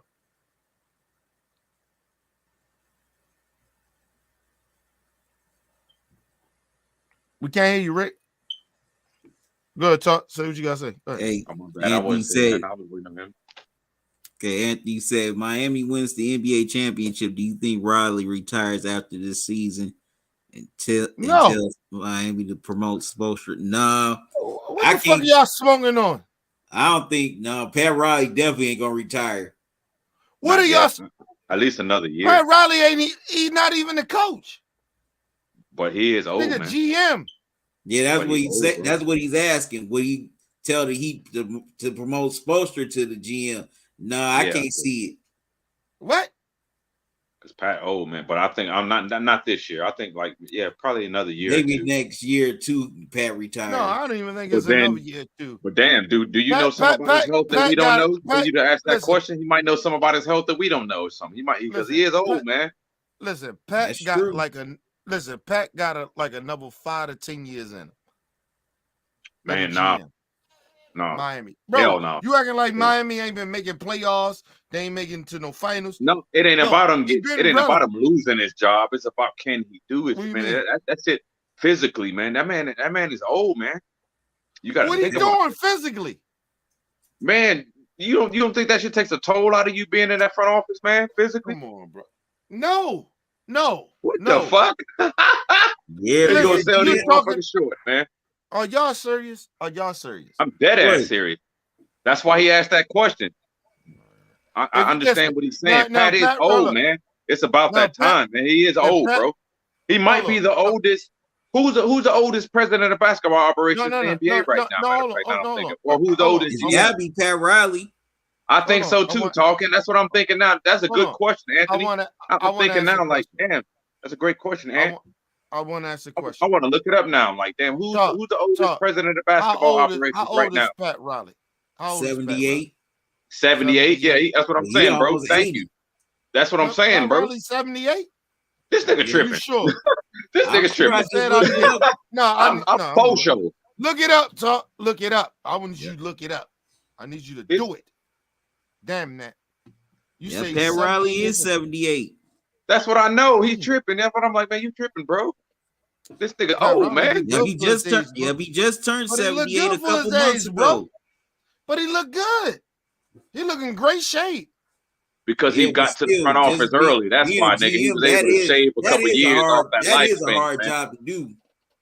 That's what I'm not gonna sell the motherfucker short. I would never sell. That's what I'm saying. I'm not gonna sell him. That's a great question. That's a year-round job now. All the time, man. You gotta, man. It takes a toll out of you physically, man. Just because you're not doing anything, you're not lifting. It don't physically. Man, I get what you're saying. Yeah, that shit will drain you, man. I don't just talking to motherfuckers. That shit will. When you talk to stupid people a lot too, that shit gotta bother you. You know what I'm saying? Yeah, that shit gotta. That shit's physically draining. You be like, you would want to scream, but you can't scream on them. Man, that's physically. Are you cussing out? He 80, man. He 80 years old, man. You can't be. That's man. Now I don't want to be sitting around arguing with motherfuckers about who I'm finna pay. You know what I'm saying? I don't want to be doing it. That's essentially what his job consists of. Who he finna hire, who he gonna fire, who he's gonna pay. You said Pat Riley is 78? 78. He just turned 78 this year. Nigga. Pat look good for his age, though. That's time put in right there, man. That's true, but still, I mean, that's time put in. Go through that stress. That's why I'm saying that's a great question. And you might, man. Do you know some insider information? Did you hear something that he got something like, man? Because he old, man. He might have some. He might just want to step in. Problem with his health, man. He 80, man. He want to sit down, man. I want to rest too. Like, goddamn. Or maybe he just might want to enjoy whatever. That's what I'm saying. He might just want to rest. He might just want to rest. Who? Why would you want to have to get? I wouldn't want to have to get up when I'm 80. Like, goddamn. I don't know, bro. I don't think his job that hard, bro. I know it is. I'm not gonna sell him short. Man. No, I'm not trying to downplay what he does. I'm just saying I don't when Pat Riley is a fucking legend. Man, I know how hard it is for me to get up. Like, I don't think it's shit. I like so you. So this is what I'm asking, right, Rick? This is what I'm asking. So what you saying is that him being a GM, so much worry and doing so much shit, right? I don't think he's the GM, he's the president. No. He's the president of basketball. Oh, the president. I don't think he's not the GM. Yeah, that's even lesser than the GM. No, it's not. No, it's not. Not with his role. No, what are you talking about, not man? With Pat Riley. Pat Riley. No, that does not work like that, man. The hired man, no, it doesn't work like that, man. He's in charge of putting together the team. Man, you got to. That's what I'm saying. He got to hire, fire, and pay people. You know what I'm saying? There's a lot of shit to be thinking about every night. Like, God, he got nightmares that night. I know he do. Like, God damn it, I gotta close this contract. He know he do. About people we don't know about. I'm talking about people that's part of the team, other staff members. He got to close their contracts too. It ain't just the team. All right. I'm gonna respect what y'all saying. And then not just the basketball operations, but it being the president, you gotta deal with the media. Fucking goddamn, I don't even go no further than that. That's enough. Just basketball and the media itself. Agents. That's too much, bro. That falls into the basketball side to me talking. I'm just saying just basketball and then the media itself. That's enough, man. And then he manages to stay out of the spotlight. That's good, man. That's a great job. He's done a great job, man. But that's what I'm saying. He don't be in the spotlight like that. He let the team do his job. He looked good, bro. He looked good for his age. He let the team do his job. He built a good organization. He built as a president. He built a good organization. He's letting the team do his job. But I'm just saying, you look at Pat Riley, right? He doesn't look like he doesn't look 78, bro. This dude look like he in his fucking. But you got to think about it, Kenny. When he started coaching Magic, he was a rookie. He might look like in his early 60s or some shit. He was young when he started, though. You got to think about it. He's been around for a while, man. No. I'm not saying that. I'm just saying that he doesn't look 78, bro. This dude look like he. Yeah, I get that too. He look good for his age. I get that too. Right. But he look like he about 60-something years old. Nah, I knew he was older than that. No, I knew he was older than that because I'm 42. Pat Riley don't look that old, bro. He don't look that old. No. He don't look no more than over than 60. He look good for his age, bro. I don't know. Maybe he's taking care of his body, taking care of himself. But he does not look old like y'all saying. Like, I understand he's 78, but he don't look 78. He don't look like he in his late 60s and some shit like that. He look like he in his early 60s. Man, I don't know, man. That is a good question, though, Anthony. Like, damn, could he do that, though? If you've heard something, I want to look it up now. Like, he might want to move. I wouldn't be surprised if he did it now that he says that. That's a great question. I won't be surprised if Riley stepped off and did his thing and walked off into the sunset. Walk off into the sunset, man. Ain't nothing wrong with that. Right. But if he walked away, this is just my opinion. If they offered it to Spoelstra, I don't think Spoelstra would take it. I don't think so either. I think he likes coaching. I don't think Spoelstra would want double roles as GM and the coach like Pat Riley. No. That's what I'm saying. I think he likes coaching. I think he wants to stay coaching. I think Spoelstra likes coaching. I think he wants to stay in that role. He would like to have a more hands-on probably with the team. But who's to say how much power he has already? Though we don't know the whole. Yeah, but who the GM in Miami is? I don't even know off my head. Let me find out. Names in my head. Are you talking about who's under Riley? Who's the GM? Yeah, just who's the GM? Who's the general manager? I'm gonna look it up myself because there's too many GMs in my head. I don't want to. I swore it was Pat Riley. No, Pat Riley's the president of basketball operations. I know that. I know Pat Riley's the president, but he's not the GM. Andy Ellisberg. Okay, Ellisberg. Okay, you're right. That name is already there. You're right. That name is. That's why it's too many GMs ringing in my head. But yeah, that makes sense. Yeah. So the coach. No. Yeah. Listen. So if Pat steps to the side, if they don't name a new president or GM, they would probably move Andy up and just make a new GM. hire a new GM. Yeah, but listen, the one thing about that's what I'm gonna say. The one thing about Miami is that I think the only way the coach is going to not be a coach anymore if he moves up the GM, Spoelstra. And that means the GM. That makes sense because it makes sense because that's Pat Riley's handpicked man. That's his handpicked guy. GM, right? Yeah, the GM gonna move up to the president, and most likely it will make. And then they will hire a new GM because I don't think Spoelstra's ready to move up. No. I don't think Spoelstra will want that job. No, that's what I agree. Talking to something, I don't think he wants to move up. They would just hire a new GM. They're gonna hire somebody from within, probably. Well, he ain't gonna be a coach no more. If they lose this shit, he's not gonna be a coach no more. I don't think that at all. Hell no. Because he just underachieved this year. What are you talking about? Well, no, overachieved. Oh, yeah, exactly. I'm sorry. Exactly. I'm sorry that I did misspeak. He did overachieve. What are you talking about, bro? Hold on. They were AFC, my nigga, and they fucking. What are you talking about? Hold on. So y'all saying to me that if win or lose, his job is secure. If definitely secure. That's what I'm saying. I'm saying win or lose, Spoelstra's job is secure. He can move up or down at his leisure. You telling me that Spoelstra can't lose his job this year? Yo, they had plenty of times. Okay. All right. Hell no. He's overachieved with every team. He's overachieved with every team he's had assembled since LeBron James and D Wade left that team, man. He's overachieved with every roster he's had, man, as a coach. And if somebody got an argument for that, we could talk basketball. He's overachieved with every team he's had, every roster he's had since LeBron James and D Wade left that roster. He's overachieved. He made it to the finals a few years ago. Again, he did that. Nobody saw that then. He's doing it again. And his job is secure. Oh, I'm sorry, Greg. And I'm not you fine. I'm sorry. That's good. You good? And also, if Spoelstra got fired after this, a lot of teams would be giving him offers in a minute. That same day, probably, man. You think motherfuckers ain't gonna call him that day? Minute. I'm not saying he'll take the call, but personally, I think they're gonna call him that day. I didn't say that. I didn't say that he wouldn't get called. But nah, I don't think his job is in jeopardy at all. That would just be a dumb move. My opinion. I don't feel like his job is in jeopardy at all. At all. Okay. Not in any. He can move up or down at his leisure. I feel. Or why would we ever have the conversation we were just talking about with Anthony's question? He just said, like, man, they wouldn't be wanting to move him up if he didn't do his job like he's doing. You know what I'm saying? Right. He ain't gonna move the motherfucker up if he sucks. First of all, that was his opinion.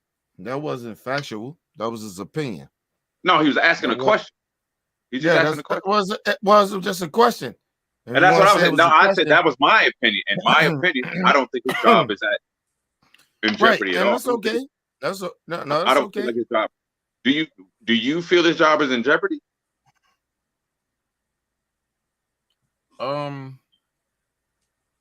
No, but I wouldn't be shocked that if they didn't win the championship this year, that they would fire him.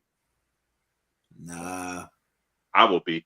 I would definitely. I wouldn't be shocked about it. I wouldn't be shocked. I'd be very surprised if they did. That's just like Steve Kerr getting fired to me, man. I would be surprised to hear some crazy shit like that. First of all, he ain't Steve. He's not Steve Kerr. So stop it. No, he's not. He's Eric Spoelstra, man. Right. He's not. And he ain't win no championships. And he ain't win no championships since LeBron James. So what? There's a difference. Greg Popovich ain't won since fucking. He wasn't gonna get to another finals after. Greg Popovich ain't won since. Do we have to know what I'm saying? It doesn't matter. That has nothing to do. No, this doesn't change what I feel about him. No, that ain't gonna change. No, he's still the man. He's still the man. He's overachieving with his. He's overachieving with what he's given. He's doing his goddamn job. That's a coach's job. This is what I be trying to tell y'all niggas. Y'all don't understand this. What? Listen, are you telling me that somehow, some way, he won 2 championships with LeBron James, and somehow he's better than Steph? He's better than Steve Kerr? Who said that? No, I'm just asking the question. No. Hear me out. y'all, because y'all trying to put it out there like he's not expendable. Yes, he is. He's not Steve Kerr. Okay. He's not even on that level of Steve Kerr. That's how you feel. Listen, no, it's not how I feel. It's a fact. Because no, time out. When you talk about Steve Kerr won 5 championships with a team he didn't assemble. It doesn't matter, but he did do it. Okay. And now LeBron James and him, when they put that team to fucking together, right? So would Steve Kerr win without Steph Curry? No. Stop it, bro. Stop trying to ignore what I'm saying. Hey, because Eric Spoelstra at least been to the finals without LeBron. There you go. And D Wade and Chris Bosh. Every team he won his championships with, he's been at least back to the finals, and he's been a presence in the East since he lost that team. As a coach. Listen, and ever since he lost that goddamn team, he ain't won nothing. What? So he's not. What did he win? They just won the Eastern Conference Finals again. Has the Miami Heat? They just won the Eastern Conference Finals again. No, time out, bro. I get that. Has the Miami Heat won a championship? The Spoelstra won a championship since LeBron? No, I can say that about 20. Okay, then. All right. No. Stop. Stop right there. No, stop right there. He hasn't. And stop trying to compare him to motherfucking Steve Kerr. Because he's not that. Because Steve Kerr has won before Kevin Durant. He won with Kevin Durant. Because he got Steph Curry. What are you talking about? And nigga, he had LeBron James. What the fuck? And Dwayne Wade. And LeBron gone. And he's still been back to the Palace. And they still ain't win, did they? Did they win? It doesn't matter. The fact that it's not a coach's job to win. It's not a coach's job to play. You can say you can say how you want. I'm coming up. I got a criteria. Wow. He did it. Wow. Man. I can say that about 20. I can say that about 28 other teams who ain't been to the finals either. Stop giving. Since y'all LeBron left stop Miami. Acting like. See, and that's acting like what? I come up with facts. I'm just coming with facts. No, you're not coming with facts. You coming. What fact did I not spit? Everything I just said, man. Eric Spoelstra has been back to the finals twice since LeBron and since he lost those championship teams. He overachieved with the rosters he did. I can say the same thing what you just said about 28 other teams that ain't been to the finals since LeBron and D Wade left Miami. It's 28 other teams that ain't even been back. LeBron at least went back and he been to other teams. Talking about, bro. Steve Kerr was. But as far as coaching, this man has a presence in the NBA. All right. With and without LeBron, he did it. It's a fact. I'm sorry. Listen, I'm not saying you're gonna have to argue basketball with me. No, I'm trying to argue basketball, but you won't listen. My point is that you trying to act like Steve Kerr was somebody that was that big coach in the world when he got that motherfucking. No, I didn't. I never said nothing like that. That's what you're saying. Come on, bro. Can I didn't say that. I never said nothing like that. All right, bro. Can I finish what I'm saying? Go ahead, but I didn't say that. Don't say I'm trying to say that, and that's not what I said, man. I said you trying to. That don't mean that. That's not what I didn't. Okay, that's not what I'm trying to say either. I didn't say that. Bro. Do you know? Hold on, time out. Do you know the difference between somebody saying you said something or what I think that you're saying, which means as it seems like that's what you're trying to say, right? No, because I'm telling you exactly what I just said. I just stated facts. You can't change what I just said and say it means something else. Hey, well, you won't even give me the chance. You won't even give me a chance to debunk it. Because I won't let you put words in my mouth. I'm sorry. I'm not trying to put words in your mouth.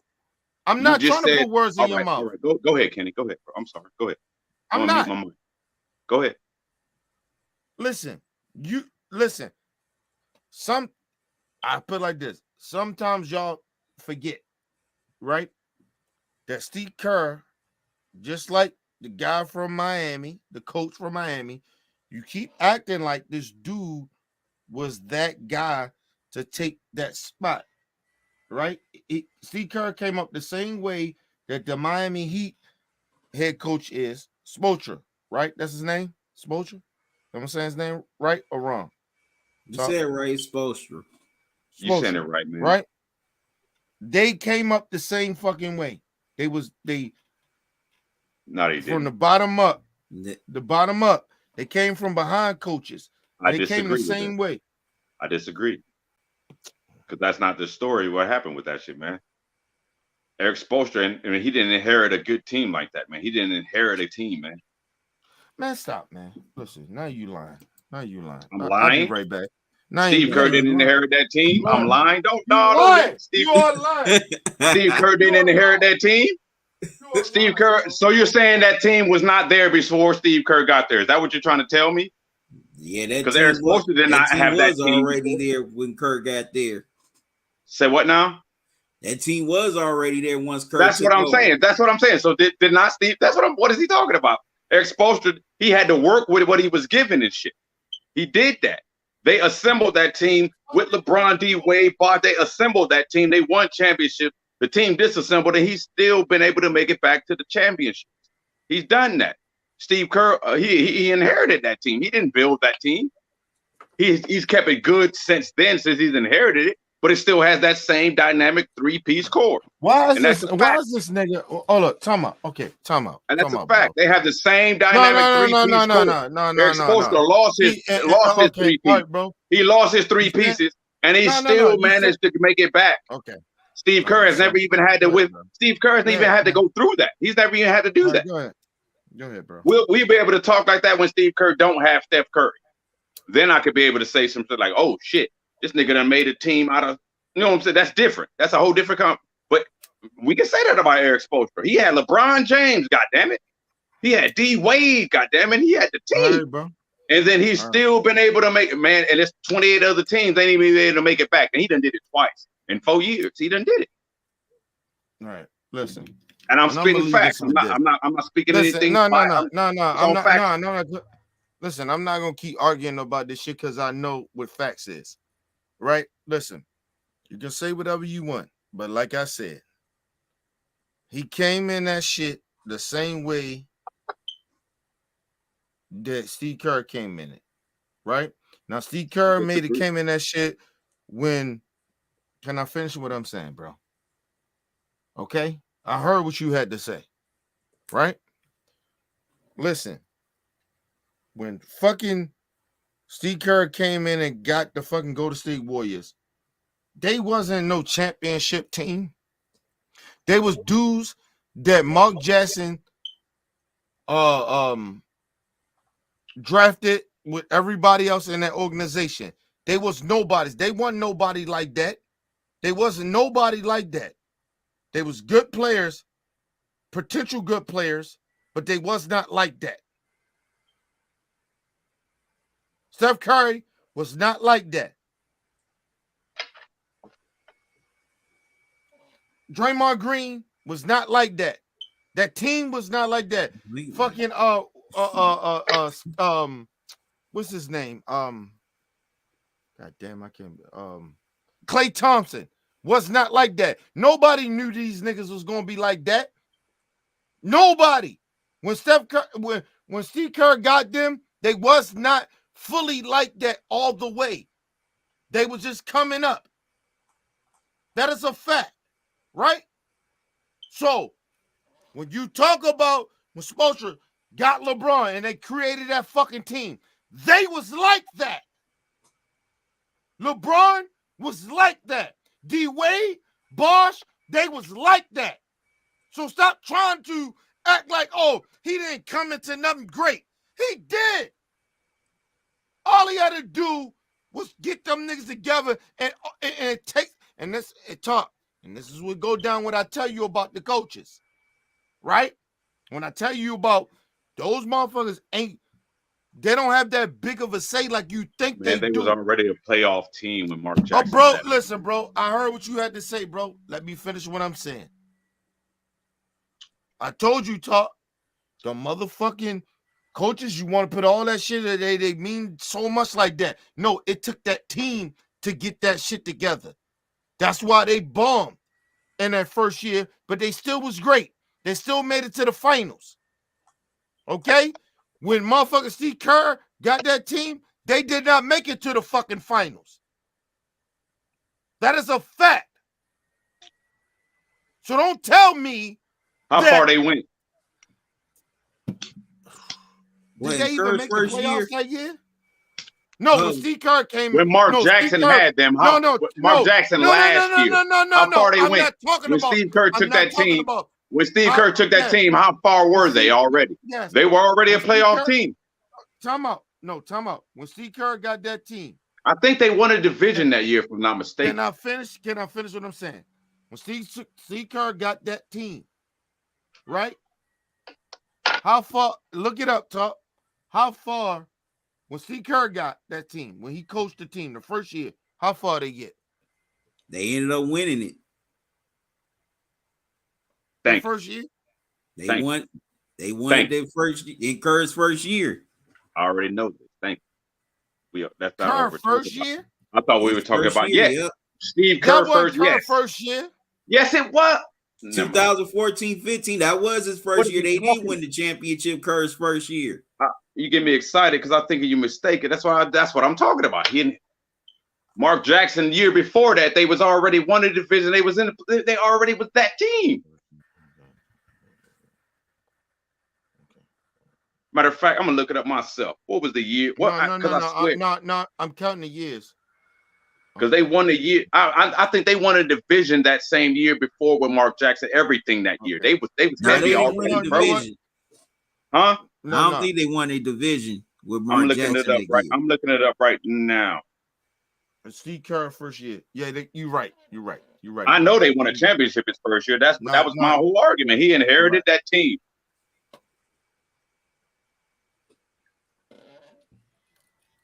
All right, let me see. But it was just a better team. It was a better team. You telling me that Steve Kerr?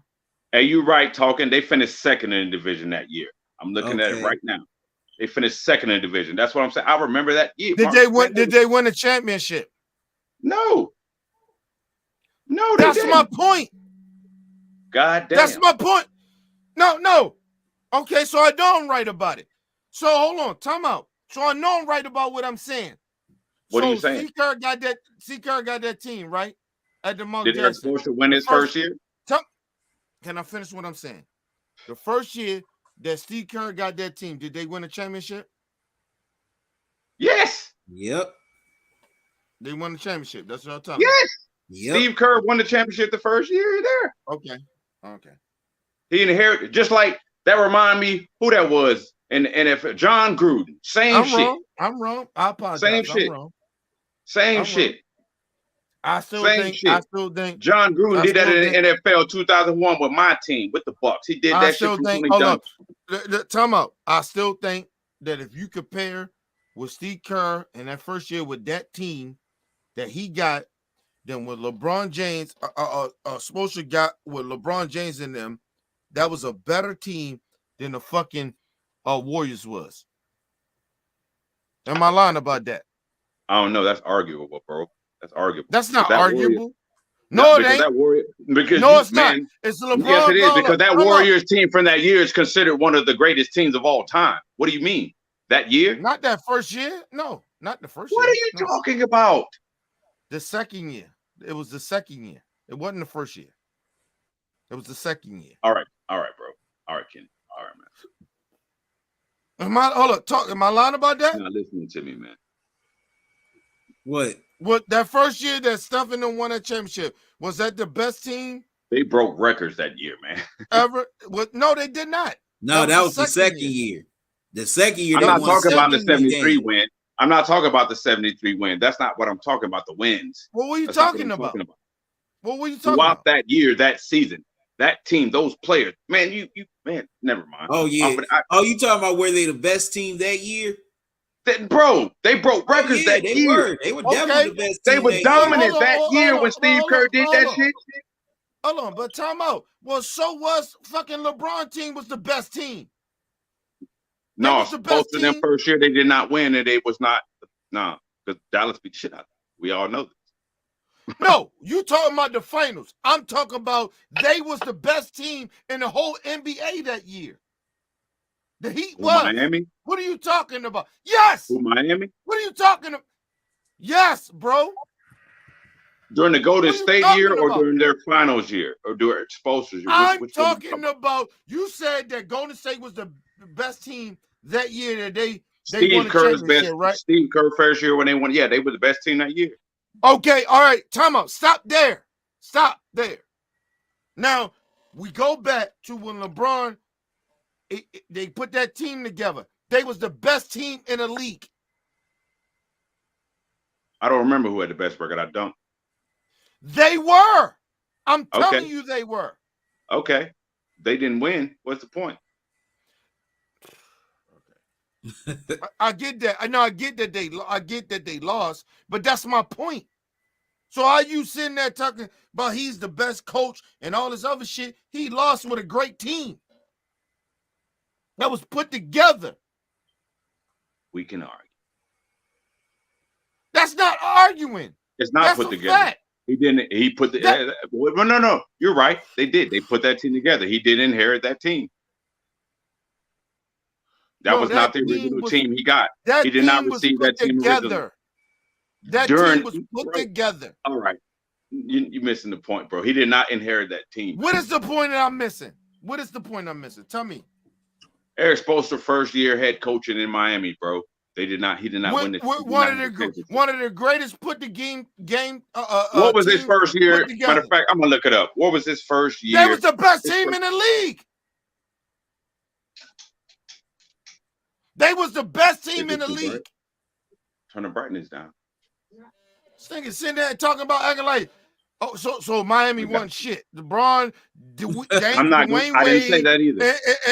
And they won shit. I want to say they were the number one team that year. I want to say they had home court against Dallas that year, but I don't remember. I don't want to be lying. I don't remember if they had home court against Dallas that year. Talking, look it up. Did they have? I'm looking it up right now. But that's not what I was looking. I wanted to see. Yeah, the Heat versus Dallas Mavericks when LeBron played them and they lost. Did they have home court advantage? But that wasn't court. They had home court. They had home court. The Heat did, right? They was the best fucking team. Was that Spoelstra's first year? It was not, right? Yes. No, that was supposed to. No, I think that was not his first year, man. I'm telling you, Kenny, man. I'm looking at myself. It wasn't his second year. My point. It had to be like more his that was not it. It was not his first year there, and I'm gonna prove my point, man. Okay, bro. All right. I'm gonna prove my point. That was not Spoelstra's first year. It was his third year. It was supposed to be his third year. Third year, what was he the head coach? Yeah, he was the head coach a year before that. He was the head coach a couple year before. Yes. I just looked it up. Yes, like I said, that team was not there, man. They built that team while he was there, man. He worked with that. Okay, I'm wrong. I apologize. I'm sorry. But I still don't think that motherfucker, he better than Steve Kerr. I'm not going to put that. I'm still not going to say that. I'm still not going to do that. He's not better than Steve Kerr.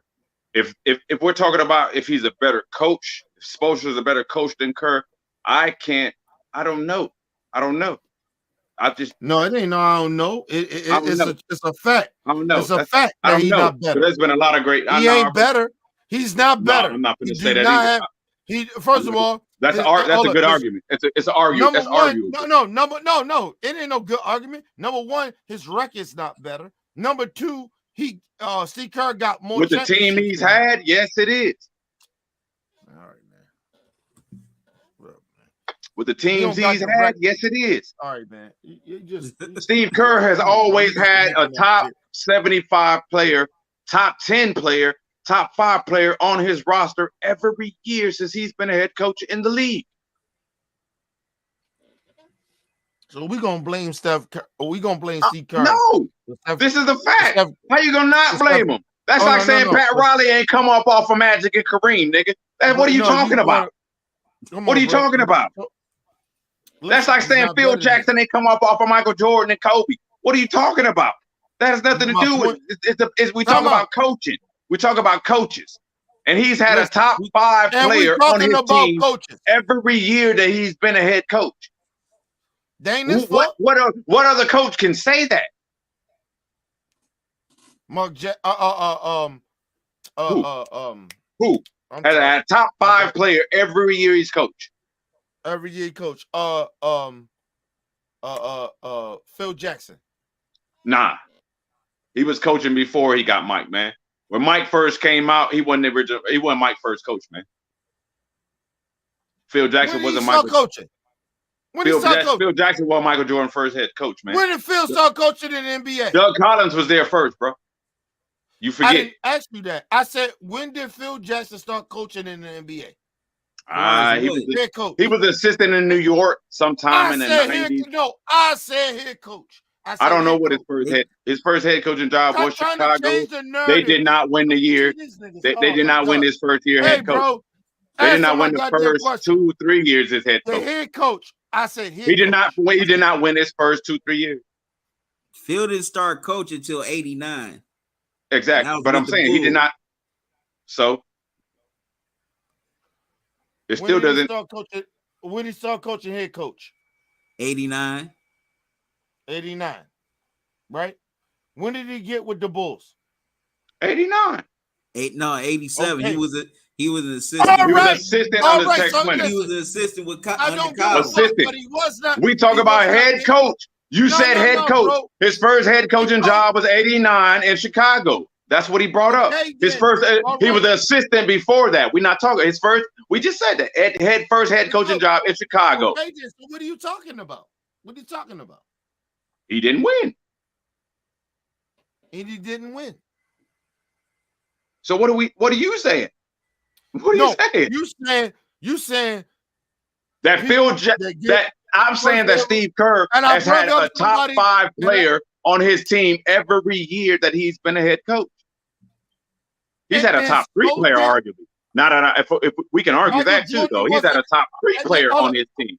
Are you stupid, bro? Are you talking about Michael Jordan was the top 3 player in 89? Are you stupid? No, I ain't say that. All right, so what are you talking about? I named the coach, I gave you the coach, and I told you. Every year he coached, I said. Every year Steve Kerr has coached. Come on, bro. Stop. You trying to push the goalpost. Trying to push. No, I'm not. I stated a fact, and you're trying to dispute my fact with an argument and shit. And that was the best coach you could come up with, and that is a good argument. I'm not saying that's the best. That's the best argument to come up with. Is Phil Jackson. You always trying to change the. That's the best coach you can come up with. Is Phil Jackson. The only coach you can say is Phil Jackson. It don't even matter no more because you just. Unless we go back to the 80s.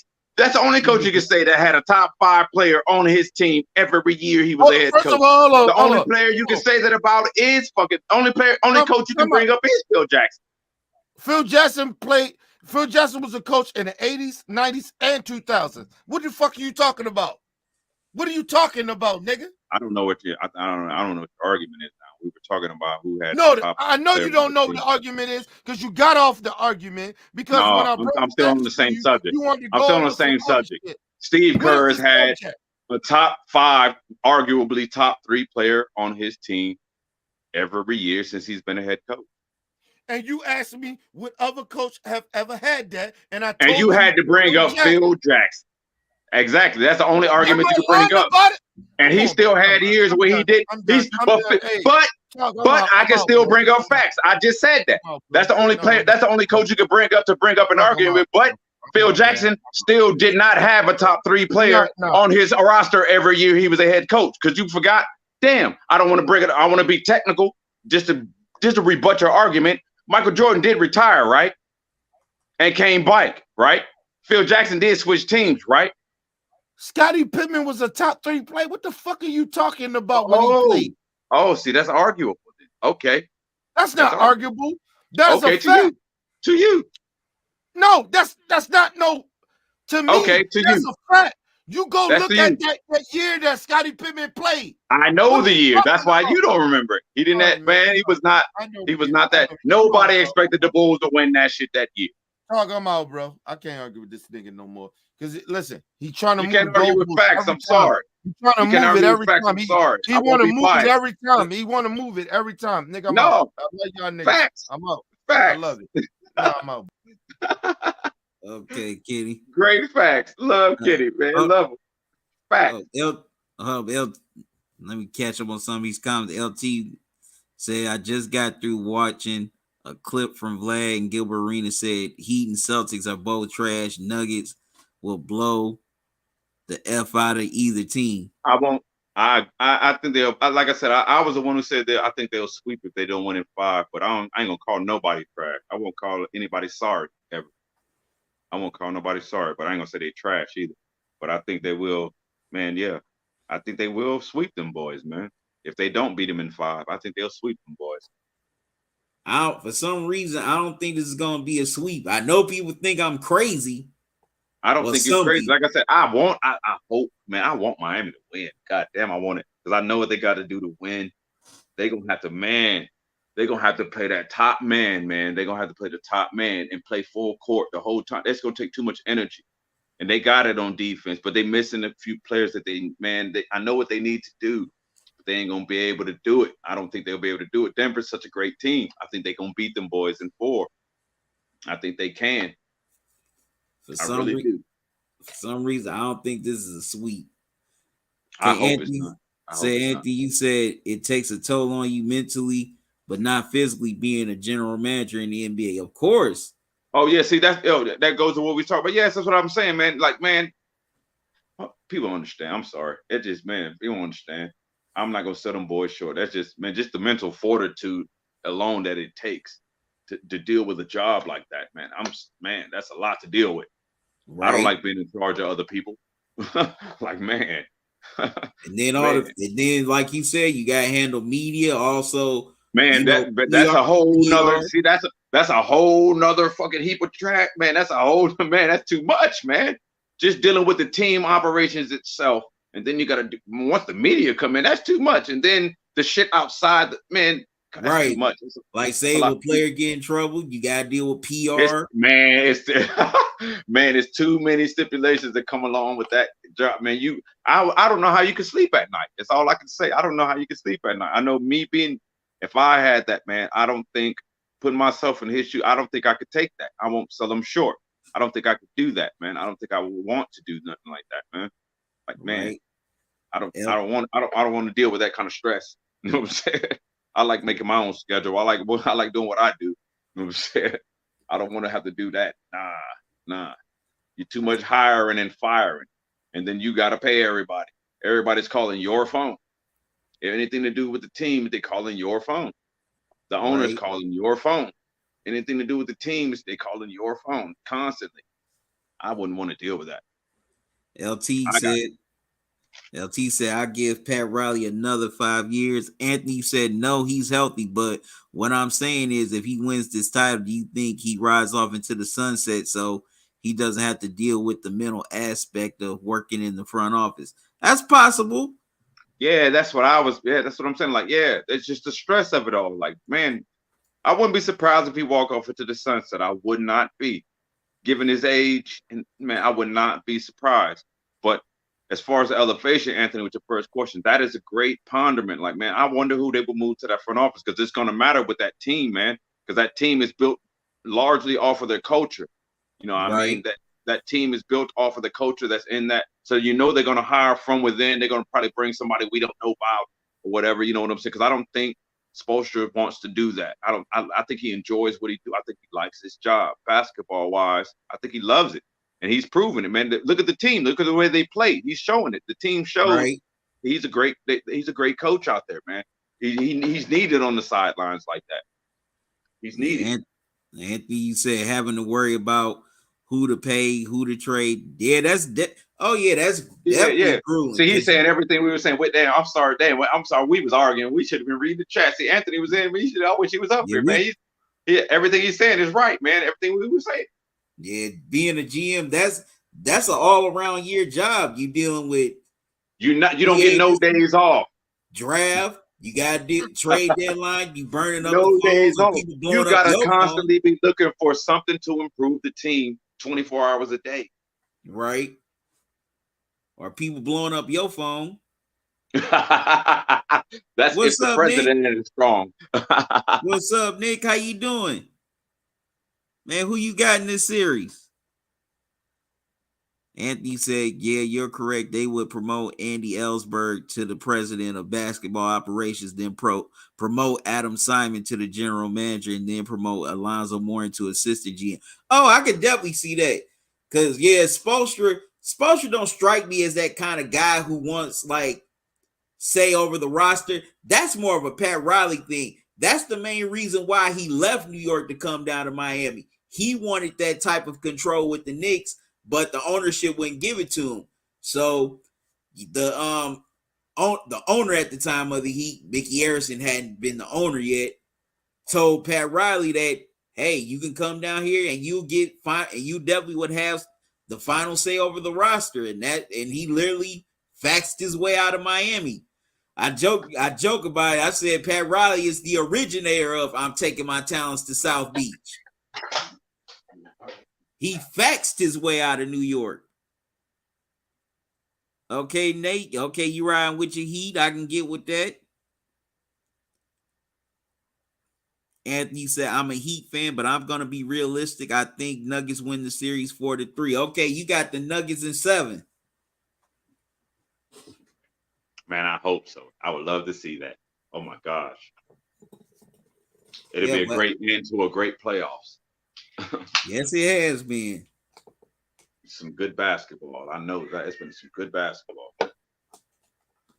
Definitely. That's one of the teams that's there is that where they at now. It's been some good basketball. Oh, definitely. That game last weekend proved it. That was amazing. That was a great game. Oh, game 6, yeah. Yeah. That's what I'm saying. That's a great game, man. And then Miami goes on the road and dominates game 7. Crazy. Nobody saw that, man. That was great. It was a great every minute of it. Every dribble. Me and my brother and my sons was watching. That was a great game. Right. Anthony said apparently people are already predicting that this NBA Finals is going to be the lowest rated finals in NBA history because no one cares about these two teams. Well, also, this is where the NBA really messes up in this department. If the NBA would find ways to promote teams instead of players, they would be better off. The NFL, no matter who's the star, they still promote that team. Pat Mahomes, superstar. You still talk about the Chiefs. Joe Burrow, superstar. Still talk about the Bengals. Josh Allen, Stephon Diggs. Yes, they're superstars, but you still know the Bills. Jalen Hurts, superstar, still know the Eagles. That's where the NBA really messes up.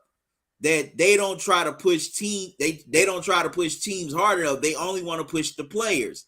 And also, a lot of the media, national media, are just so against certain cities. I know a lot of them are definitely mad as hell that they got to go to Denver. Yeah, they're cool about going to Miami, but they hate the fact that they got to go to Denver. I know they hate it because a lot of them, I don't want to go to Denver, because yada, yada, because a lot of them, they want to be celebrities or want to just rub up against celebrities. So yeah, that's where the NBA and that's where the media falls short. They don't promote teams, they promote players. And some of the NBA media is so damn biased against certain cities. So that passes on to the viewers. They think, it's not going to be good because, certain teams ain't in. Who cares about the Heat? Who cares about the Nuggets? Who they got? That really shows how much a lot of casual fans are out there. I agree 100% with what you're saying from that point of view. But you also have to realize that the NFL and the NBA, they are different because the NBA is a player sport like that. You see what I'm saying? It's easy to market the players. That's why they do it that way. It makes sense. Like the NFL players, they wear helmets most of the time. We don't even get to see their faces. You see what I'm saying? And over time, it's a different type of thing. It's a different persona. You know what I'm saying? It makes sense. But I agree 100% with everything you're saying because you were right with every aspect of what you were saying. But I think that's why that is the way it is because of that. You know what I'm saying? The game it's just a different game the way it is. because they tried that with baseball back in the 90s. If people remember, if we old enough to remember, they tried that. But being that it's such a team-driven sport, you know what I'm saying? But then the players get to have their personas, their personalities to get out there. We get to see their faces, and they get to market them like that. The NFL can't do that with the players as well. You know what I'm saying? And it's crazy because the NFL is the #1 marketed sport in America. That's crazy. Right. That is crazy how it's like that. But you are 100% right. If they could figure out a way to focus on the team instead of the players, it would be that way. But the way the culture is in America, you know what I'm saying? You know what I'm saying? It's people like to be in touch with you know what I'm saying? That especially with social media the way it is, and that's why NBA players are the have the #1 presence among athletes on social media like that. You see what I'm saying? It's just that they get to put their persona out there. Like we know all the NFL players, but the casual fan doesn't know what they look like. Like if they were to pop up on a screen, they wouldn't know who that was until someone said their name. You see what I'm saying? Because they used to seeing them with a helmet on all the time. You see what I'm saying? It's part of the marketing and the way they do it. It's not all by choice, but at the same time they just ride with what they do because it's all about money too. You're right, Anthony. You know that's a great point. That's a great point. You know what I'm saying? And I think that, like I said, I feel like this is good for basketball to me, being that it's lower markets like that. You see what I'm saying? That made it to where I love it as a basketball, you know what I'm saying, purist. I love that. You know what I'm saying? But everyone doesn't take it like that. You're absolutely right. That was a great point. Okay, Anthony, you say, I think once guys like LeBron, KD, Kyrie, Steph, Klay Thompson retired, that mentality changes where the NBA is going to be focusing on my shit. I was muting my shit, Anthony. Hey, I was thinking, hey, they can't hear me on this side of the house. Hey, Ashley, I said that to my wife. I said, I want all these old motherfuckers to retire.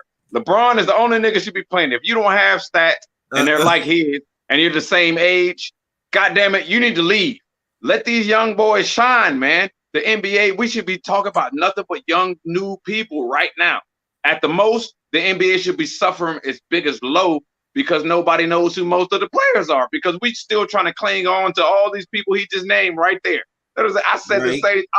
Man, if you ain't LeBron, you need to retire. You know what I'm saying? Right. If you ain't LeBron, because as soon as he don't put up the stats he's doing, he need to retire too. Leave. You know what I'm saying? Right. Let these young boys get their shot. I like basketball. I'm a purist with this sport. I love that. I want to see new. I like new things. That's what makes me so excited about the finals. I want to see someone new win it. I want to see that, man. I want to see it. They deserve it, man. They work hard, man. Athletes work hard. Every sport. Nick, you said Nick, you said the NBA can be fouled. Talking, it can be fouled, and also another thing, and this is just my opinion, but it seems like the NBA has an agenda to want to push certain teams. Like with this playoffs, it seems like they were like hoping that would it be a right, Celtics Lakers finals or Heat or even a Heat and Lakers finals. So that's the NBA is at fault for this too. It's not. That's what I'm saying. That was tying to my point. I didn't mean to cut you off, brother, but I'm saying that ties to my point. I don't think it's fully by choice. They have to try to market the teams that make money off of the most. But me being, like I said, we want to see the new, you know what I'm saying? But as far as the money, they gotta try to make their money and they gotta try to do it. They got to. But if people keep playing like they do it and the sport stays pure like it is, man, that's why, like you just said, if they get rid of the old people, man, they ain't gonna have no choice but to look for, and they're gonna have to adapt to all the new stars on every team and all these small markets that's been developing under these drafts. That's what the draft was designed for, right? You know what I'm saying? Yeah. That's exactly what it was designed for. That's why all the small market teams have all the best players now, the people we want to see play.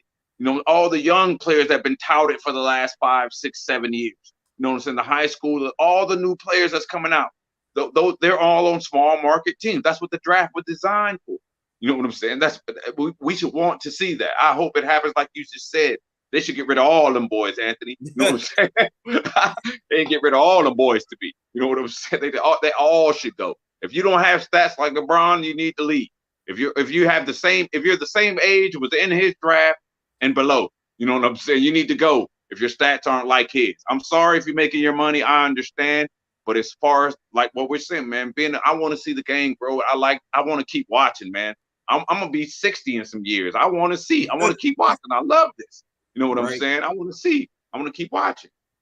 Right, but also like I said, the media plays a big part in this too, because a lot of them are so anti mid-market and anti small market. I mean, I can speak to this because me being in Cleveland, and when the Cavs were making their runs to the finals, a lot of them were so against coming here to Cleveland, especially Stephen A. He was very freaking vocal about coming to Cleveland. Like, he was mad about LeBron leaving Miami to come back to Cleveland. I don't want to be in Cleveland in June.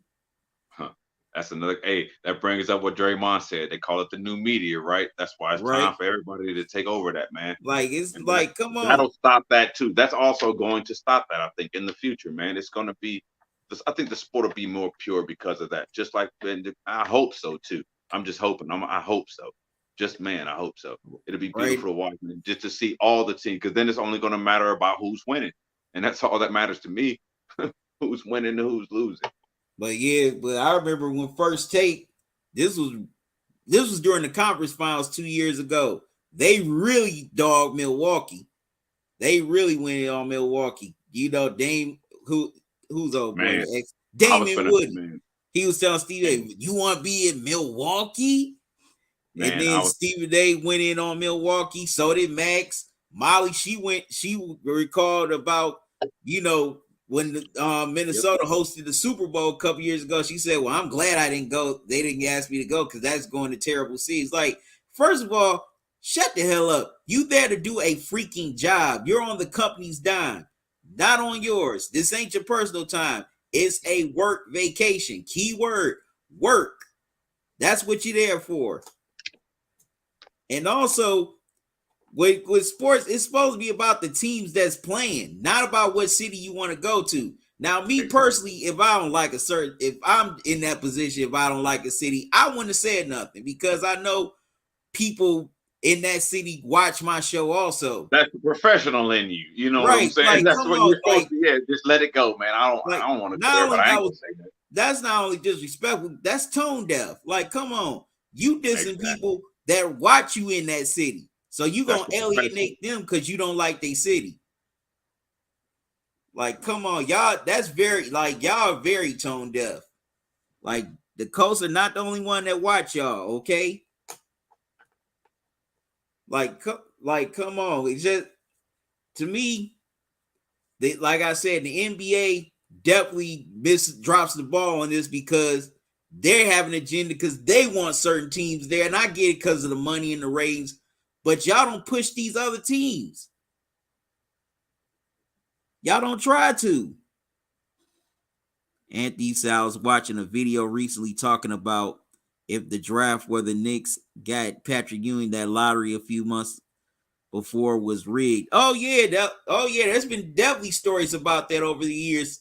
A lot of people felt that that lottery was rigged for the Knicks to get the number one pick, because they look like, okay, it's the Knicks. They've been bad for so long. Patrick Ewing was just doing his thing at Georgetown, dominating. He was a star before he got to the NBA. So yes, what better way? That's why, man. Yes, he was, bro. So what better way to put college basketball's biggest star in one of, if not the biggest market, and you know, Rays will pop. You know, a lot of people be buying Knicks tickets, merch, whatnot.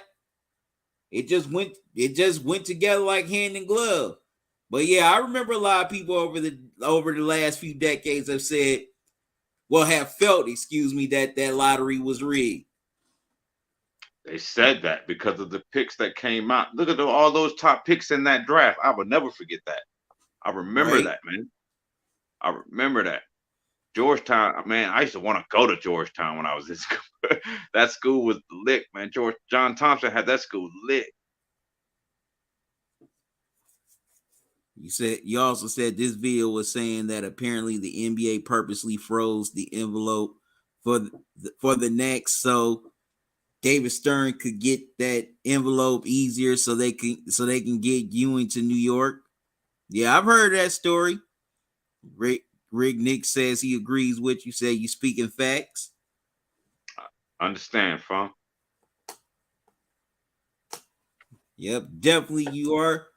But yeah, that's what I want. Like, that's what sports supposed to be about. This is supposed to be about who's the best. That's all I want to see, man. I just want to see motherfuckers ball, man. I don't care who you are. I like to see people I don't know. You know what I'm saying? I love that, man. You know what?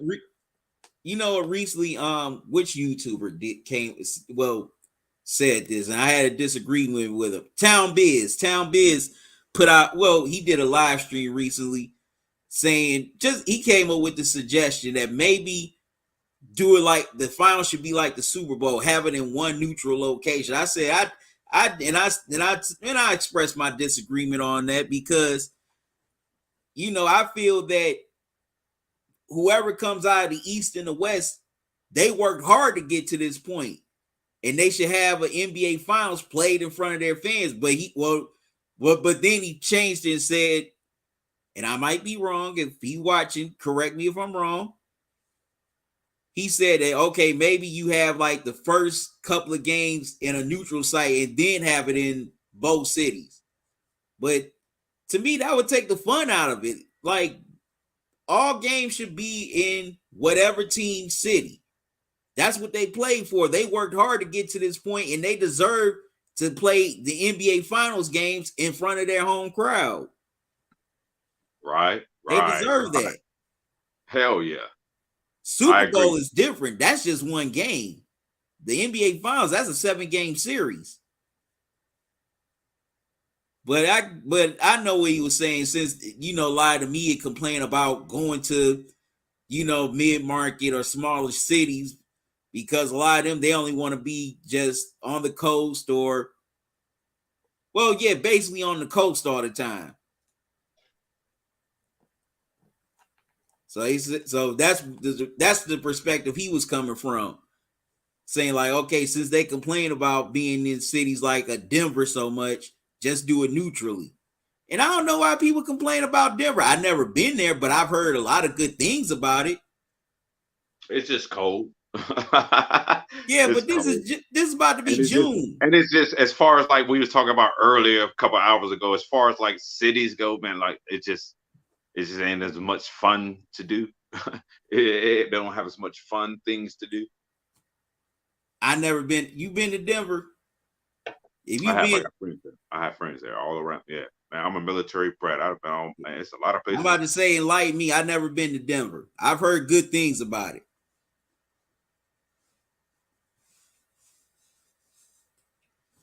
Maybe I'm missing something because I've never been. But as far as like, Denver's a good man. It's one of the. It's a good city, man. It's to me, but like like you said, I think it just has to do with the media and the way they market the NBA. I don't think it even has to do with the city like that, because I don't even think some of those celebrities and those like you just said, Molly, I don't even think she probably ever even been to Denver before. You know what I mean? You know what I'm saying? Even when she was married to Jalen Rose, she probably still ain't never been to Denver. You know what I mean? You mean Detroit? No, because Jalen did play for Denver. I'm saying. Oh yeah, that's right. Yeah, he played with Muhammad Abdul-Rahman. Yeah, he was there for some good years too. It was some good. They was some good teams. Jalen played in Denver. Oh yeah, they had some good teams when he was there. Remember that, man? Just think, man, they had some good teams on them squads, man. They had some good teams on them squads, man. I think every team back then was good, man. Every team was good, man. Every starting lineup was good. Every team was good. It was crazy. If Michael Jordan went in the league, a lot of people probably could have won. Probably.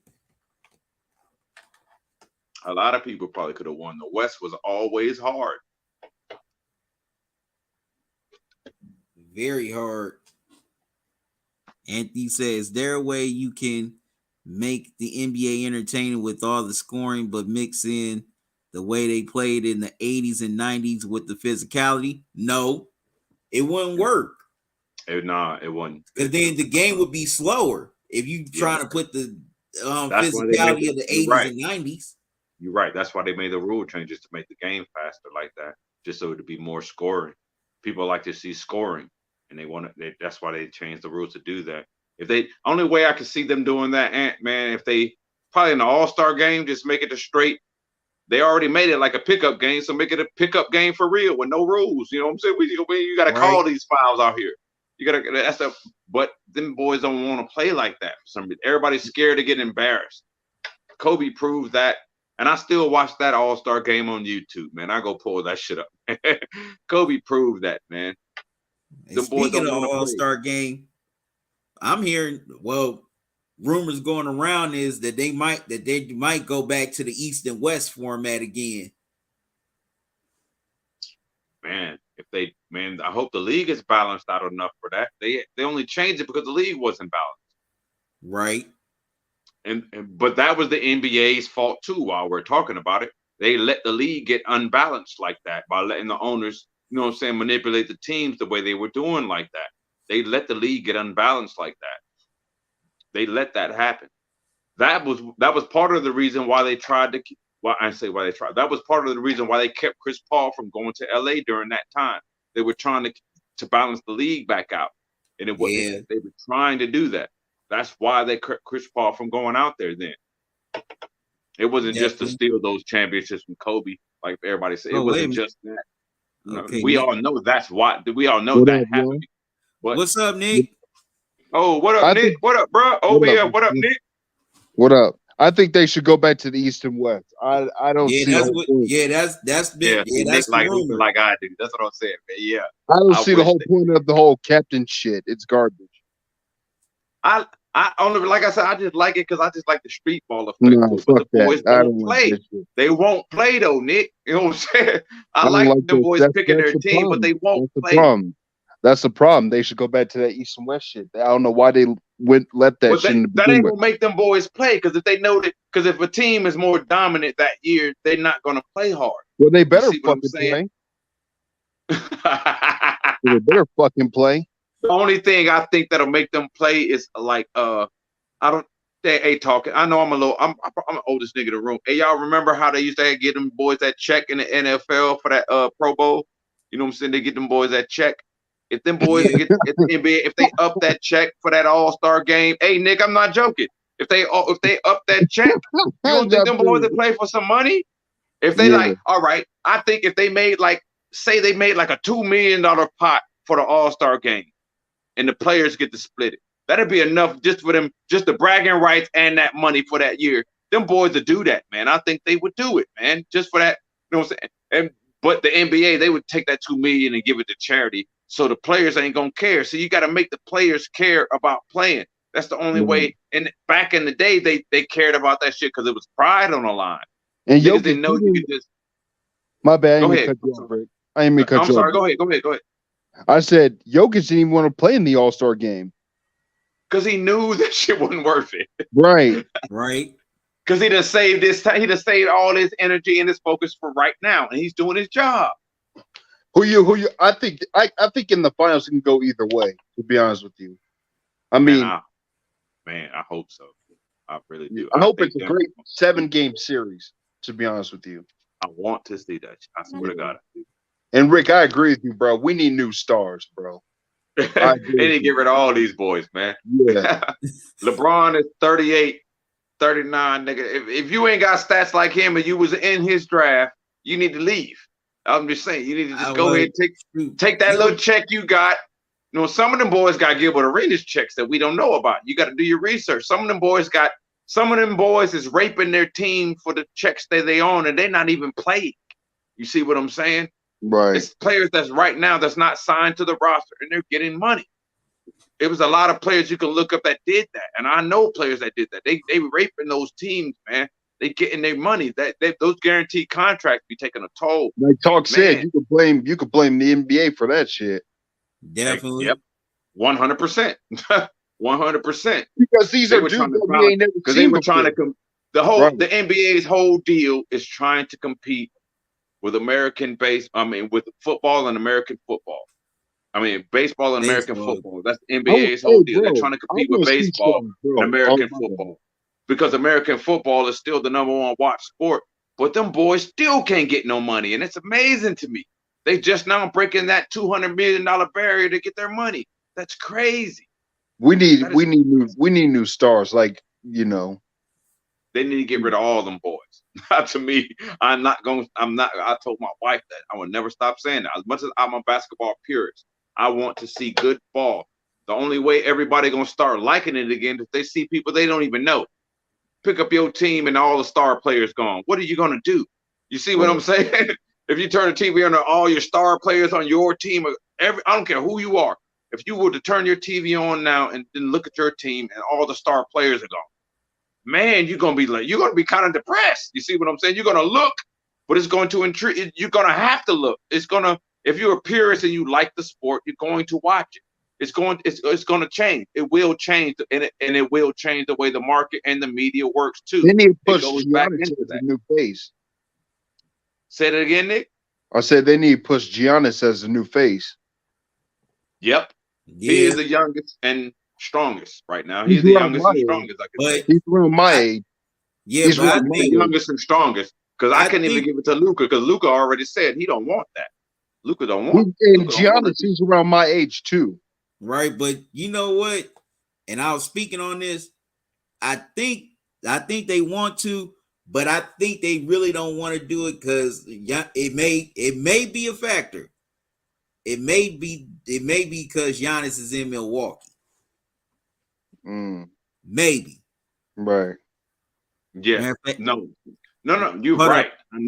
That's a great point, because when you said that, I'm thinking about it. You're right. Because that's why they keep bringing up him moving. Every time something happens, they bring him up, moving to another team. They want to bring it up just to throw that in the air because they want to see how people react to it. I think you're right by that, man. Hey, Anthony says right by that. Because just imagine if Giannis was on a high market. Imagine if Giannis played for the Knicks. You see what I'm saying? You see that comment, Rick? Anthony says the national sports media only cares about New York, LA, and Chicago when it comes to basketball. Anthony, you left out some other cities. You left out San Fran. You left out Miami. I'm speaking fact, man. But no, I'm not even gonna hate on fucking Golden State because nobody saw them coming, because nobody was checking for Golden State. They took that shit over like the Patriots did, man. They did like the Patriots did, because nobody was checking for the Patriots when they took over. Because in the 90s, the Patriots, and before that, the Patriots wasn't shit. They were the bottom feeder team. And before, in the 90s and before that, the Patriots were the Houston Texans. You see what I'm saying? That's what you can compare them to until they started doing that shit. But that is a great damn Anthony. Man, why he don't come up? He need to just come up on the stream and chat, man. He got some good points, man. Hell yeah. I'm glad you came up here, Nick. Man, hell yeah. Nathan, man, love you too, man. I know you're excited for your Heat. You said I got the Heat, but I ain't. Those are the only teams they can. Imagine if Giannis played for the Knicks, bro.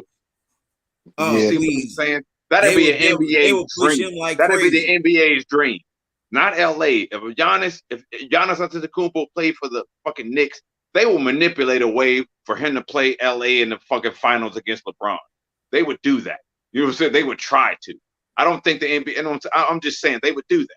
That's how big that you're right. That shit does depend on the media and the market and the city they in and the teams they do that to. They do that. They do that. Because look at how the expansions have been. There's only been those same 2 expansion teams, and they've been moving them around different cities ever since. They just keep moving cities. Yeah, in a lot of ways, the national sports media, they do not like Giannis being in Milwaukee. Like I said, Stephen A. constantly. Well, no, matter of fact, a lot of Bucks fans and folks in Milwaukee, they push back on what First Take said about Milwaukee a couple years ago when they were in the finals. And Stephen A. gonna try to double down, like, well, they just need to grow the hell up. Like, dude. You just called them a terrible seed. Talking about I don't like going there. It was because it's cold. Yeah, you're not going there in February. He says that all the time. He says that about most cities that ain't Miami and LA. Like, come on, dude. You just don't like those cities. Like, come on. You going to Milwaukee? Whoa, he says that about every city that ain't Miami and LA or New York. I don't bring New York. He's from New York. I don't even bring that up. No, he's from. But still, I'm just saying. Yeah, I'm just saying that, but he says that, man. Every team, if you ain't those top three, because that's the promotion, they get paid for that. Like Anthony said, man, but man, it's going to take, like I said, I think like Draymond, it's going to be that new media talk. It's going to be y'all and the new media, man. I'm going to include myself with you. You know what I'm saying? Fuck that. It's going to be us and the new media. You know what I'm saying? The new media. It's going to take, and that's all. It's slowly taking shape because they don't have a choice but to do that. That's why all those old media guys, they getting YouTube channels. Right. That's why they all getting YouTube channels. Definitely. They know better. They know better. Pretty soon, nobody's going to have cable because everybody's going to be streaming games. Nobody's even going to be able to watch a game on cable TV anymore. Right. I didn't realize how much I didn't watch my cable until it was time to pay a bill the other day. Like, God damn. Yeah, a lot of people are cutting off their cable now. Like, I don't watch TV no more. Because the only thing I watch is sports in my house. You know what I'm saying? This is all we watch on cable TV. Other than that, everything is streamed. And every TV is a smart TV. Everything is streamed. And other than that, I don't watch TV anymore. All I watch is sports, man. I watch shuffleboard. I watch fucking hoverboard. I watch everything. I watch anything that's a sport. Anytime somebody compete, if they had public dice games like Dave Chappelle had, man, I would watch it. You know what I'm saying? You never. Oh man, now that would be crazy if they had a World Series of dice for real. I would watch it. You know what I'm saying? I would watch it, man. If they had a World Series of dice, I would watch that shit. Oh my god. Oh my god. And I know the perfect spot for it. Vegas. Oh Lord. And then they're gonna have all the NFL and the NBA players there. Because then the boys that like to gamble. You know what I'm saying? Michael Jordan gonna be the number one nigga up top. Watch. I promise you. Michael Jordan is gonna be the number one nigga. Y'all don't know. I'm telling you. You know he putting down the biggest bet. Michael Jordan is gonna be the number one nigga at the crap table if they ever started a league like that. If they had an NBA dice league, nigga. You know what I'm saying? Michael Jordan gonna come out of retirement just to get in the league to play dice. You know what I'm saying? And that's a fact. Gamble. The only nigga I know wouldn't get in that shit is Kobe, because Kobe don't like doing that shit. Kobe will want to kill a nigga if he lose. He don't like doing that. That's why he didn't gamble. LeBron ain't gonna do it because he cheat. And he's scared to lose. He's just scared to lose. I ain't gonna say he's more cheap than anything. I think LeBron just don't like losing that much. He just don't want a loss. You know, he's scared of losing, and that's a hard thing to overcome. Michael Jordan finna be there. He finna bet everybody under the table. You know what I'm saying? He gonna make sure. If they had an NBA dice game, I would love to see. I wish I could host it just because it's my idea. You know what I'm saying? I wish I could host it. The NBA dice. No, they could be. They might mess around. I'm gonna bring out all the old school niggas. I'm talking about. They might mess around, watch this live stream. Next thing you know, hey, they stole my idea. We said it first, y'all. OBL talking media. We said it first, nigga. Got an NBA dice game. Nigga. If you file a copyright infringement lawsuit, I'm your witness. Hey, brother. Hey, I would definitely be on the stand to testify. I would do it, nigga. I'm good with my game. Ooh, I'm good. I would do it. You know what I'm saying? I want to see an NBA dice game. They gonna bring out the retired player. Charles Barkley gonna get in that bitch. Y'all think he didn't gamble back in the day? Remember them stories in the 90s, niggas? Oh yeah, boy. Charles Barkley. Matter of fact, that would be a good one. Jordan versus Chuck. I gotta come back in here.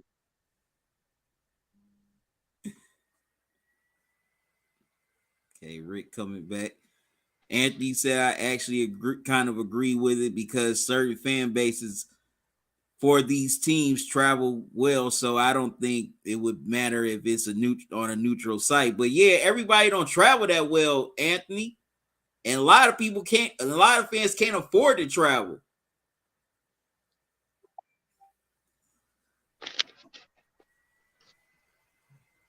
Yeah, that's facts. Yeah, because a YouTuber recently came out with just came up with an idea saying since a lot of the media is so against traveling to certain cities, just do it like the Super Bowl and put it on a neutral site. Right. But I'm like, but yeah, do you want that to be a neutral site for a 7-game series? Super Bowl, that's just one game, so you can get away with that. The NBA, you can't do that shit. I mean, come on, like a lot of people were complaining about the bubble.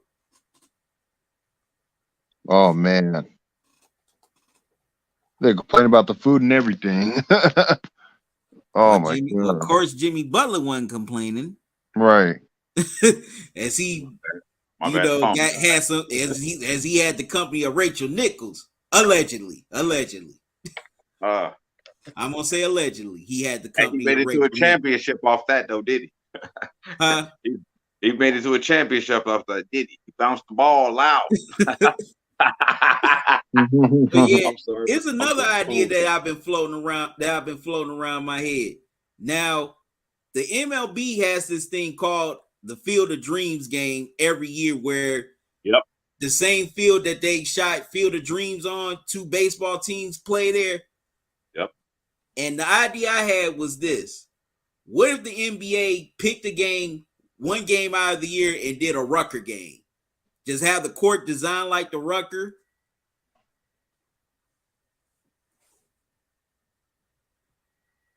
Just had a court design. What'd you say, Nick? That don't sound like a bad idea. Like, I always thought about that. I said that would be cool. Just take one game. Don't matter. It could be the same conference or East and West. Just pick that game and make it the Rucker game. Or they can create their own gym or some shit. True. I would say, like, I think just like I feel this about the NFL too, how they was talking about building that one like sequential stadium. I think the NBA should do that so nobody has home court advantage. They should build a stadium, an NBA stadium. That's what I'm saying. They have the championship and the All-Star game in that stadium. That's what I think I've been thinking that since I was a kid. They should just have one stadium. Rick, that's why I just said, bro, they create their own arena. Yeah, bro. Like, just have one fucking and the championship will be in that arena every year, bro. Every year. And the All-Star game. Right. And that yes. No home court advantage for the finals. None of that shit. All that shit go out the man. You're just gonna play back. You're just gonna play.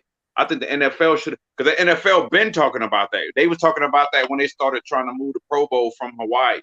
And they was talking about building an NFL facility and shit. But I think that is a great idea. They should do that, Nick, 100. They need to do that with every sport to me, especially the NBA, though. They need to bring that shit and then put that bitch in the middle of the country and a nowhere city. Look, this is what they should do. They should create their own arena and use it for the All-Star game in the finals. You could put it in Las Vegas. You could put it in somewhere. I want them to put it in the middle of nowhere and then make money there and make a market. True. Okay. Yeah, you put it in Vegas. Does that make sense? Buck wild. No, because we already know Vegas gonna have a bet. I'm just saying. I would like put it in the middle of nowhere in a city that don't have a team. You see what I'm saying? Just put it in a neutral site in the middle of the country somewhere, in the middle of nowhere. Just do that in Wyoming, like Kanye did. God damn it. I'm just saying, just put that bitch. I can hear Stephen A. now.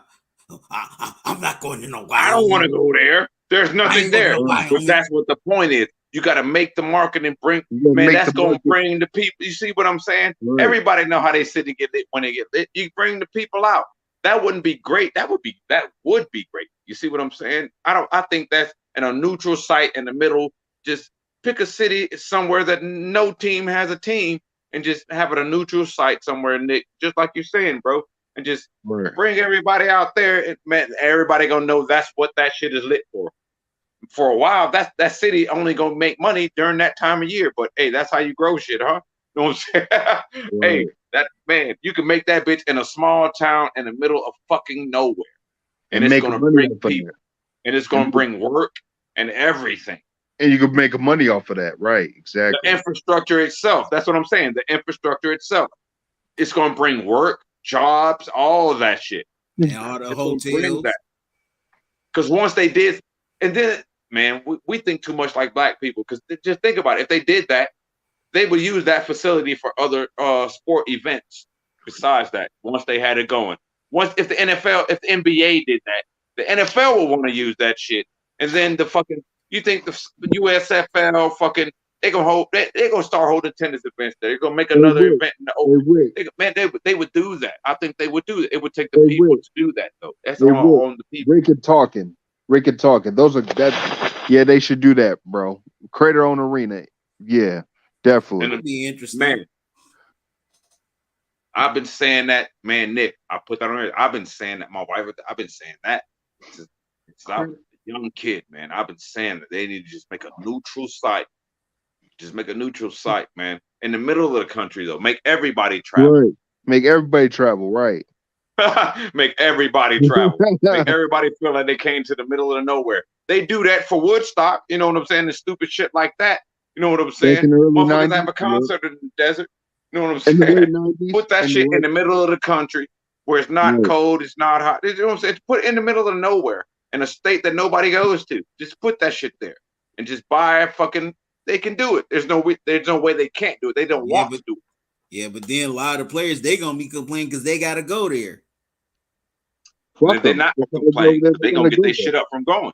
Right. They're gonna fuck. It'll be a privilege to make it. No, it'll be a privilege to make it. Like they call Canton. Why did they? That makes me think about like why did they move the Hall of Fame to Canton? You see what I'm saying? No, fuck that. No, fuck that. Fuck. Move that shit to the neutral site where you make everything. I will move everything out there. No, I will make an NFL site, or I will make all the sports right there, American made, right there. Listen, fuck those players. They're gonna come or not. Fuck them. Right, Nick. That's what I'm saying. You're gonna feel like it's gonna be more of a privilege to be done made it, right? You see what I'm saying? But I got picked, nigga. Hell yeah, I'm on the All-Star team, nigga. We finna go to the city. I'm finna bring my people. We finna make this bitch lit for the weekend. Right. See, baby, I'm telling you, babe. See. I'm telling you, I've been saying this shit. See what I'm saying? I've been saying that shit. They just make a neutral site, man. Not one city. They just make a neutral site. Nobody gets home court advantage. None of that shit. But everybody gonna show up. Even if that's for a while, that's gonna be the one time of the year everybody show up. They'll probably do it, but they'll probably do it like in Miami or some shit. Yeah, that's what. But that's what I'm saying. That's biased, though, right? It's gonna make it biased. It's biased. It's biased. Yeah, right. It's gonna make it biased by default.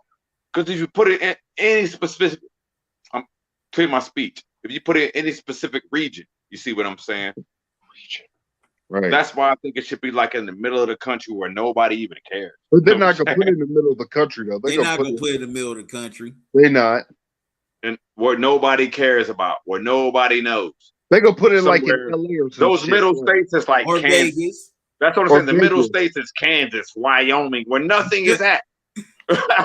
Nothing but land. Vegas, you know what I'm saying? You can build plenty football fields out there. You think they complained about Milwaukee? If they put like Kansas or Wyoming, they would. Hey, but Talkin, that's why I used that shit for example earlier. Why don't people complain when they go to Woodstock and shit like that in the desert? Why nobody complains about that shit? But Rick, they're gonna put that shit in Vegas or some shit, bro. They're not gonna put it in like Wyoming. That's the only way they'll do it. That's why I dreaded. I used to tell my wife, I dreaded the day that they will put a team in Las Vegas because that's gonna fuck up the sport. The NFL is gonna see the repercussions from that shit in the next 10 years. I promise. I could break it down later.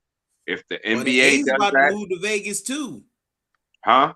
The A's, they're about to move to Vegas. That's what I'm saying. That's what I'm getting to my point. If the NBA does that, that's what I'm saying.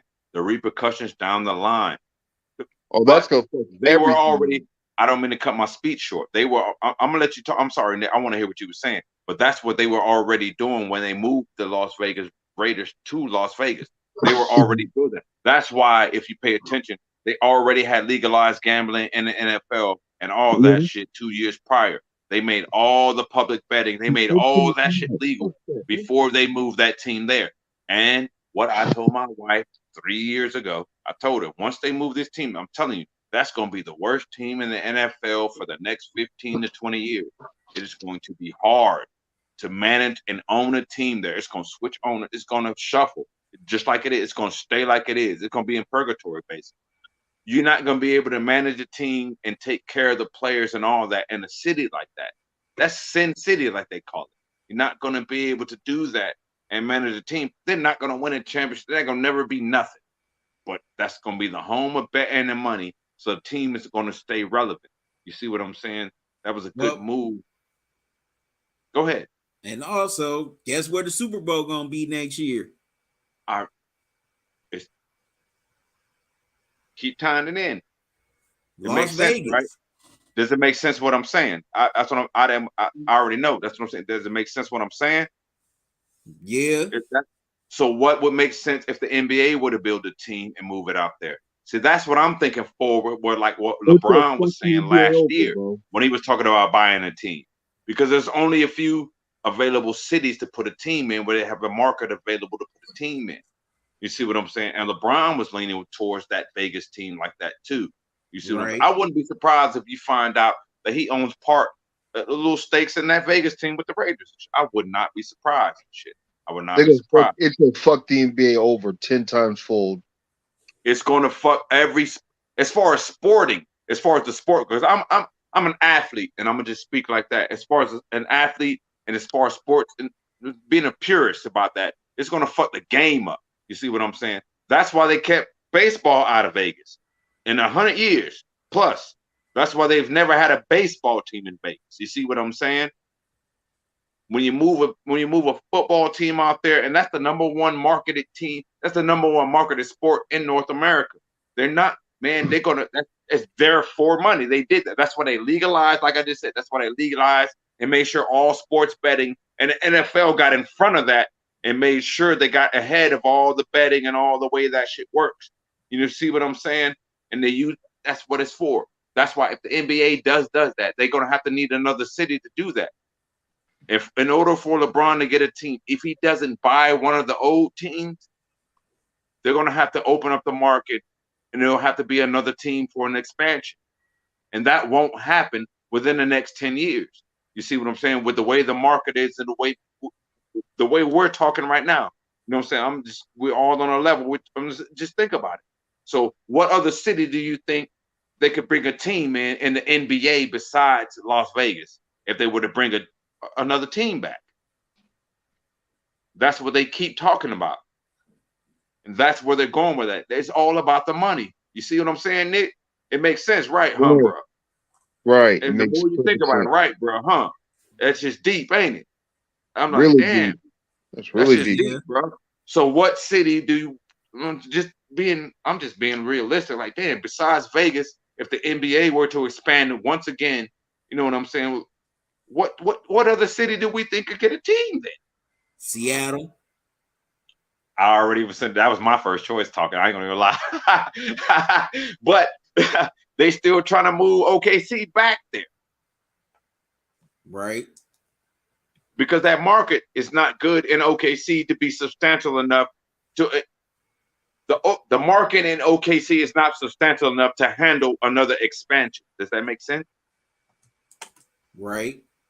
So if they bring another team in and they keep the teams like they was, we all default. Vegas will be the team, just like they did with the NFL. So what other city? No other city, because New York even moved Brooklyn.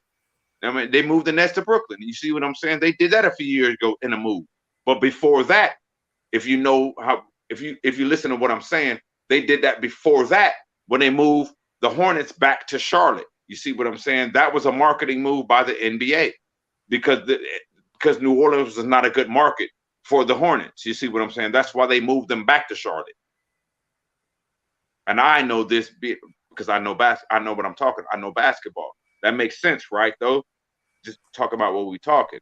So why would they change it to begin with anyway? If it was good marketed, because it wasn't. It wasn't because Charlotte and the city, with the money they was putting out in that city, and New Orleans in the '90s was that big city. And I'm gonna take hey, babe, they bring up conspiracy shit when they bring up like what happened to Katrina. Look at all the money in the market and the money that flooded But through Charlotte Hornets was a in good the thing last 10 though. years. Huh? I said the Charlotte Hornets was a good thing though. In my day, they always were, but they never won that, right? They were it's just a bubbling market. It's just a small market team. That's what they call a small market team. They just bubble on the outside, but they don't go away. But we all know, what I'm saying? Like, goddamn, I know players. Shit, Dale Curry, Larry Johnson. I could go down names all day. The Hornets always were, but they were always a small market team. They never made it above where they were. They never been to the finals. You see what I'm saying? They even got to a conference finals. They always been a small market team but they were able to stay bubbled and stay afloat. And then they moved that team. It became the Bobcats once they changed the shit and the expansion left, and they became the Bobcats and shit. And then they moved it to New Orleans, then became the Hornets. And then they moved back to Charlotte now. But it's all for the money. That's why they moved them from New Orleans to Charlotte. It's all for the money because New Orleans has a bigger market. Has a smaller market than Charlotte does for basketball because Charlotte already had the team there. They had the arena already there. They have everything they need in order to bubble. They have to be able to make money off of the teams they market. So if by the logic we're using, like I said, if they were to do like besides Vegas, what other team could we get another team in? Because that's the direction they are trying to go. And I couldn't think of no other city because all the major states got 3 teams. The biggest states in America got 3 teams. New York got 3 teams. California got 3 teams. Texas got 3 teams? 2. Florida got 3. 2 teams. No, you're right. Yeah, they got 3. Yeah. Yeah, Florida has 2. But that was after the market change, and before that shit was different though. So now they got to move region. Then you're gonna have to switch the goddamn divisions and the fucking conferences. Remember they went through that shuffle though. I'm glad I'm old enough to watch basketball enough to see that. Hey, what did Anthony say? Oh, he said he playing AAU. Hey, I play AAU. Hold up, mentality because these players coming in the NBA. And I'll play AAU heavy. Okay, Anthony, you also said if the NBA does conference realignment, would it make sense to put the Heat in the same division with Dallas, Houston, San Antonio, and have New Orleans with Atlanta, Charlotte, and Orlando? No, because then you would be putting the Heat in the West. The Heat Miami's more Eastern. More south in Southeast. Places like Dallas, Houston, San Antonio, and even New Orleans, they're more Southwest. So it wouldn't make sense to put the Heat in that type of division. Said the what Southeastern division would you put in? Basically, there's it shouldn't be no realignment. Just keep it the same. I'm not comfortable. Oh, Anthony said he wouldn't want to come in. He said, I'm not comfortable coming up on panels all the time. I come up on panels every once in a while, depending on the field, and it's too late right now. Understand, bro. I understand. Because I don't really like talking about sports. Said honestly, if true, Jimmy Haslam is the part owner of the Bucks. He's not the full owner. Is he the majority owner? No, he's just a part. He just bought a stake. That's what I'm saying. I don't even think he's the majority owner. Yeah, he can't trade anybody. He has no power. And I don't even know who the president. I don't even know who the president of the Bucks is. Okay, Anthony said because when you watch the Super Bowl, the fans in the stadium is split 50-50. That's true. So we need that. Hey, Anthony, you feel that too, huh? We need that neutral site. He said, can you imagine if Steven at the NBA dice? Hey, you feel me? Hey, Anthony, you feel me, bro? Hey, if you share that shit, hashtag Rick Jr., man, we gonna put it talking to Grubbin Media. We came up with that shit here first. We want to see the NBA dice game. And then I want to see a mixed game after that, NBA and NFL. I want to see them niggas. You know, the NFL niggas can't gamble like the NBA niggas do. You know, that would be cool to do that All-Star weekend.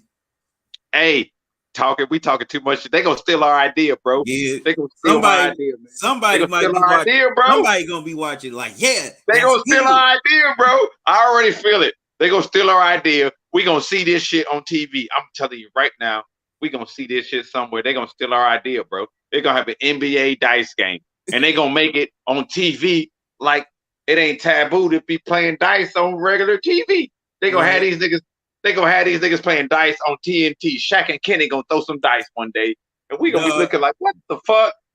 These niggas. Or have Charles Barkley and Ernie Johnson. Hey, I was gonna say it's gonna be Shaq and Kenny, and Ernie was gonna come in and kill these niggas. I think Ernie will kill these niggas on the dice, nigga. I want to see Ernie kill these niggas on the dice, nigga. You know what I'm saying? Ernie going, oh, Shaq. You know what I'm saying? I want to see Ernie say that. Oh, I want to see Ernie say that shit, nigga. Oh, I'm killing you. I want to see Ernie say that shit, nigga, and kill them niggas. I want to see Ernie walk away with the pot on these niggas. You know what I'm saying? Oh, I was killing them. I want to see him walk away the next year after, and his NFL niggas. He gonna walk by Maurice Jones-Drew. And he gonna walk by him. That's why I see this next year during NBA All-Star weekend. Hey, man, if they did that, they gonna steal our idea. If they did an NBA dice game, they gonna niggas gonna come out of retirement to get in that game. We gonna see old school NBA niggas that Cornbread Maxwell gonna against you gotta put it against the Lakers. So my nigga Vinny Johnson finna come up out this bitch. Hold up. Cornbread Maxwell versus I say James Worthy. Keep the Lakers in the niggas think Sleepy Sam Perkins ain't got no dice game, nigga. Y'all forget them stories. No, hold up, but I don't know about him. Cornbread Maxwell and Worthy. That might turn into a fight. Hey, nigga, they boys. Hey, you right? Because Cornbread Maxwell is Jordan before Jordan. Niggas don't know. Cornbread Maxwell said he cannot stand the Lakers. Niggas don't know. That's what I'm saying. Niggas don't know. He cannot stand the Lakers. And he gonna want. Yeah, you right. I think Cornbread will try to fight a nigga. He gonna beat a nigga with a pistol on him, and he can't come in. He gonna have a pistol on him. His old ass still had a pistol, nigga. We gotta have these nigga. Paul Pierce finna show up, nigga. Dennis Rodman finna show up. KG finna. And niggas gonna be niggas at that bitch. Dude, they gonna show up at that dice game, nigga. Niggas gonna pull out their bread. Nigga will come out of retirement to show up to the dice game. The new niggas ain't gonna know how to do it. Paul Pierce. They gonna steal our idea, bro. He said, "Can you imagine Steven Jackson, Dennis Rodman, man, bro? I think D-Rod would punk Steven Jackson, man. Yeah. I think he would. Steven Jackson start acting like he Dennis Rodman friend. He'll start acting like he came with that nigga. You know what I'm saying? He start acting like he came with him. I was like, oh hell yeah, because Dennis Rodman he be looking at niggas because I know he gonna be looking at niggas like he ain't lose. You know what I'm saying? He gonna get niggas that look like I ain't lose.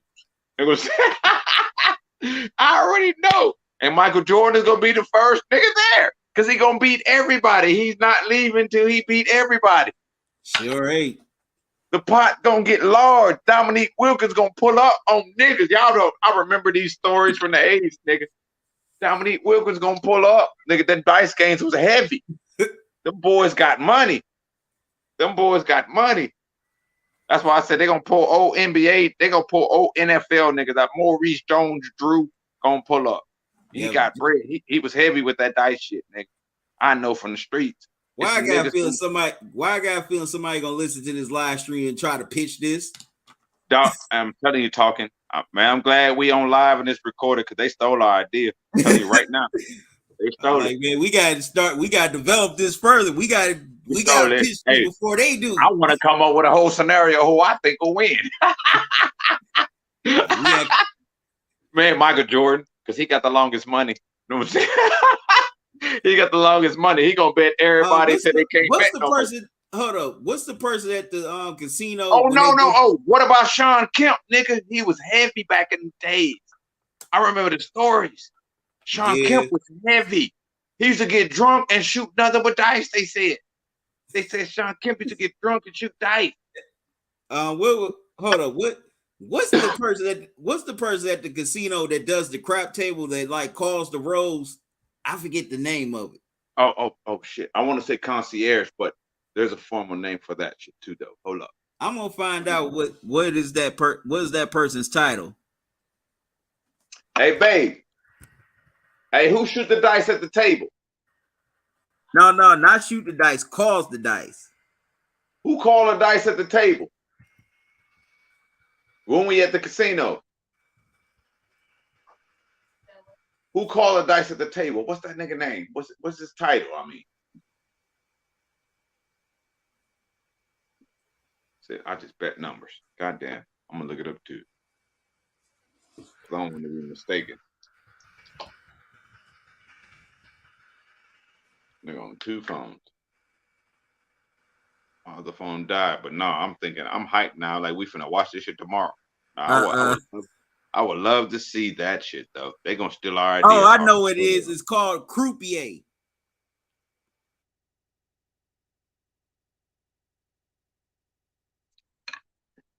You said it's a croupier?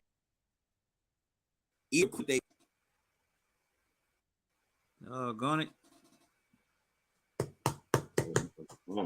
I need to turn on the house camera. Hell to the yeah. I just realized Little Nick left. Little Nick left? Yep. She came out of Steve Doug. It's the same one. Okay. Hypothetically, man. I think D-Rod will kill all these boys that are dying. Like I said, I think they're just robbing to look at these boys in the face and they gonna get scared. They ain't gonna even wanna yeah, but they're gonna pass on their roll. They're gonna sell their dice. They're gonna sell their dice looking at him. Like man. But yeah, it's called a croupier. Dennis Rodman gonna punk these niggas out they dice. I ain't scared of his ass, nigga. I want my money. I ain't scared if I'm winning. I ain't scared as long as I'm winning. And if I'm winning, I ain't scared. I ain't scared of Dennis Rodman neither. He from Dallas. I ain't scared of his big ass. I ain't scared of him. If I'm winning, I ain't scared. I'm gonna talk all the shit if I'm winning. Y'all gotta pay me.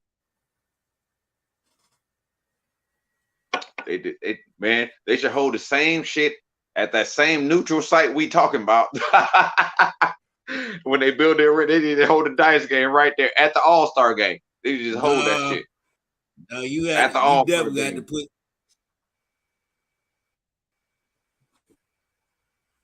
Somebody gonna see this and they gonna copy this shit. Somebody gonna bring that shit up. Hey, we need an NBA dice game. Hell yeah. It's gonna be underground for the first year. We ain't gonna hear about it till 2 years later. Right. They got an underground NBA dice game they've been doing. Like we came up with that idea. Man, I said that shit 2 years ago. Like they just stole the idea from us. Did they bring the NFL niggas in yet? Did they bring them niggas in? Man, I want to see them niggas do their own thing too. I know everybody money. We gotta further develop this and pitch this to somebody. Hey, bro, I want to host it. I don't even want to. I just want us to host it. Me and you. I just want us to host it. I just want. You know what I'm saying? I just want to be able. We can talk it. We just talk to these niggas. I just want to host. You know what I'm saying? We can just talk to these niggas. Interview these niggas. Oh, dude, is you shaking them up, baby? Oh yeah, I came here to win.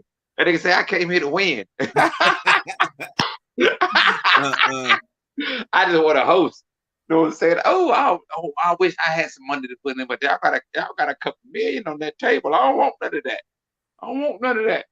I don't. I want all of that, but I don't want to put in. I don't want none of that. Oh Lord, have mercy. Them boys, man, I can't get that out of my head. He said Dennis Rodman and Steven Jackson at the same dice game. No, man, my nigga Jack, man, Stack from Texas too, man. Man, Dennis Rodman from Dallas too, man. Them Texas boys, man. No, oh yeah, they both Texas boys, man. You don't want to mess with them. They're both Texas boys, man. D-Rod from Dallas, though, man. That shit harder than Port Arthur. I ain't gonna front, especially because I know I live in Oak Cliff. I know that nigga D-Rod from Dallas. That nigga, he real. That if you can make friends with Kim Jong-un, nigga, you could shoot some hella dice. You know what I'm saying? That's a good one, eh? Hell yeah. If you can shoot some, man, if you can make friends with Kim Jong-un, nigga, you can shoot hella dice, baby. Imagine if Kim Jong, you think Dennis Rodman ain't shoot dice with Kim Jong before? Nigga, we gonna shoot these dice. You know what I'm saying? That's his homie.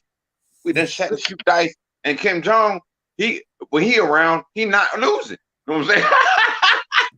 Of course he ain't gonna lose. He gonna set it he up. Not losing. He gonna look at the dice. I ain't lose. Oh Lord, that'd be the funniest shit in history. I would love to see that shit on TV. I just want to see it on video. Man, Kim Jong would never lose. I want to see all the world power shoot a dice game. Nigga. Kim Jong ain't losing, Nick. Well, I don't know if you do it with NBA All-Star Weekend because, of course, you got because they looking like, well, the kids gonna watch. Oh man, they watch the dunk contest, the 3-point contest, the regular festivities we've been watching for the last 30 years. I've been watching that shit. I'm 42. I've been watching that shit at least 35 years, nigga. I know. I was playing little league sports and all, man. I won championships in 4th grade. God damn it! No, no. The kids can watch that shit, and then we're gonna be able to switch and watch these niggas play some dice and play cards. Cause they niggas like playing cards. The NBA niggas be gambling. It's a fact. We all know this. They be gambling. They got money to give away. If the NFL played with them boys, man, that'd be a good game. Cause a lot of niggas, they gonna intimidate them boys just off a physical fact. I beat you up, nigga. Right. That's gonna change the factor. But the NBA boys got that long money. They got that long guaranteed money. They got that long money. All right, I gotta step away for a minute. Go ahead, bro. All right. Hey, Ant, what you got else? What up? Put another one up there. Where'd Nick go?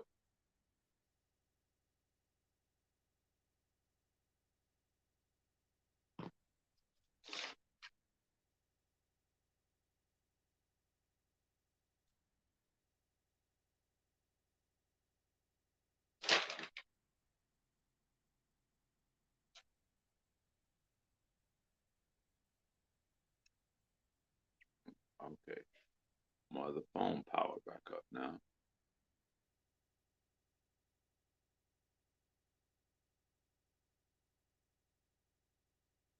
He said, don't forget Major League Baseball, the Williamsport, literally, yep. Yeah, I do know about that. Yeah. Williamsport with Little League World Series. Word up. Hey, Ant, do you follow Little League football? By any chance? Because I do. I watch all aspects of every level of every sport. Little League Baseball, Williamsport. He said what a World Series is.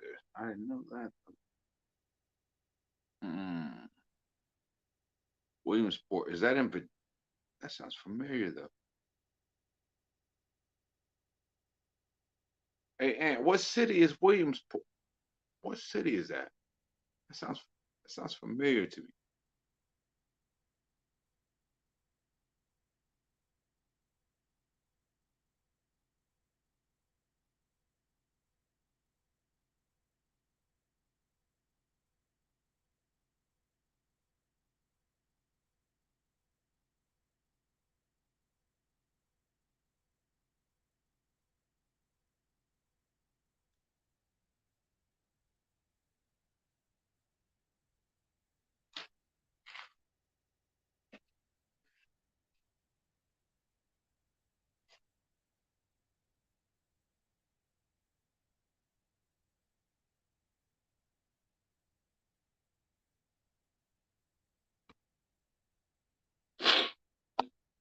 I'm gonna look that up real quick. And hold up. So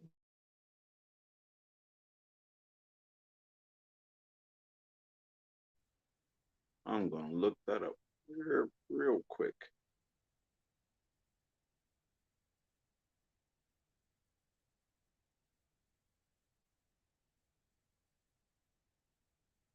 Oh, it's in pen. Okay.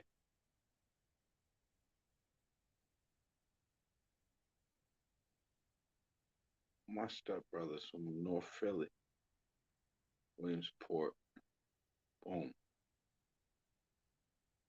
They got that.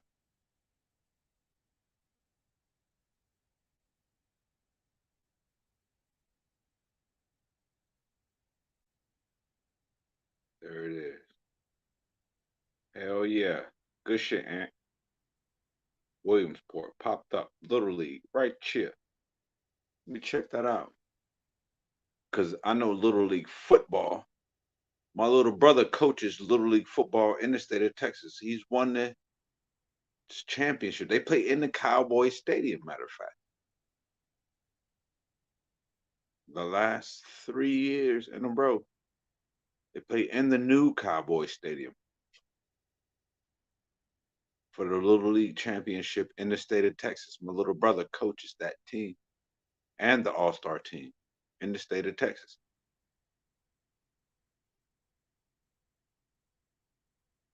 Big fact.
Oh, hell yeah. So I'm looking at this Little League World Series. I hear you. Okay.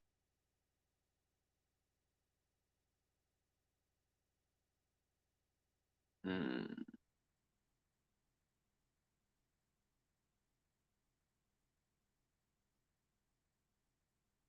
Facts. I see you. It was not lying. I did not know about Williamsport like that. They have a lot of sport games out there, man. It's a very athletic city, I can see.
Okay, Rick, where'd you go? Oh, I'm here, bro. I was looking up what I was looking up that last chat about Williamsport. I was looking up the city. Yeah, because Anthony's asking where would this stadium be located? Yeah, that's what I was looking up. That's what I'm not lying. That's what I'm saying. I'm looking it up right now. I'm on my other phone. I was looking up the city right now. What he was looking at, man. It's a pretty athletic city. They got a lot of little minor things that be going, but in the middle of nowhere. But like he said, the home of the Little League World Series. Maybe that's why they put the Little League World Series there then. That's definitely a possibility. And that's for baseball. That's what I was saying that, but I'm pretty sure nobody was listening to. But I was thinking because I brought that up before. My little brother coaches Little League football, and in the state of Texas, he done won the championship for our state in Little League for the last 2-3 years, and he coaches the All-Star team. Oh wow! They play in the Cowboy Stadium. That's where the championships be held every year. Because I've been. My nephew is cold as fuck. What position does he play? On those teams. Receiver. He plays receiver. Okay. My little brother played quarterback and receiver. He was a receiver. He went to ACU with Abilene Christian. That's where he's still at coaching. That's where they live. That's where he live at now. He got me looking like, man, damn, man, that is a good man. That would be a good site. I'm looking at the city. It was just bringing up our arguments of what we was talking about earlier. Like, man, yeah, man, that would be a great man. Just a neutral site in the middle of the country, where everybody would have to travel. Right. Because if you put it anywhere else, it's regional. It's going to be largely a proportion to who lives in that area. But if you put it in the middle of nowhere, everybody going to have to travel. True. And it would be a neutral site. There's no such thing as a home field advantage. That would be great. I would love to see a Super Bowl like that. Oh my gosh. I would love to see that. Because football is so heavily like dependent on momentum. You know what I'm saying? The crowd matters. That shit matters. To see the Super Bowl on a neutral ground, that would be like, man, that would change. It would change the game. It would change the game. Teams would come prepared differently if they knew they were coming to a neutral site. They, you know what I mean? They would game plan differently. Yeah, but I know I would. Yeah, but the NFL, they ain't gonna want to do that. They want to put it in certain cities because, of course, you got the celebrities, the corporate donors, buying up all those seats. But that's what I know, because the NFL is the one organization I know that has been talking about that for the last few years, but they haven't decided where to put their site at, because they need to move that, because they were talking about moving the combine and everything to the same neutral site, but it just depends on where they put it. And looking at what he's saying, I looked at the city and everything. I'm looking at it right now on my other phone. Like, man, I'm like, that's a great idea. The more, man, I feel even strongly about my belief in what I said. Like, man, they should do that. But it's all about money. Can they make money from doing it? They won't do it unless they can make money from it. Right. And in order for them to make money from it, they would have to, like, to do what we're talking about, they would have to build a stadium and they would have to build some ground somewhere, you know what I'm saying, where they could do that at. But that would be a good thing. I can't say it'd be a bad, because you're going to create jobs. Whatever city and town you pull up in, you're going to create jobs. It's going to build an infrastructure around that town and around that city. even if it's just dependent on that area, on that one job site per year. But if they were to open a venue like that, it would be year round because it would be such a big venue. A lot of people will want to use that year round.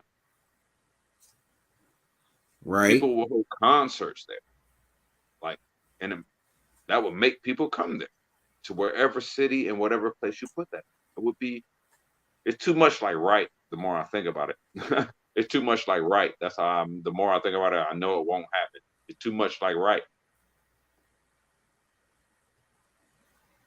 Definitely.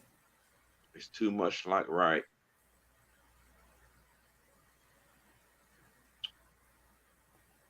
Because when we think about it too, as a purist too, the fan side of it is part of the game.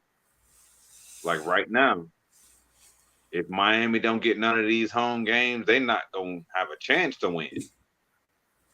You see what I'm saying? True. And we all know it's different, especially for teams like Denver. The more I think about it, for football and basketball, for teams like Denver who play in locales where they're how do I say, where their geographic, their shit, it actually affects the physical aspect of the game. Like people can't even breathe up there. You see what I'm saying? That mile high matters. You know what I'm saying? Yeah, that I altitude. remember watching games since I was a child, since the 80s, and watching players on the sideline in the NFL with those oxygen masks during the games. You know what I'm saying? Because they're in that mile high stadium. It's hard to breathe, man. It's just different. It's different. But that's part of the home field advantage thing. It's part of the game. It's to be appreciated. Because if you work hard enough, you get home field advantage. You get to play where you are at your best. It makes a difference. So if they were to build a neutral site, it would eliminate that whole man. But oh man, I think I'm leaning more. I would rather everybody, fuck that home field shit. Fuck all that. Fuck all that. You could have just had a better team and been healthier that year. It could be a year like what we're talking about now, how Miami finna play Denver. They're not gonna be able to play in, you know what I'm saying? I'm thinking, damn, it was a good example. Damn, they finna go to Denver and play in the Mile High. Like, goddamn. Why don't we ever hear NBA players complain about playing in Denver like they do in the NFL? That's a great question. I never thought about it just now. Because the NFL players will bring it up. They talk about that shit. Sure do. But the NBA players don't complain about playing in Denver like that. They do not. But now that I'm thinking about it, yeah, it makes sense. Denver plays outdoors. Right. They don't have, you're in that open air, in that mile high goddamn air.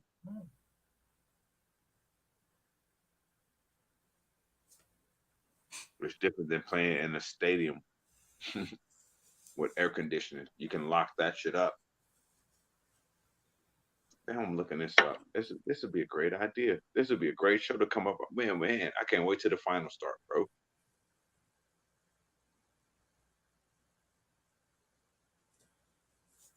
Yeah, that's true, Ant. The NFL is playing outdoors and they have to breathe in the air. NBA players really don't have to deal with that. That's probably why they don't complain as much.